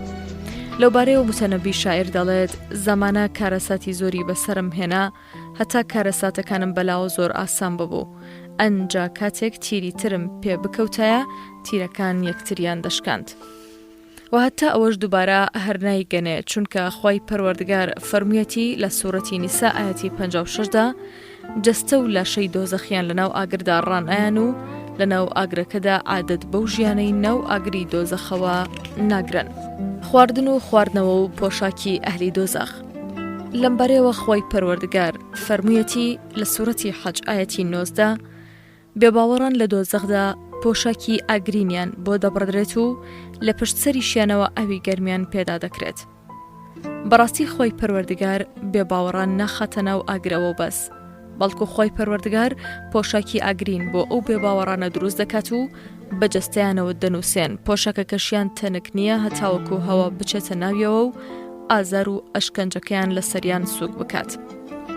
مانای ئەو فەرمودەی خۆی پەروەردگار کە فەرموویەتی یوسهەر واتە ئەو ئاوە کوڵاوەی کە زۆر کوڵاوە هەموو پێستە و ناوسکی گەرمدادێنێ. ئەوەش لەبەر ئەوەیە چونکە خۆی پەروەردگار لە ڕاستیدا پۆشاکێکی بۆیان داناوە کە ئەو پۆشاکە مرۆڤ بۆ ئەوە لەبەری دەکات کە شەرەفی داپۆشێ و لە سەرما و گەرما بیپارێزێت و سوودەکەی هەموو جەستەی بگرێتەوە. لەبەر ئەوەیە کە خۆی پەروەردگار فەرموویەتی فەئەذاقەها الله لباس الجوع والخوف، چونکە بەڕاستی ئەو چەشتنە لە پۆشاکدا نییە، بەڵکو تەنها پۆشاک هەر لە هەندێک گشتگیری و دەورەدا دەبێت. بەڵام خۆی پەروەردگار ویستوێتی لە نێوان ئەو چەشتنە و لە نێوان گشتگیری و ئەو چەشتنە بۆ هەموو جەستە بەیەکەوە کۆیان بکاتەوە. برسێتی و چینوێتی ئەهلی دۆزەخ. لەم بەرەوە خۆی پەروەردگار لە سوورەتی عاراف ئایەتی 50 فەرموویەتی ئەهلی دۆزەخ بانگی ئەهلی بەهەشت دەکەن و هاواریان لێ دەکەن و داوایان لێ دەکەن کەوا ئاویان پێ بدەن و بەسەریاندا هەڵی بەپڕژێنن یان لەو ڕزق و ڕۆزیەی کە خۆی پەروەردگار پێیداون لە بەهەشتدا بەشیان بدەن. ئەهلی بەهەشتیش لە وەڵامدا دەڵێن نەخێر ئەوە بەدەست ئێمە نییە، چونکە خۆی پەروەردگار ئەو ئاو ڕزق و ڕۆزی لەسەر بێباوەڕان قەدەغە کردووە و کاتێک کە ئەهلی دۆزەخ داوای ئەو دەکەن داوای سەرەتایی بوونێک دەکەن لەناو ئاگرێدا کە چادر و خێمەکەی دەوریان داوە. وخۆی پەروەردگار لە سوورەتی کەهف ئایەتی 29 دەفەرمێت ئەگەر بێباوەڕان لە دۆزەخدا هاواری ئاو بکەن ئەوە ئاوێکیان بەهاناوە دەبن کە وەک ڕوون و قەترانی تواوە وایە و هەموو دەم و چاویان هەڵدەپڕوچێنێ. ئەوەش لە سزای ئەوەیە چونکە ئەو بێباوەڕانە وەک لە سوورەتی عاراف ئایەتی 51 داهاتووە ئاینەکەیان کردووە بەگاڵ تەوکە بوو، ژیانی دنیاش ئەوانی فریودا بوو، ئینکاری ئایەت و نیشانەکانی خۆیان دەکرد و پێغەمبەرەکەشیان بە درۆ دەزانی و بڕوایان پێنەهێنا بوو. گەورەبوونی جەستە و ئەندامەکانی بێباوەڕ لە ئاگردا. لەوبارەیەوە ئەبوو هورەیرە ڕەزای خۆی لێبێت دەگەڕێتەوە و دەڵێ پێغەمبەر صلی الله علیه وسلم فەرموویەتی کاکیلە یان ددانی بێباوەڕ وەک کێوی ئوحود وایە و ئەستوری پێستەکەشی ماوەی ڕۆشتنی 3 ڕۆژە. هەر لە ئەبوو هورەیرەوە ڕەزای خۆی لێبێت لە پێغەمبەرەوە صلی الله علیه وسلم کە فەرموویەتی ئەستوری پێستەی بێباوەڕ 42 گەزە، کاکیلەشی وەک کێوی ئوحود وایە، شوێنەکەشی لە دۆزەخدا وەک نێوان مەککە و مەدینە وهایە. هەروەها سەمورەی کوڕی جوندوب دەگەڕێتەوە کەوا پێغەمبەر صلی الله علیه وسلم فەرموویەتی بێباوەڕان لە دۆزەخدا هەندێکیان ئاگر هەتا قاپەکانی و هەندێکیان هەتا ئەژنۆکانی و هەندێکیان هەتا پشتێن و هەندێکیان هەتا قوڕگیان دەگرێتەوە. قورتوبی لە کتێبی تەذکیرەدا وتوێتی ئەم بابەتە شارەزامان دەکات بۆ ئەوەی کەوا بێباوەڕی کەسێک کە تەنها هەر بێباوەڕە وەک کەسێک نییە، کەوا بێباوەڕی شە و ستەمکاری شە و سنوورەکانیشی بەزاندووە و سەرپێکی فەرمانەکانی خۆ پێغەمبەرەکەی کردووە. گومانی تێدا نییە کەوا بێباوەڕان لە ناو خۆیاندا جیاوازیان هەیە وەک ئەمەی لە قورئان و فەرمودەدا زانراوە و لەبەر ئەوەی کە ئێمە بەیەقین دەزانین کە ئەو بێباوەڕی هەستاوە پێغەمبەرانی شەهید کردو و لە زەویدا خراپی ناوەتەوە و بێباوەڕی ئەنجامداوە وەک ئەو بێباوەڕە نییە کە تەنها هەر بێباوەڕی ئەنجامداوە و بەس، هەروەها چاکەشی لەگەڵ پێغەمبەران کردووە. ئەی نابینی ئەبوو طالیب مامی پێغەمبەر صلی الله علیه وسلم ئازار و ئەشکەنجەی سووک دەبێت لە دۆزەخدا بەهۆی ئەوەی کە یارمەتی پێغەمبەری داوە و چاکەی لەگەڵدا کردووە و پشتی گرتووە. سیفاتەکانی ئەهلی دۆزەخ. لەم بارەیەوە ئیمام موسلم لە سەحیحەکەیدا لە ئایازی کوڕی عەماری موجاشعیەوە ڕەزای خۆی لێبێت لە پێغەمبەرەوە صلی الله علیه وسلم دەگەڕێتەوە کە فەرموویەتی 5 کەس ئەهلی ئاگری دۆزەخن. کەسێکی زەبون و لاوازی وە کە عەقڵێکی وای نییە لە خراپە بیگەڕێتەوە و بەرەو چاکەی ببات و هەر شوێن کەوتەی خەڵکن و ماڵ و منداڵیان نەویستووە، واتە ئەمە کەسێکە کە عەقڵی کەمە و شوێن کەوتەی خەڵکە و هەر خزمەتکاری دەکات. کەسێکی خیانەتکاری وایە کە خیانەت لە هەموو شتێکدا دەکات. کەسێکی فێڵبازی وایە کە فێڵت لێ دەکات و هەر خەریکی فێڵکردنە. کەسێکە کە ڕەزیل و پیسکە بێت یان درۆزن و تەڵەکە باز بێت، کەسێک کە ڕەوشتی ناشرین بێت و دەم پیس و جنێ و فرۆش بێت. هەروەها ئیمام بوخاری و ئیمام موسلم لە حارثەی کوڕی وهەبی خوزائیەوە دەگەڕنەوە کە پێغەمبەر صلی الله علیه وسلم فەرموویەتی: با پێتان بڵێم ئەو کەسەی ئەهلی دۆزەخە کێیە؟ هەر کەسێکی وشکی بخۆری ستەمکار و ماڵ کۆکەرەوەی خێرنەکەر و قەڵەوی دڵوشکی خۆبەزلزان و بەدڕەوشت و سپڵەیە. هەروەها ئەبوو داود لە حارثەی کوڕی وهەبەوە ڕەزای خۆی لەبێت دەگەڕێتەوە، وتی پێغەمبەر صلی الله علیه وسلم فەرموویەتی: مرۆڤی وشک و توند و دڵڕق و بێخێر ناچێتە باشتەوە. ئیبن ماجە لە عەبدوڵڵای کوڕی عەباسەوە ڕەزای خۆی لەبێت دەگەڕێتەوە کە پێغەمبەر صلی الله علیه وسلم فەرموویەتی: ئەهلی دۆزەخ ئەو کەسەیە کە خۆی پەروەردگار هەردوو گوێچکەی پڕ کردبێت لە ستایشی خراپی خەڵک و ئەویش هەرگوێ ڕابگرێت. هەروەها ئیمام موسلم لە ئەبوو هورەیرەوە دەگەڕێتەوە کە پێغەمبەر صلی الله علیه وسلم فەرموویەتی: دوو تاقم ئەهلی ئاگرا، بەڵام من نەمبینیون. تاقیمی یەکەم ئەو کەسانن دارێک گورزێکیان پێیە وە کلکی مانگاوایە پێی لە خەڵکی دەدەن. تاقیمی دووەم ئەو ئافرەتانن کە پۆشاکی تەنک و نادروست لەبەر دەکەن، بەڵام لە حەقیقەتدا ڕوتن و جەستەیان دیارە. ئەو ئافرەتانن کە بە لار و لەنجەوە دەڕۆن و دڵی پیاوان بۆ لای خۆیان ڕادەکێشن، قژی سەریان وەک کۆپانەی حۆشتر لێ دەکەن. ئەو ئافرەتانە بۆنی بەهەشت ناکەن کە بۆنەکەی ماوەی ئەوەندە و ئەوەندە دەڕوات. زۆرینەی ئەهلی دۆزەخ لەم بارەیەوە ئیمام بوخاری و ئیمام موسلم لە ئوسامەی کوڕی زەیدەوە ڕەزای خۆیان لەبێت دەگەڕێتەوە، وتی پێغەمبەر صلی الله علیه وسلم فەرموویەتی: لەسەر دەرگای دۆزەخ ڕاوەستام، سەیرم کرد بە گشتی ئەوانەی دەچوونە ناویەوە ئافرەتان بوون. هەروەها ئیمام بوخاری ژمارە 1052 و ئیمام موسلم لە عەبدوڵڵای کوڕی عەباسەوە ڕەزای خۆی لەبێت گێڕاویەتەوە کە فەرموویەتی: پێغەمبەر صلی الله علیه وسلم فەرموویەتی: هەر لە گەشتەکەی ئاسماندا دۆزەخم بینی تا ئەم ڕۆشتی وەهام نەدیوە. زۆرینەی ئەوانەی کە لە دۆزەخدا بینیم ئافرەت بوون. یارەکان وتیان ئەوە بەهۆی چیەوە بوو؟ پێغەمبەریش صلی الله علیه وسلم لە وەڵامدا فەرمووی: ئەوە بەهۆی کوفر و شاردنەوەیان بوو. یەکێک لە یارەکان وتی: بۆ ئەوان کوفر و سپڵەی خۆیان کردبوو. پێغەمبەریش صلی الله علیه وسلم فەرمووی: بەهۆی کوفر و شاردنەوەی مافەکانی هاوسەری و کوفر و شاردنەوەی چاکەکردن لەگەڵیاندا. ئەگەر پیا و تەواوی ساڵ چاکەیان لەگەڵدا بکات، پاشان ئەوان یەکشت لە تۆوە ببینن کە پێیان ناخۆش بێت، یەکسەر پێ دەڵێن ئەوە چییە؟ قەت چاکەیەکمان لە تۆوە نەبینیوە. هەروەها ئیمان موسلم لە ئیمرانی کوڕی حوسەینەوە ڕەزای خۆیان لەبێت دەگەڕێتەوە، وتی پێغەمبەر صلی الله علیه وسلم فەرموویەتی: کەمترین دانیشتوانی بەهەشت ئافرەتانن. شێخ قورتوبی لە کتێبی تەسکیرەدا دەڵێت کەمترین دانیشتوانی بەهەشت ئافرەتانن لەبەر ئەوەیە کەمترین دانیشتوانی هەوە و ئارەزوو دڵیان بەلەی دنیاوە هەیە و کەم تەرخەمی لە کارکردن بۆ دواڕۆژ و خۆ ئامادەکردن بۆی. هەروەها بە زۆری ئارەزووی دنیا دەکەن، خۆیان بۆ دنیا دەڕازێننەوە. پاشان لەگەڵ ئەوەشدا کە باسمان کرد ئافرەتان بەهێزترین هۆکارەکانی دنیان، ئەو هۆکارانەی کە پیاوان لە کارکردن بۆ دواڕۆژ دوور دەخەنەوە لەبەر ئەو هەوە و ئارەزوانی کە ئافرەتان هەیەە. ئافرەتان زۆرینیان دواڕۆژیان واز لێ هێنەوە و ڕوویان لە دنیا و ڕابواردنەکانی کردووە و زۆر زوو بە قسەی بێدین و فێڵبازەکان هەڵدەخەڵەتێن. بە ئاسانی وەڵامی ئەو کەسانە نادەنەوە کە بانگیان دەکەن بۆ خواپەرستی و بۆ کارکردن بۆ لای خوا و دواڕۆژ. هەروەها پێغەمبەر صلی الله علیه وسلم فەرموویەتی: ئەی کۆمەڵی ئافرەتان، نەمبینیوە هیچ کەسێک هەبێت لە ئێوەی کەم ژیری و ئایندا زیاتر کە بتوانێت ژیری پیاوی کارامەلا ببات و بۆ خۆی ببات. ئەم فەرموودەیە مانای فەرموودەکەی پێشترە کە فەرموویەتی مائیلاتین مۆمیلات. هەروەها پێغەمبەر صلی الله علیه وسلم فەرموویەتی: لە دوای وەفاتکردنی خۆمەوە هیچ فیتنە و ئاژاوەیەک نییە کە زەرەر و زیانی زیاتری هەبێت وەک فیتنە و ئاژاوەی ئافرەتان بۆ سەر پیاوان. حافظ ئیبن دوحیەوە توێتی: ئەی بەندەکانی خوا، خۆتان لە داوی ئافرەتان بپارێزن و بڕوا بە سوز و پەیمانی ئەوان مەکەن، لەبارەیانەوە ئەوە بەسە کە ئەوان ژیری و ئاینیان کەم و کوڕی هەیە.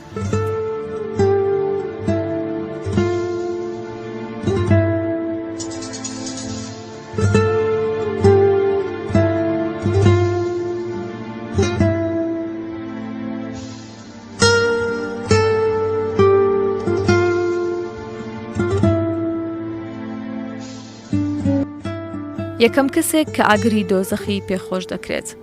لەمبارەیەوە ئیمام موسلیم لە ئەبوو هورەیرەوە دەگێڕێتەوە وتی گوێم لە پێغەمبەر بوو صلی الله علیه وسلم دەیفەرموو یەکەمین کەس لە ڕۆژی دواییدا کە دادوەری دەکرێت کەسێکە کە شەهید بووە دەیهێن و ناز و نیعمەتەکانی پێدەناسێنەوە و ئەویش دەیان ناسێتەوە خۆی پەروەردگار پێی دەفەرمێ لە بەرامبەر ئەو ناز و نیعمەتانەوە چیت کردووە ئەویش دەڵێ لە پێناو تۆدا جەنگیم هەتا شەهید بووم خۆی پەروەردگار دەفەرمێ ئاخر درۆ دەکەیت تۆ بۆ ئەوە جەنگایی تا پێت بڵێن کەسێکی ئازایی پێشیان وتی پاشان فەرمان دەکرێت لەسەر ڕوخساریەوە دەیبان هەتا ناواگەر دووەم کەسێکە کە فێری قورئان بووە و قورئانی خوێندووە و دەیهێنن ناز و نیعمەتەکانی پێدەناسێنەوە ئەویش ناز و نیعمەتەکانی دەناسێتەوە خۆی پەروەردگار پێی دەفەرمێ لە بەرامبەر ئەو ناز و نیعمەتانەوە چیت بۆ خوا کردووە ئەویش دەڵێ قورئانم خوێندووە و فێری خەڵکیشم کردووە تەنها لەبەر تۆ خۆی پەروەردگاریش دەفەرمێ درۆ دەکەیت نەخێر تۆ کە قورئانت دەخوێند لەبەر ئەوە بوو تا پێت بڵێن قورئان خوێنێکی چاکە و قورئانی چاک خوێندووە و پێشیان وتی پاشان فەرمان کراو لەسەر سەرڕایان کێشا بۆ ناو ئاگر سێم کەسێکە کە خوا ماڵ و سامانێکی زۆری بەسەردا ڕژاندووە و هەموو جۆرە ماڵ و سامانێکی داوەتێ دەیهێنن و ناز و نیعمەتەکانی پێدەناسێنەوە ئەویش دەیان ناسێتەوە خۆی پەروەردگار پێی دەفەرمێت لەو ماڵ و سامانەدا چیت بۆ خوا کردووە ئەویش دەڵێ هەر ڕێگەیەکم دەستکەوت بێ خێری تێدا بکرێت ئەوە من چوم لەو ڕێگەیەدا خێرم تێدا کردووە لەبەر تۆ خۆی پەروەردگار دەفەرمێنە خێر درۆ دەکەیت ئەو خێر و خێراتت کە دەکرد بۆ ئەوە بوو ئەو خێر و خێراتت کە دەکرد بۆ ئەوە بوو کە پێت بڵێم پیاوێکی سەخاوەتمەند و خێرخوایە پێشیان وتی پاشان فەرمان دەکرێت لەسەر سەرڕای دەکێشن بۆ ناو ئاگەر و لە ڕیوایەتێکدا ئیمام ترمزی بە ژمارە 2382 لە کۆتایی فەرمودەکەدا فەرموویەتی پاشان پێغەمبەر صلی الله علیه وسلم بە هەردوو چۆکی دادام و فەرمووی ئەی ئەبوو هورەیرە ئەو سێ کەسن کە لە ڕۆژی دواییدا یەکەمین کەسێکن کە ئاگری دۆزەخیان پێخۆش دەکرێت دەرچوونی تاوانبەران لە دۆزەخدا لەمبارەیەوە پێغەمبەر صلی الله علیه وسلم فەرموویەتی کەسێک وتبێتی لا ئیلەه ئیلا الله و لە دڵیشی چاکەی بە ئەندازەی دەنکەجۆیەک تێدا هەبێت لە ئاگەر دەردەچێت پاشان ئەو کەسەی وتبێتی لا ئیلەه ئیلا الله و چاکەی بە ئەندازەی دەنکە گەنمێک لە دڵیدا هەبێت لە ئاگەر دەردەچێت پاشان ئەو کەسەی کەوتبێتی لا ئیلەه ئیلا الله و لە دڵیدا چاکەی بە ئەندازەی تۆسقاڵێک هەبێت لە ئاگەر دەردەچێت پێغەمبەر صلی الله علیه وسلم بۆ خۆی هەواڵی بە ئێمە داوە لەبارەی کۆتایی کەس کە لە ئاگردا دێتە دەرەوە و دەچێتە ناو بەهەشتەوە فەرمووی کۆتایی کەس لە دۆزەخدا دێتە دەرەوە و دەچێتە بەهەشتەوە کەسێکە کە بە چۆکەوە دەردەچێت لە ئاگەر جارێک دەڕوات و جارێکی تریش دەکەوێت و دەڕوات جارێکی تریش ئاگرەکە دەیگرێتەوە هەتا ئەو کاتەکە لە ئاگەر ڕزگاری دەبێت بە زمان دەڵێ پاک و پیرۆزی بۆ ئەو خوای کە منی لەو ئاگرە ڕزگار کرد بەڕاستی خۆی پەروەردگار شتێکی وای بە مندا کە بە هیچ کەسێکی تری نەداوە گفتوگۆی نێوان ئەهلی بەهەشت و ئەهلی دۆزەخ گفتوگۆ لە نێوان ئەهلی بەهەشت و ئەهلی دۆزەخدا دێتە ئەنجامدان خۆی پەروەردگار هەواڵی ئەمەی پێداوین و لە سوورەتی عەراف ئایەتی 44 فەرمێتی هاوڵانی بەهەشت هاوڵانی ئاگر بانگ دەکەن و دەڵێن ئێمە ئەوەی کە خۆی پەروەردگار بەڵێنی پێداین دەستمان کەوت و پێمانرا مانای ئەم ئاەتە ئەوەیە کە هاوڵانی بەهشت و هاوڵانی ئاگەر هەندێکیان دەبینن بەڵام پەردەیان لە نێواندا هەیە یان دیوار و بربەستێکی وایە کە نایەڵێ ئەهلی بەهشت و ئەهلی دۆزەخ تێکەڵاو ببن نەبڵێ سەی ئاگری دۆزەخ دەگاتە ئەهلی بەهشت و نەخۆشی و ناز و نیعمەتەکانی ئەهلی بەهشتیش دەگاتە ئەهلی دۆزەخ بەڵام لە هەمان کاتدا یەکتر دەبین و بە یەکیشەوە گفتوگۆ دەکەن پیاوچەکان و هاوڵانی بەهشت لە خۆشیدان و بێباوەڕان و تاوانباران لە ئازار و ئەشکەنجەدان هەریەکەیان لە بەرچاوی ئەوی تریاندان خۆی پەروەردگار چەندیمەن و شێوەیەکی ناز و نیعمەتەکانی باشتمان دەداتێ بە نیسبەت هەموو ناز و نیعمەتەکانی تری وەکو خواردن و خواردنەوە و پۆشاک و ناز و نیعمەتی دەرونی کە لە بەهشتدا پەیدا دەبێت جار وەک چۆن بێباوەڕان و تاوانباران ئەشکەنجە و ئازاری جەستەی و دەرونیان لە ئاگەردا هەیە بە هەمان شێوە بڕواداران لە بەهشتدا ناز و نیعمەتی جەستەی و دەرونیان پێدەبەخشرێت ئەوەتە لەم بارەیەوە خۆی پەروەردگار لە سوورەتی ئینسان ئایەتی 12-14 فەرمێتی بڕواداران بەهۆی ئارامگرتنیانەوە لە دنیادا پاداشتیان دەدرێتەوە بە بەهشت و بە پۆشاکی نرمونیانی ئاوریشم ئەو بڕوادارانە لەسەر ئەسکەمیل و قەنەفە شاندا دەدەن و نەساردن و نەگەرمی دەبینن.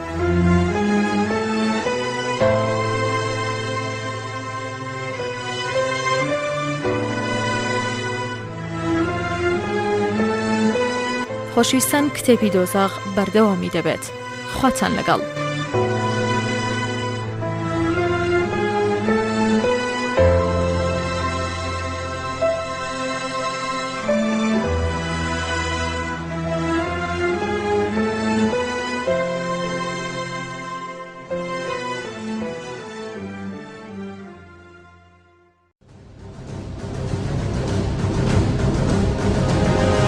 دەنگی کۆمەڵ دەنگێک بۆ نوێبوونەوە و داهێنان. کتێبی دۆزەخ لە نووسینی محەممەد متەوەلی شەعراوی وەرگێڕانی ئەبوبەکری سەدیقی. بەناوی خوا سڵاوتان لەبێت. خۆی پەروەردگار لە سوورەتی ئینسان ئاەتی 20 بۆ 21 دەفەرمێت کاتێک لە بەهەشدا تەماشا بکەیت ناز و نیعمەت و مڵک و سامانێکی گەورە دەبینی. بڕوادار پۆشەکی نرمونیانی ئاوریشمیان لەبەردایە، بازنی زیویان لەدەستایە و خۆی پەروەردگاریش خواردنەوە و شەرابی پاکیان پێدەدات. ئەمە هەندێکە لە ناز و نیعمەتە بەرجەستەکانی خۆی پەروەردگار لە بەهەشدا، بەڵام ناز و نیعمەتەکانی دەرونی هەر ئەوەندە بەسە کە بڕواداران بە چاوی خۆیان خۆی پەروەردگار دەبین و چاویان پێی دەکەوێت و قسە و گفتوگۆی لەگەڵدا دەکەن و هۆگر و خۆشی دەنووستن و بە قسەیەکەوە لەگەڵ ئەوەشدا کە ئێمە هەرچی بڵین لەباری ناز و نیعمەتەکانی خۆی پەروەردگارەوە لە بەهەشدا، ئەوە ئێمە هەر ناگەینە وێنێکی تەواوی ئەو ناز و نیعمەتانە، چونکە هەرچی بەدڵی ئێمەدا بێت و بیری لێ بکەینەوە ئەوە زۆر بە زیادە و زیاتریش و چاکتر لە بەهەشدا هەیە و دەست دەکەوێت و یەک سات لە بەهەشدا لەگەڵ دنیا و هەرچی لە دنیادا هەیە یەکسانە. کۆتاکەس کە لە ئاگر و لە بەهەشت دەردەچێت. لەمبارەوە عەبدوڵڵای کوڕی مەسعود گێڕایەوە وتی پێغەمبەر سەڵی الله عەلەیه وسەلەم فەرموویەتی بەڕاستی من کۆتایی کەس کە لە ئاگر و کۆتایی کەس کە لە بەهەشت دەردەچێت نازانم.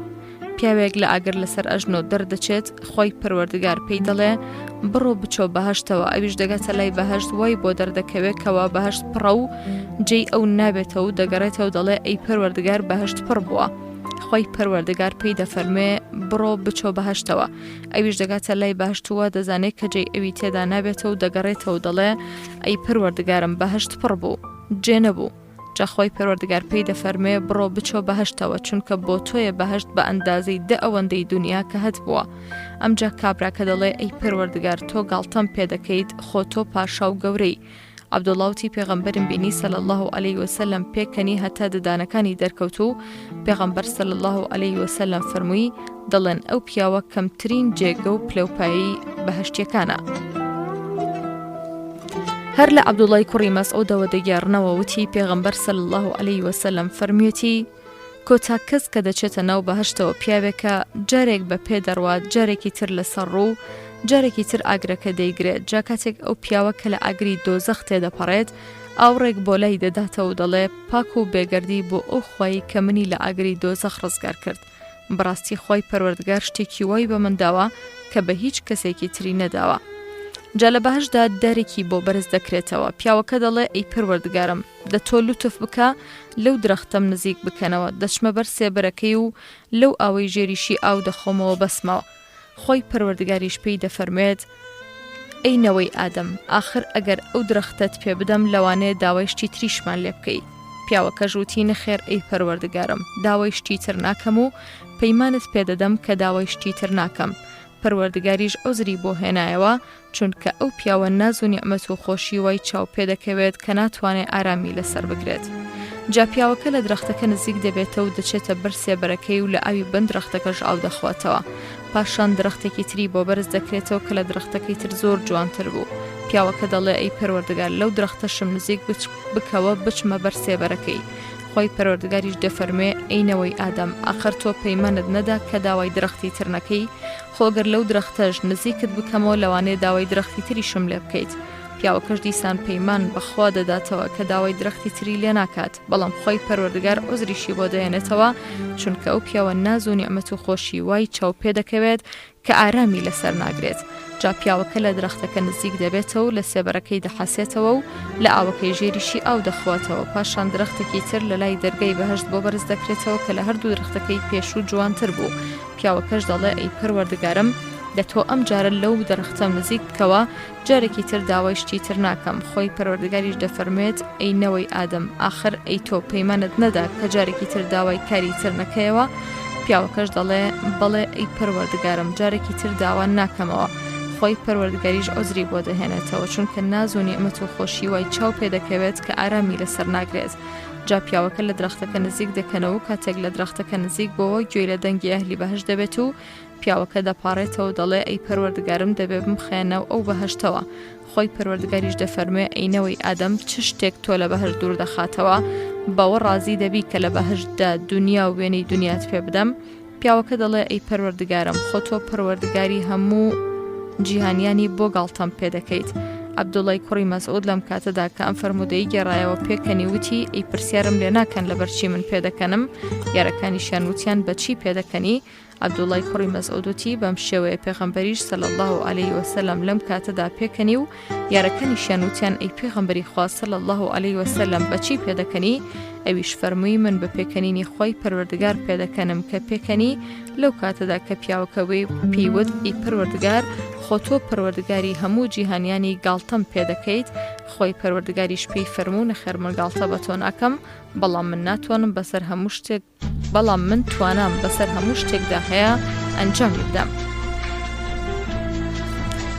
پردی سیرات پردەکەی سەر ئاگری دۆزەخە لە کاتێکدا کە ڕۆژی دوایی دادێت و لە مەیدانی مەحشەردا حساب و دادگەی کردنی خەڵک تەواو دەبێت و کۆتایی پێدێت لەم کاتەدا پردی سیرات تاکە ڕێگا لەسەر پشتی دۆزەخەوە بۆ ئەو بەری دۆزەخ لەسەر پشتی دۆزەخدا دادەنرێت ئێمە ئێستا کە لە دنیای ویست و اختیار و تەکلیف داین لە خۆی پەروەردگار دەپاڕینەوە کەوا بۆ ڕێگەی ڕاز سیرات المستەقیم شارەزامان بکات و بمان خاتە سەر ئەو شەڕێگەیە ئەو ڕێگەی کە لە هەموو ڕێگەکانی تر نزیکتر و سەلامەتترە بۆ ئەو مەبەستەی کە ئێمە دەمانەوێ و مەبەستمانە و هەتا نەگەینە کاتی دواڕۆژیش ئێمە بەچاکی ئەو ڕێگە ڕاستە نانەسین جا ئەو پردی سیراتە لەسەر پشتی دۆزەخدا دەنرێت ئەمەش بۆ بەڕاست دەرچوونی ئەو فەرمودەی خوای پەروەردگارە کە لە سوورەتی مریەم ئایەتی 71 فەرموویەتی هەر کەس لە ئێوە تەنها و بە تەنها دەبێ بگاتە لای دۆزەخ ئەمەش فەرمانێکی حەتمی خوایە و دەبێ بێتە دی بۆ ئەوە ئێمە لەو ئاەتە پیرۆزە حاڵی بین و بزانین ئەو پردی سیراتە چییە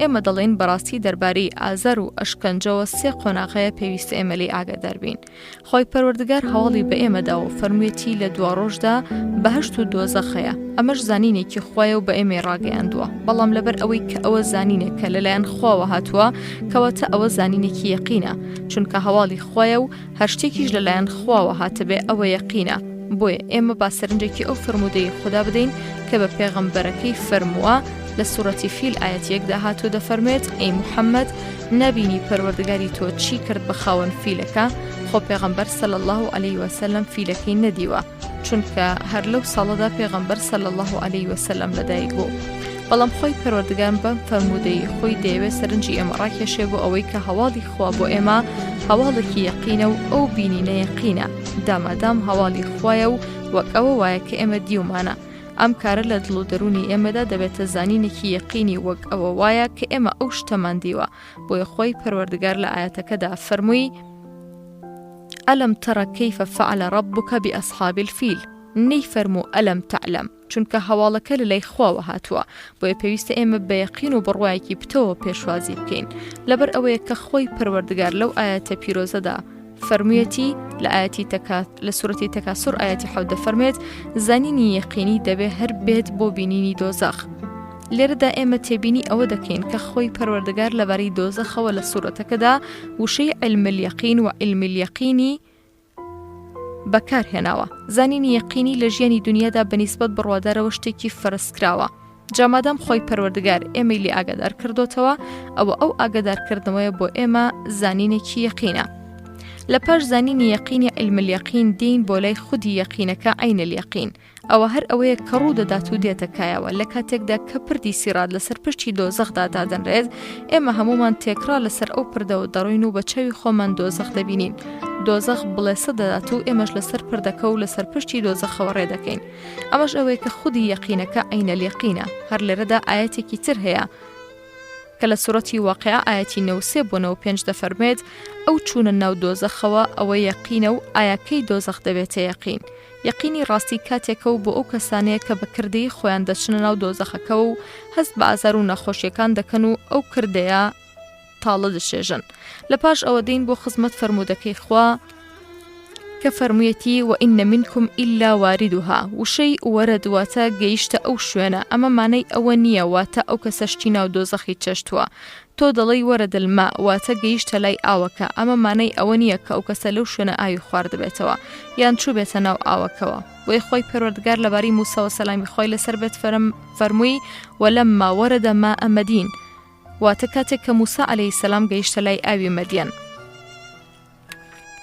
بە هەمان شێوە و ئاەتەش کە فەرموویەتی ئێوە تێکرا دەگەنە لای دۆزەخ بەڵام ئێوە تێکرا هەمووتان لەو دۆزەخەدا ئەشکەنجە نادرێن بەڵکو خۆی پەروەردگار بڕوادەران ڕزگار دەکات و بێباوەڕان و تاوانباران دەخاتە ناو دۆزەخەکەوە ئەمەش کاتێک تاو دەبێت کە خەڵک تێکرا لەسەر پردی سیراتەوە دەڕۆن بەسەر پشتی دۆزەخدا بۆ ئەوەی دۆزەخ ببینن بە بینینێکی یەقین هەموو کەس لە ئێمە بەسەر دۆزەخدا دەڕۆین لەبەر چی بۆ ئەوەی گۆڕایالی خۆی پەروەردگار هەست بەو نیعمەتە گەورەیە بکات کە بریتیە لەوەی کە خۆی پەروەردگار لەو دۆزەخە ناخۆشەدا ڕزگاری کردووە بەڕاستی ڕزگاربوون لە ئاگری دۆزەخ ناز و نیعمەتێکی گەورەیە و بۆ ئەو بێباوەڕ و دوور و تاوانبارانە ئەو ئاگر و ئەشکەنجێ ببینن کە چاوەڕێیان دەکرد هەموو خەڵک لە دوای کۆتایی هاتنی کۆکردنەوەی خەڵک و ئاوابوونی خۆرەکەی هەمویان بەسەر پردی سیراتدا تێدەپەڕن لەم کاتەدا دنیا دەبێتە شەوەزەنگ هەر کەسە بە ئەندازەی ئەو ڕووناکی کە خۆی پەروەردگار پێداوە ڕێگە دەکات و دەڕوا هەندێک لە ئێمە خۆی پەروەردگار ڕووناکیێکی بەهێزی پێدات هەموو شتێک بەڕوون و ئاشکرا و جوان دەبینێ و هەندێکی تر لە ئێمە خۆی پەروەردگار ڕووناکیێکی سادەی پێدات تەنها بەرپێیەکانی خۆی دەبینێ هەندێکی تر خۆی پەروەردگار بە ئەندازەی پەنجەکەی خۆی ڕووناکی دەداتێ زۆر بە هێواشی ڕێگە دەکات نەخۆشی زۆر دەبینێ و هەموو جارێکەوە دەزانێت دەکەوێتە ناو ئاگرەوە جا کاتێکاتە سەرپردەکە و ڕزگاری بوو ئەوە زۆر سوپاسی خوا دەکات لەسەر ئەو نیعمەتە گەورەی کە ڕزگاری بووە بەڵام بێباوەڕ لە تاریکێکی زۆر تاریکدایە دەکەوێت و هەڵدەستێتەوە هەتا خولافەیان دەیانگرن و بەرەو دۆزەخیان دەبن خۆی پەروەردگار دیمەنی ئەهلی بەهەشتمان دەداتێت لە کاتێکدا کە ئەوان لەسەر پردی سیراتدا تێدەپەڕن و ڕێگە دەکەن هەر کەسە بە ئەندازەی ڕووناکیێکی خۆی لەسەر پردی سیراتەوە دەڕوات ئەوەی لە هەمویان پارێزکارترە وەک تیشکی بریسکی هەور تێدەپەڕێت هەتا کردەوەی چاکی کەمتر بێت ئەو کەسە هێواشتر تێدەپەڕێت و تووشی ناڕەحەتی زیاتر دەبێت هەر خودی ڕۆیشتن و تێپەڕبوون بەسەر دۆزەخدا یەکێکە لە ناڕەحەتیەکانی ڕۆژی دوایی بە تایبەت لەو کاتەدا کە تۆ لەسەر پشتی دۆزەخی و دۆزەخت لە بەرچاو و بە چاوی سەر تەماشای دەکەیت لەبەر ناڕەحەتی ئەو ساتانە تۆ زۆر لە خوا دەپاڕیتەوە کە ڕزگارت بکات و بۆ ساتێکیش نەکەویتە ناو دۆزەخەوە چجای ئەو کەسەی کە 40 پاییز لە ناو ئاگری دۆزەخدا دەمێنێتەوە کە ئەمە کەمترین ئەشکەنجە و ئازارە هەر لە ڕۆژەدا خۆی پەروەردگار دیمەنێکی ترمان دەداتێت لەبەری پیاوان و ئافرەتانی دووڕۆوە ئەو دووڕوانی کە لە دنیادا بێباوەڕیان شاردبوو و بڕوایان دەربڕی بوو لەگەڵ بڕواداراندا دەژیان و خۆیان وان نیشان دەدا کە بەشێکن لە ئەوان بەڵام لە ڕاستیدا وا نەبوو بڕوادارانیش نەیان دەناسین بۆیە کە ڕۆژی دوایی هاتەکایەوە وەزعەکە دەگۆڕێت دووڕوەکان دەکەونە لایەکە و بڕوادارانیش دەکەونە لایەکەوە لێک جیا دەکرێنەوە لە کاتێکدا کە ڕۆیشتنی سەرپردی سیرات دەست پێ دەکات پیاوان و ئافرەتانی دووڕ و پەلە دەکەن بۆ ئەوەی بەهۆی ڕووناکی بڕوادارانەوە خێرا لەسەر پردەکە تێپەڕن بەڵام خۆی پەروەردگار ئەو دووڕوانە بە کۆسپێکی پڕ لە زورا و ڕووناکی و بەزەیی لەلایەن بڕوادارانەوە بە کۆسپێکی تر پڕ لە تاریکی و ئەشکەنجە و ئازار لەلایەن بێباوەڕانەوە ئەو دووڕوانە جیا دەکاتەوە بەم شێوەیە کە باس کرا لەو ئاەتە پیرۆزەی سوورەتی حەدید ئاەتی 13دا خۆی پەروەردگار دووڕوەکان بێبەش دەکات لەوەی کە بەهۆی نور و ڕووناکی بڕوادارانەوە لەسەر پەردی سیرات بپەڕنەوە بە بەزەی و ئەمانی خۆی پەروەردگار بگەن جا لەم کاتەدا دووڕوەکان پرسیار لە بڕواداران دەکەن و دەڵێن ئەلەم نەکون معکم واتە ئەی بڕواداران باشەی ئێمە لە ژیانی دنیادا لەگەڵ ئێوەدا نەبووین و بەیەکەوە هەڵدەستین و دادەنیشتین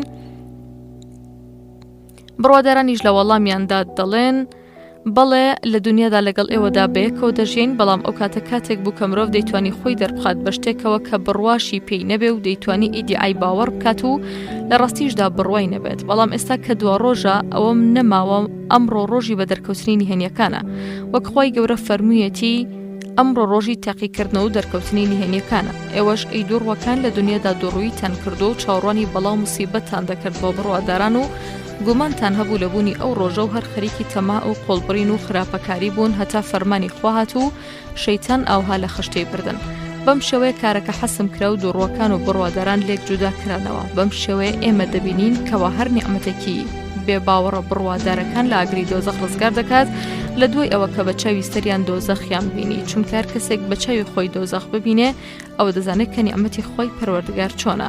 جاگەر ئەو کەسە لەو ئاگری دۆزەخە ڕزگاری بێت ئەو فەزڵ و لوتفێکی زۆر گەورەیە، گەورەی خوایە، وەک ئەوەی لە دوا ڕۆژدا دوو فەزڵ و لوتفی گەورە هەیە. یەکەم فەزڵ و لوتفی ئەوە کە تۆی بڕواداری لە ئاگری دۆزەخ ڕزگار کردووە، دووەم فەزڵ و لوتفی ئەوە کە تۆی بڕواداری خستۆتە ناو بەهەشتە بەرینەکەیەوە.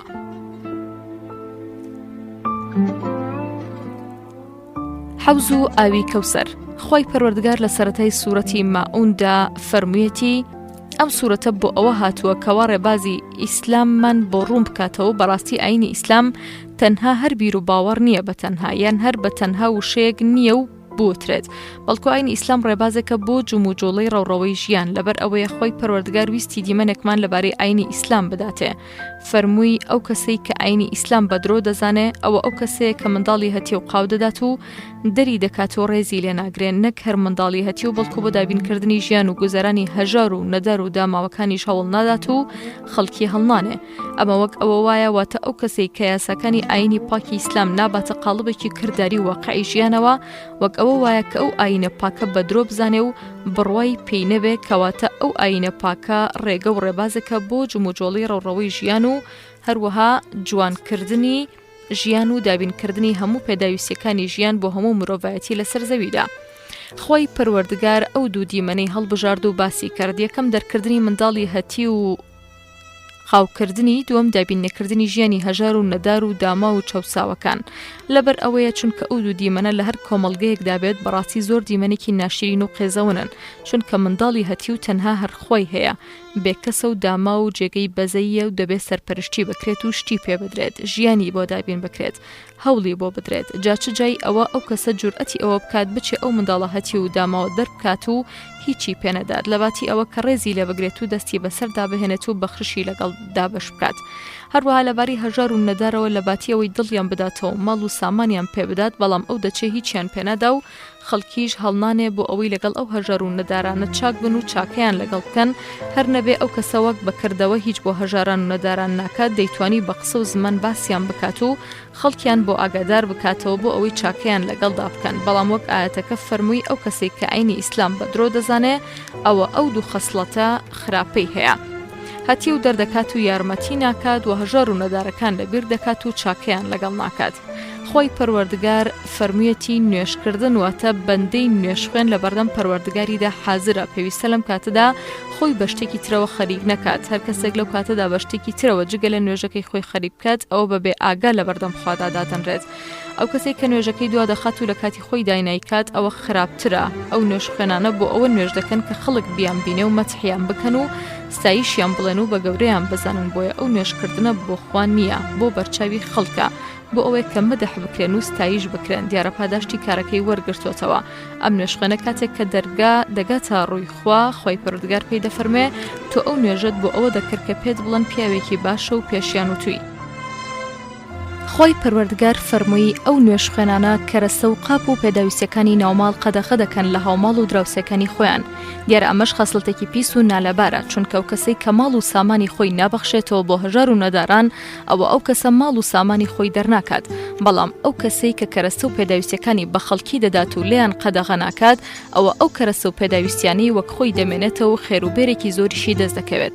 جاکاتێک کەسێک بگاتە ئەوە کە کەرەسە و پێداویستەکانی خۆی نەدا بە کەس و لە خەڵک و دراوسەکانی قەدەغەی بکات ئەوە ئەم کەسە گەیشتۆتە کۆتا پلەی ڕەزیلی و پیسکەی و ڕژدی و بەخیلی.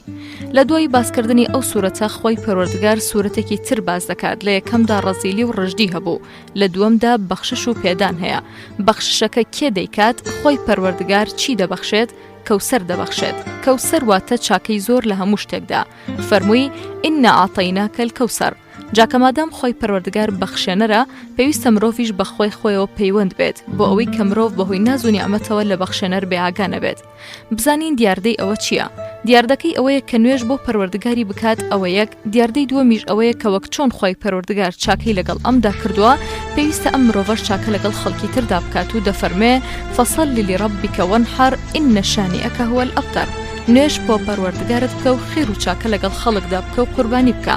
لێرەدا ئەم سوورەتە لەگەڵ سوورەتەکەی پێشوودا گونجاوە، بەڵام ئەم سوورەتە لە مناسبەیەکدا دابەزیوە. مناسبەکەش ئەوەیە کاتێک پێغەمبەر صلی الله علیه وسلم منداڵە نێرینەکانی وەفاتیان کردوون نەمان، نەیار و دوژمنەکانی وتیان محەممەد دوابڕاو بووە، وەک ئەوەی کە ئەوان دەزانن کەوا پاراستنی یادکردنەوە و پاراستنی چاکە و پاراستنی نەوە و وەچە تەنها و بەتەنها هەر بە قورآن دەکرێت، بەڵام ئەوانە نازانن کەوا پێغەمبەران سەلامی خۆیان لەسەر بێت پێغەمبەرایەتیەکەیان لە شوێن کەوتوانیاندایە. بۆیە خۆی پەروەردگار فەرمووی ئین شانیئەکە هو الأبتر، بەڕاستی نەیار و دوژمنەکانی تۆ دوابڕاون نەک تۆ ئەی محەممەد صلی الله علیه وسلم. لێرەدا خۆی پەروەردگار ئەوەی نەکردووە بڵێ ئینا ئەعطەیناکە الکەوسەر و دوژمنەکانیشی لەسەر شتی خۆیان بمێننەوە. پێدەچێت هیچ کەس بڕوای وانە بێت کە خۆی پەروەردگار قەرەبووی پێغەمبەر صلی الله علیه وسلم بکاتەوە بەوەی کە کەوسەری بداتێت تاوەکو وەک دوژمنەکانی پێغەمبەر شت بدات، بەڵکو خۆی پەروەردگار کێشەکەی گۆڕی و فەرمووی ئین شانیئەکە هو الأبتر، نەیار و نەحەزەکانی تۆ دوابڕاون کە بۆ خۆیان نەمان کەس بە شوێنیان ناکەوێت و دەبڕێنەوە، بەڵام ئەی محەممەد تۆ هەتا ڕۆژی دوایی خەڵک شوێنت دەکەوێت و شوێن کەوتوانی تۆ لە هەموو شوێن کەوتوەکانی تر زیاترن. بەڵگەش لەسەر ئەمە ئەوەیە زۆرێک لەوانی کە دوژمنایەتی پێغەمبەریان دەکرد کوڕەکانیان هاتن مسلمان بوون و بوون بە شوێن کەوتەی پێغەمبەر صلی الله علیه وسلم، کەواتە ئەو نەیار و نەحەزانەی پێغەمبەر صلی الله علیه وسلم بۆ خۆیان دوابڕاون و کوڕەکانی خۆیان لەسەر بیرروباوەڕی خۆیان نەمان. وشەی کەوسەر تەنها بە ئاوی ڕووبار ناڵێن کە لە بەهەشدا دەدرێت بە پێغەمبەر صلی الله علیه وسلم، چونکە کەوسەر بەم شتانە دەڵێن پێغەمبەرایەتی، حکمت و زانین، قورئانی پیرۆز، بیر و باوەڕ، ئاینی پاکی ئیسلام، وەک ئەو کەوسەری کە دەڵێن ڕووبارێکە لە بەهەشدا هەندێک لەو کەوسەرەی کە خۆی پەروەردگار بە پێغەمبەرەکەی داوە. کەوسەر واتە خێر و بێر و پیرۆزی گەورە لە هەموو لایەنێک لە لایەنەکانی دنیا و دوا ڕۆژ.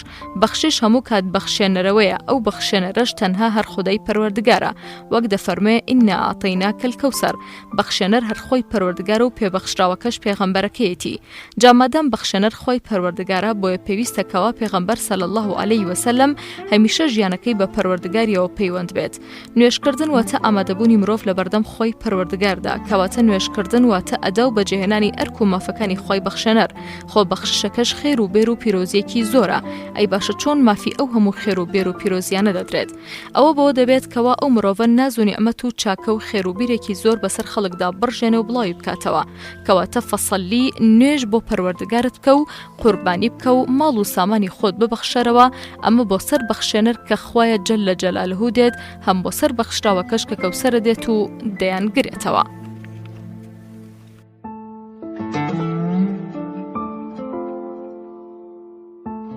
باسی تۆڵەسەندنەوە لە خەڵک لە ڕۆژی دواییدا و ڕاگرتنیان هەتا تۆڵەیان لێدەسەندرێتەوە. لەمبارەیەوە ئیمام مسلم و ئیمام ترمزی لە ئەبو هورەیرەوە کەوا پێغەمبەر صلی الله علیه وسلم فەرمێتی دەگێڕنەوە لە ڕۆژی دواییدا هەموو مافەکان دەدرێنەوە بە خاوەنەکانیان هەتا تۆڵەی مەڕی کۆڵیش دەسەندرێتەوە لە مەڕی شاخدار. هەروەها ئیمام مسلم لە ئەبو هورەیرەوە کەوا پێغەمبەر صلی الله علیه وسلم فەرمێتی دەگێڕێتەوە ئایا ئێوە دەزانن مفلیس کێیە؟ یارەکان ڕزەی خۆیان لێبێت وتیان لەلای ئێمە مفلیس ئەوەیە کەوا پارە و کەلوپەلی نەبێ. پێغەمبەر صلی الله علیه وسلم فەرمووی لە ئومەتی مندا مفلیس ئەو کەسێک کە لە ڕۆژی دواییدا بە نوێژ و ڕۆژ و زەکاتەوە دێت، بەڵام لەو لاوە قسەی بەو داوە، جنێی و زینەی بەو داوە، ماڵ و سامانی ئەوی خواردووە، خوێنی ئەوی ڕژاندووە، لەوی دیکەی داوە، چاکەکانی بەسەر ئەواندا دابەش دەکرێت. جا ئەگەر چاکەکانی بەشی نەکرد ئەوە تاوانی ئەوانە لە باتی ئەوە دەخرێتە سەری و پاشان بەو تاوانانەوە دەخرێتە ناو دۆزەخەوە. هەروەها ئیبن ماجە دەگێڕێتەوە لە عەبدوڵڵای کوڕی عومەرەوە توێتی پێغەمبەر صلی الله علیه وسلم فەرمێتی حارسی کوڕی ئوسامە لە عەبدوڵڵای کوڕی ئونەیسەوە ڕزەی خۆی لێبێدوتی گوێم لە پێغەمبەر بۆ صلی الله علیه وسلم دەیفەرموو خۆی پەروەردگار بەندەکانی یان خەڵکی گومانی کۆ دەکاتەوە بەدەستی ئاماژەی بۆ لای شام کرد بە ڕوت و قوت و بە خەتەنەکراوی کۆ دەکرێنەوە، بانگیان دەکات بە دەنگێک دوور و نزیک گوێیان لێتی، دەفەرمێ من پادشام و من دادوەر و دەسەڵاتدارم، یەک کەسێکی بەهەشتی ناچێتە بەهەشتە و یەک کەسێکی ناو دۆزەخیش حەقێکی لەسەری بێت هەتا شەقازلەیەکیش بێت و یەک کەسێکی دۆزەخیش ناچێتە دۆزەخەوە و یەک کەسێکی بەهەشتی شەقێکی لەسەری هەبێت هەتا ئەگەر شەقازلەیەکیش بێت. عەبدوڵڵا وتی ئێمە ژوتمان باشە چۆن ئێمە بەڕوت و قوتیەوە دەچینە لای خوا؟ پێغەمبەریش صلی الله علیه وسلم فەرمووی ئێوە بە چاکەکانتانە و بە خراپەکانتانەوە دەچنەوە بۆ لای خوا. شێخی دانا ڕەحمەتی خوای لێبێدوتی ئەم فەرمودەی کە باس کرا ئەو فەرمودەیە کە ئیمام بوخاری مەبەستی بە قسەکەی خۆی کەوتی جابیری کوڕی عەبدوڵڵا یەک مانگ ڕێگەی بۆ لای عەبدوڵڵای کوڕی ئونەیس بۆ یەک فەرمودە بڕی ئیمام بوخاری مەبەستی ئەم فەرمودەیە بوو. ئەبوو نعیم حافظ لە زارانی باوکی عومەرەوە دەگێڕاوێتی و وتی ڕۆیشتم بۆ لای عەبدوڵای کوڕی مەسعود سەیرم کرد دەوڵەمەندەکان لە پێش منەوە لەوێ بوون دانیشتون منیش وتمەی عەبدوڵا لەبەر ئەوەی کە من کابرایەکی عەجەمیم بۆیە منت دوورخستۆتەوە دەوڵەمەندەکانت دزی کردوتەوە عەبدوڵا فەرمووی وەرەوە لێم نزیک ببەوە منیش زۆر لێ نزیک بوومەوە کەس لە نێوانماندا نەبوو گوێم ڕاگرتوتم لە ڕۆژی دواییدا بەندەیەک یان ئافرەتێک دەیانەن لە بەرچاوی هەموو خەڵکدا دایدەنن پاشان یەکێک بانگ دەکات و دەڵێ ئەمە فڵانی کوڕی فڵانە هەر کەسێک مافی هەیە بەسەریەوە بابێت بۆ مافەکەی وەری بگرێتەوە ژن خۆشحاڵ دەبێت بەوەی کە ئەو حەق و مافی هەیەی لەسەر کوڕەکەی یان خوشکەکەی یان باوکی یان هاوسەرەکەی بۆی دەسێننەوە پاشان عەبدوڵا ئەم ئاەتەی خوێندەوە فلا أنساب بينهم يومئذ ولا يتساءلون جا خۆی پەروەردگار بۆ بەندەی دەفەرمێ بڕۆ ئەوانەی مافەکەیان پێ بدە بەندەکەش دەڵێ خۆ دنیا کۆتایی پێهاتۆ چۆن مافەکەیان پێ بدەم خۆی پەروەردگار بە فریشتەکان دەفەرمێ بڕۆن هەر کەسەوە بە گوێرەی داواکاریەکەی خۆی لە کردەوە چاکەکانی ئەو کەسەی کە مافی خواردووە بیدەنەوە جا ئەگەر ئەم کەسە پیاوێکی چاک بێت ئەوە لە چاکەکانی بە ئەندازەی تۆزقاڵک بێت لە چاکە خۆی پەروەردگار بۆی دوو چەندانە دەکاتەوە هەتا بەهۆیەوە خۆی پەروەردگار دەیخاتە ناو بەهەشتەوە بەڵام پاشان ئیبن مەسعود ئەم ئاەتەی خوێندەوە کە لە سوورەتی نیسا ئاەتی 40 هاتوو دەفەرمێت خۆی پەروەردگار بە ئەندازەی تۆزقاڵێک ستەم لە کەس ناکات ئەگەر ئەوە چاکە بێت خۆی پەروەردگار ئەو چاکەی بۆ و چەندانە دەکاتەوە لەلایەن خۆی و پاداشتێکی گەورەی دەداتێ ئەگەر ئەو کەسە پیاوێکی بەدبەخت و خراپ بوو ئەو فریشتەکان دڵێن ئەی پەروەردگارمان ئەو کەسە هیچ چاکەی نەماوە و بەڵام مافدار و داواکارەکان ماون ئەمجا خۆی پەروەردگار بە فریشتەکانی دەفەرمێت دەبڕۆن لە کردەوە خراپەکانی مافدارەکان هەڵبگرن و بیخەنە سەر کردەوە خراپەکانی ئەو کەسە و لە ناو ئاگردا ڕێگەیەکی بۆ بکەنەوە هەروەها عەبدوڵای کوڕی مەسعود وتی گوێم لە پێغەمبەر بوو صلی الله علیه وسلم دەیفەرموو وا دەبێت کەوا دایک و باوک قەرزیان لەسەر منداڵەکەیان دەبێت جا کاتێک کە ڕۆژی دوایی هات ئەو دایک و باوکە ئەڵقەی منداڵەکەیان دەبن و ئەویش دەڵێ خۆ من منداڵی ئێوەم دایک و باوکەکەش خۆشحاڵ دەبن و دەخوازن کە ئەو قەرزە لەوە زیاتر بووە هەروەها ئیبن ماجە لە جابیری کوڕی عەبدوڵڵا وتوێتی لە کاتێکدا کە من لە ڕێگەی دەریاوە لە وڵاتی حەبەشەوە بۆ لای پێغەمبەر صلی الله علیه وسلم گەڕامەوە پێغەمبەر صلی الله علیه وسلم فەرمووی حەز دەکەم کارە سەر سوورهێنەرەکانی ئەو وڵاتەم بۆ بگێڕنەوە هەندێک لە گەنجەکان وتیان بەڵێ ئەی پێغەمبەر ڕۆژێک ئێمە دانیشتبووین لەو کاتەدا پیرێژنێک لە پیرێژنە دنیا نویستەکان بەلاماندا تێپەڕی گورزە ئاوێکی لەسەر سەریدا بوو بەڵام هەندێک لە گەنجەکان لایەن بەلایەندا و ڕۆیشت ئەو گەنجەش دەستێکی بەردە نێوشانی پیرێژنەکەەوە و پاڵی پێوەنا پیرێژنەکەش بەسەر چۆک دەکەوت و گۆزەکەی شکا پیرێژنەکەش هەستایەوە و ئاوەڕی دایەوە لە گەنجەکە وتی ئەیستەم کار لە مەولا کاتێک کە خۆی پەروەردگار کورسیەکەی دانا و هەموو خەڵکانی سەرەتا و کۆتایی کۆ کردەوە دەست و قاچەکان قسەیان کرد بەو کارانی کە کردویانە ئەیستەم کار لەو کاتەدا دەزانی کاری من و تۆ لەلای ئەو خوایە چۆن دەبێت جابر وتی پێغەمبەر صلی الله علیه وسلم فەرمووی ڕاستی کردووە خۆی پەروەردگار چۆن نەتەوەیەک پیرۆز دەکات کەوا مافی زەبوونەکانیان لە زۆردار و دەستکارەکانیان ناسەندرێتەوە خۆشەویستانم کتێبی دۆزاخ کۆتایی هات بە ئومێدی سۆدوەرگرتنیەوەی بەڕێز و خۆشەویست لە ئەڵلقەکانی داهاتووی بەرنامەی ڕازی کتێب بە کتێبێکی نوێوە دێنەوە خزمەتتان خواتان لەگەڵ